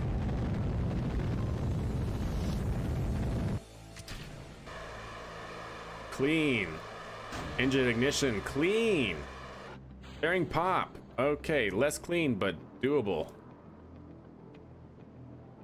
All right. Well, at least it's separated this time. Yeah, we want to go to a 120 here. So it should manage that nicely. There we go.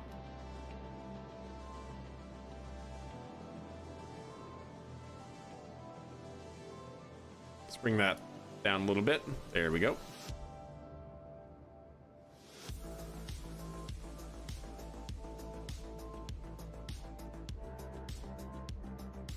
It's only going to be about 15 meters taller than the current ships, so everyone freaking out about the awful V3 Starship can calm down. Oh, okay, well, fair enough.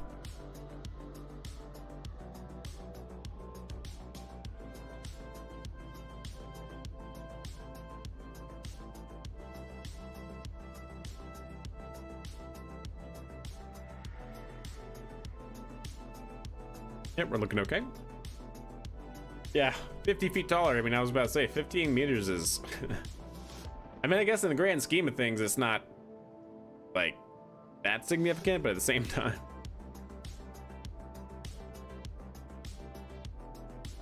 but, you know, at the same time,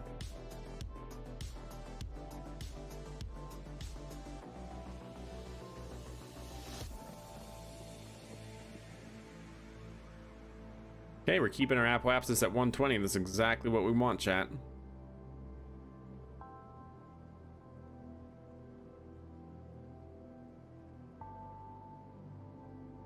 It's really maxing out the pitch and the yaw, isn't it? Well, the pitch mainly. And the yaw seems to be kind of coupled with that for some reason. Not sure why. Okay, stop it. Autopilot, what are you doing?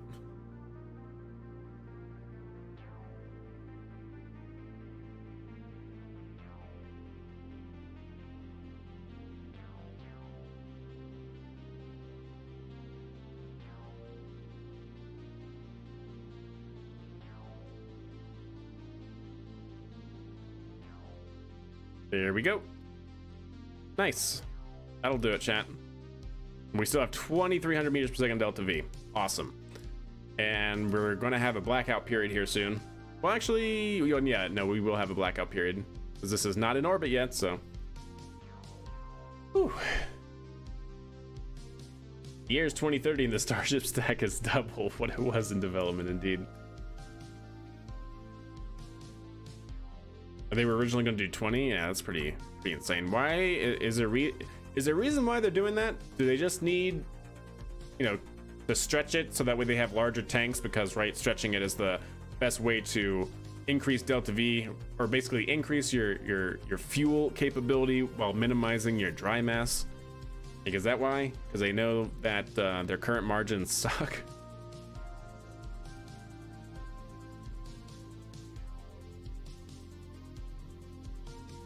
All right, we're up. They need more prop. Yeah. After the I'm not gonna lie. After the first IFT, well, I guess it was the second technically. Second, yeah. After the second integrated flight test, I was kind of wondering about that. All right, so it looks like so what do we need? What do we need to do? We need this one, right? So if we go to periapsis, we can actually go up to periapsis, and then once we get to periapsis, we can then go up to apoapsis, and this is the one that we need. So I think what we'll do is we'll set up a quick and easy maneuver node here. Do.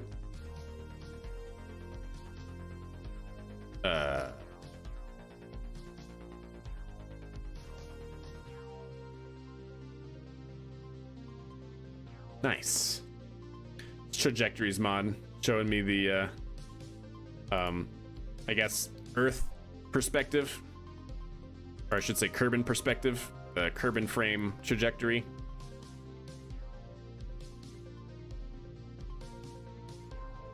Yeah, that's what it's doing. Okay, cool.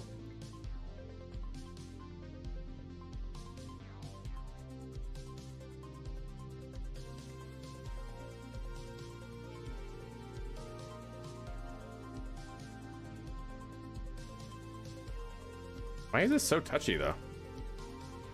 Oh my god. Okay, wait a second. Hold the phone. They're far short of the 100-ton payload they promised. That is very true. Yeah. Can I get your opinion on the current oh my gosh propellantless engine experiments? In terms of what? To my knowledge, there are no propellantless engine experiments. There are experiments to, well, I guess I see what you're saying. You're talking about like the nuclear propulsion system that basically just uses a bed of like nuclear material film to capture like the radiation off of the sun, like that sort of thing, or what? Or are you talking about like beam power? There's a whole bunch of like weird stuff, you know? Is there a reason why I can't do things?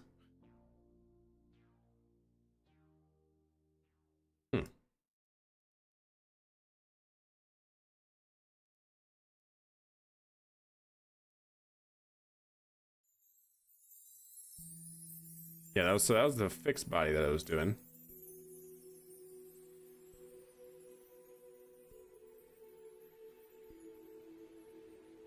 Okay, well, oh, it's that. Wait, no, that's a 500. Why? Wait, so why is it giving me so much? I don't understand. I don't understand why it won't let me fine tune this. Like, what is going on? There is definitely a bug or something happening.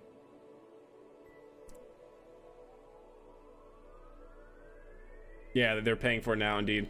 Well, we know Dear Moon is basically dead, so the only contracts for Starship are HLS, a rover landing, and one station launch. Dear Moon is dead? Why? I haven't heard that. Like, what's the... I'm not sure. That was thrust? Yeah, it was definitely... Huh. Well, you know what, let's, I don't know if the game is bugged. I feel like the game is definitely bugged right now. Not letting me get rid of this maneuver node. Oh, is it because I don't have any probe control? And so the game just doesn't let you do anything? Because if that's the case, that's really stupid. Yeah, probe control, indeed, Houston. The game doesn't let you do anything without probe control? That to me is a little... I don't like that. Like, these are things that I should not have need probe control to do. Anything involving this stuff, yes, but whatever. Whatever. There was a recent experiment where a former NASA engineer supposedly managed to create a propellantless drive that can create 1g plus F acceleration.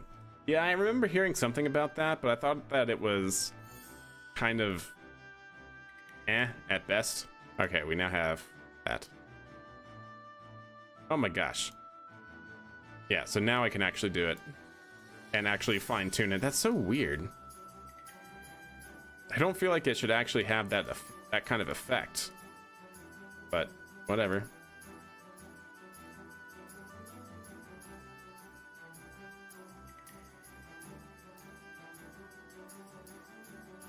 Yep, there we go. That seems good. Well, I knew that. Yeah, that's fair. I knew that. But I thought there was actually like an update saying that Deer Moon was like not a thing at all anymore. All right, let's go ahead and prepare for this maneuver. Okay, we're getting there, chat.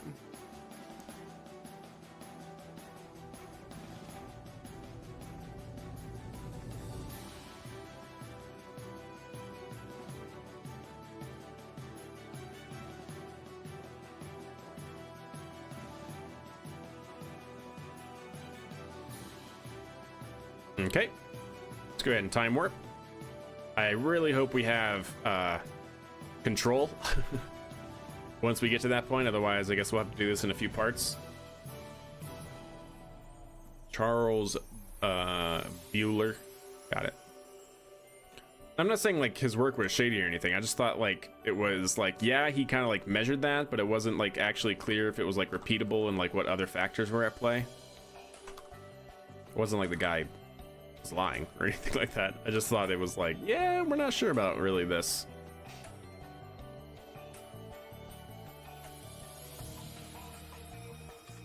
No planning should always be available. Indeed, that's what I'm saying. And also, like, when you did, like, you saw how much I could actually change the node by just dragging the prograde and retrograde, and it was just like going out of control or whatever. That was also not great. We don't have control. Okay, maybe we'll get it back here soon,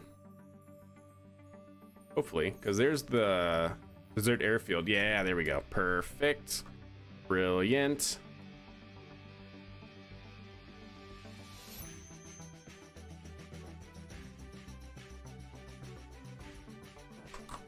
Okay, we start the burn here soon.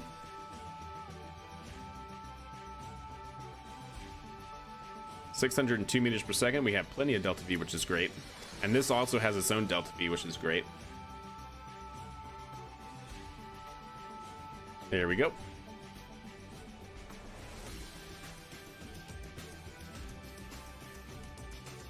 Yeah, there's a lot of that sort of thing. I mean, essentially, right, if you just kind of think about it, there is no such thing, at least right now, like perpetual motion and free energy and things like that. So having a propulsion system that like doesn't use anything to create energy, like where's that energy coming from, right?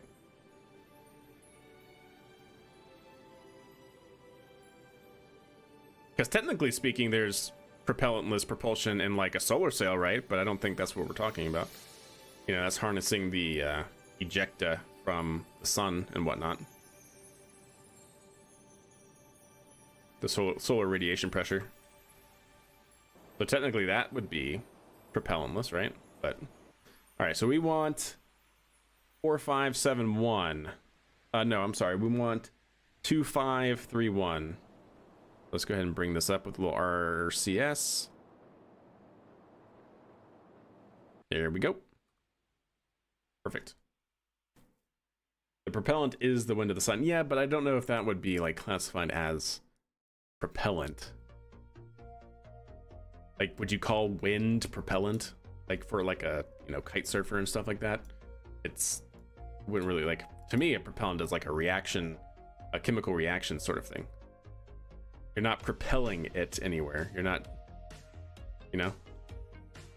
But yeah. Went viral on the internet. Yeah, I bet. All right, let's get this contract completed, chat.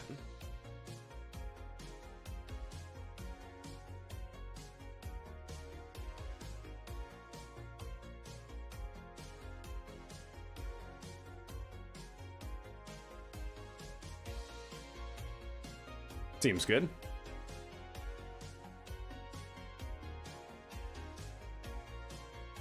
That should get us there. Or, well, just about at the very least.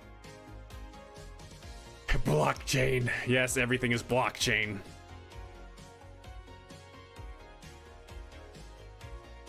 I prefer to imagine the sun blowing. Fetus. Propellant is something that can be converted into thrust. Having none means you would need to be manipulating whatever medium you're traveling through. So are you saying, Panderific, that solar radiation pressure would be considered propellant?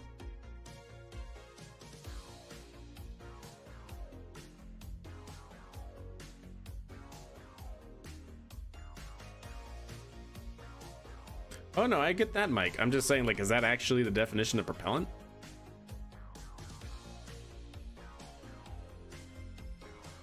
Just is weird to me to think of something like solar radiation pressure, which is everywhere, is propellant. But if propellant is that generic, then fair enough.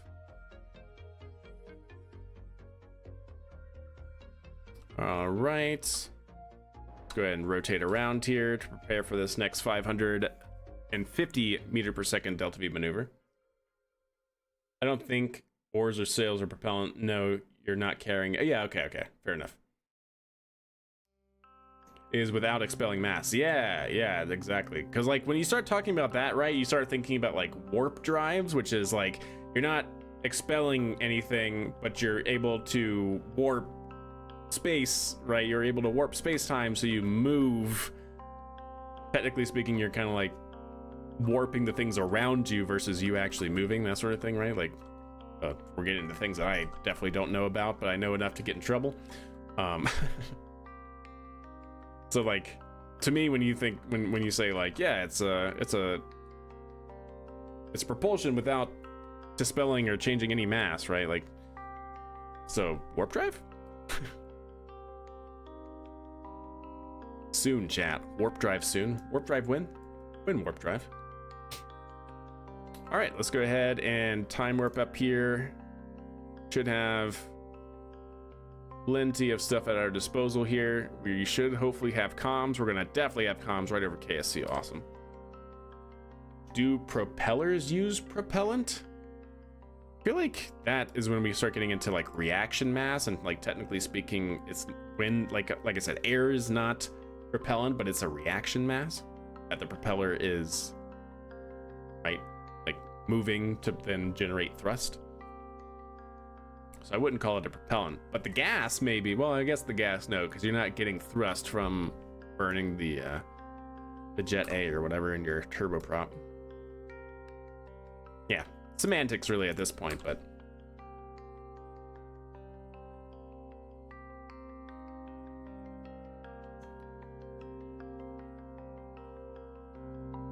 some nice relaxing music chat as we get into circularization and we achieve this contract. T-minus 38 seconds.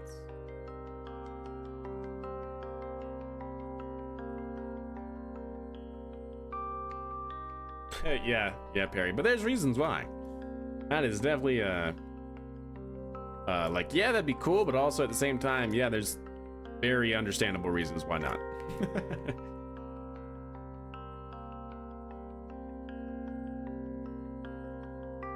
And Apophis rover? What is that?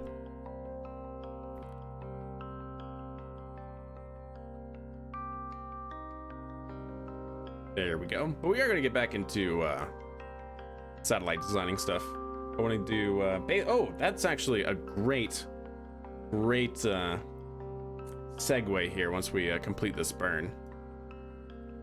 If you guys have not been on Discord, we do have a post on the Discord, kind of like a poll, if you will, because I'm interested in seeing what you guys are looking for in the stream. Currently oops, nope, we're still good. The options that I was looking for is, do we want to keep doing exactly as we're doing? Do we want more engineering streams like we used to do, or do we want more space news? Oh, did we already achieve the thing? We already achieved the thing. Good. There we go. So yeah, if you guys aren't a member of the Discord, definitely help me out here.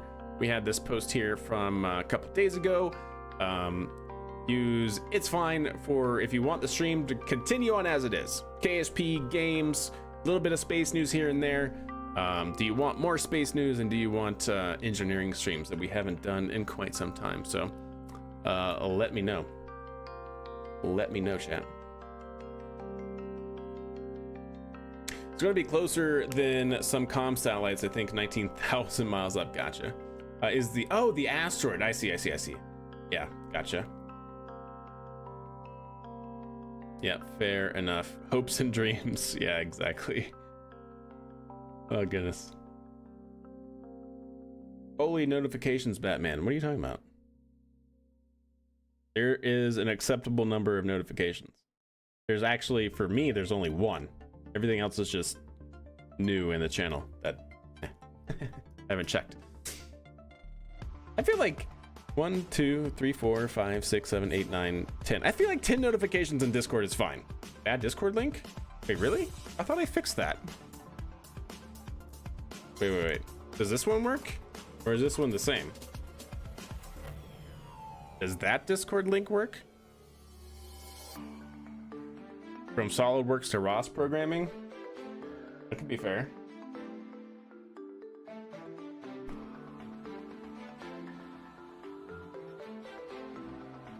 All right, did we complete that contract? Yeah, we did. Yeah, we did, chat. Excellent. All right, so let's go ahead and separate.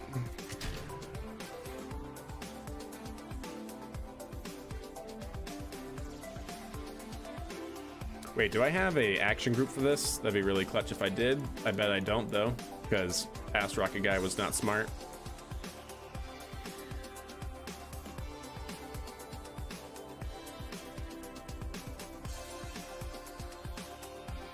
All right, chat. There we go. And this thing still has 350 meters per second delta V if we need it. You mean 9 plus? Well, I see 10. I don't know what you're talking about. Get out of here. Only pass rocket guy? Wow. Shots fired. Thomas, what did I ever do to you? All right, let's go ahead and rotate around here in preparation for our deorbit burn.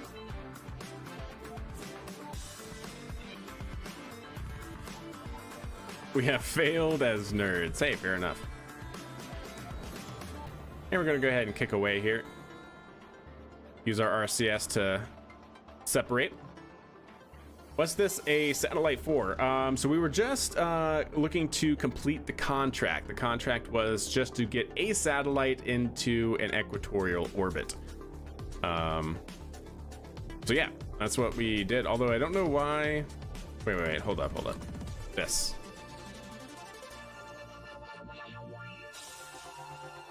Position satellite in a specific orbit of Kerbin, in an equatorial orbit in Kerbin. Hold up. Wait, does that mean it's completed? We're in the orbit. I don't see the orbit anymore. That should be this other one. So did we get it? And it's just not. It's just being weird. Yeah, Discord link is dead. Son of a gun. Yes, it completed. Okay. Well, let me get the Discord link then. And how often do you need to update Discord links? Because I swear we did that like a couple weeks ago.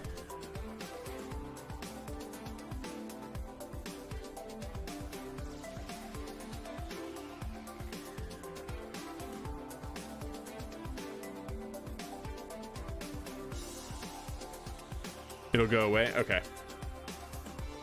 There we go. That one should be good. That should be the Discord link for anyone in YouTube as well. Feel free.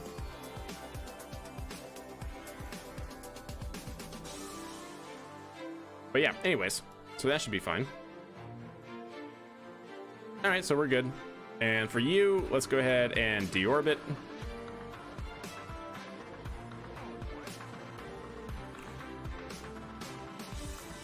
Go to bed? Yeah, we're getting there.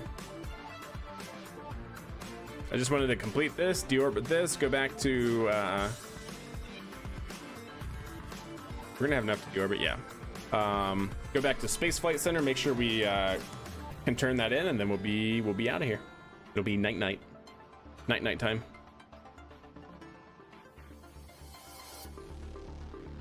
There we go. Cool. And Space Center. Well, I had to say that that was a complete success. Bearing deployment still iffy.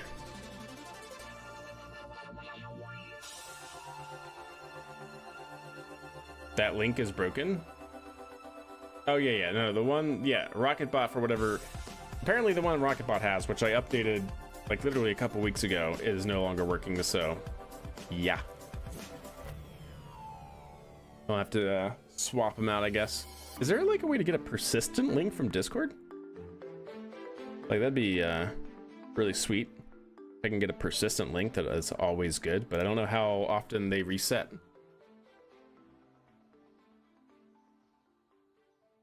Depends on Discord settings. Okay, I'll have to take a gander at that then. Okay, let's go to mission control, active.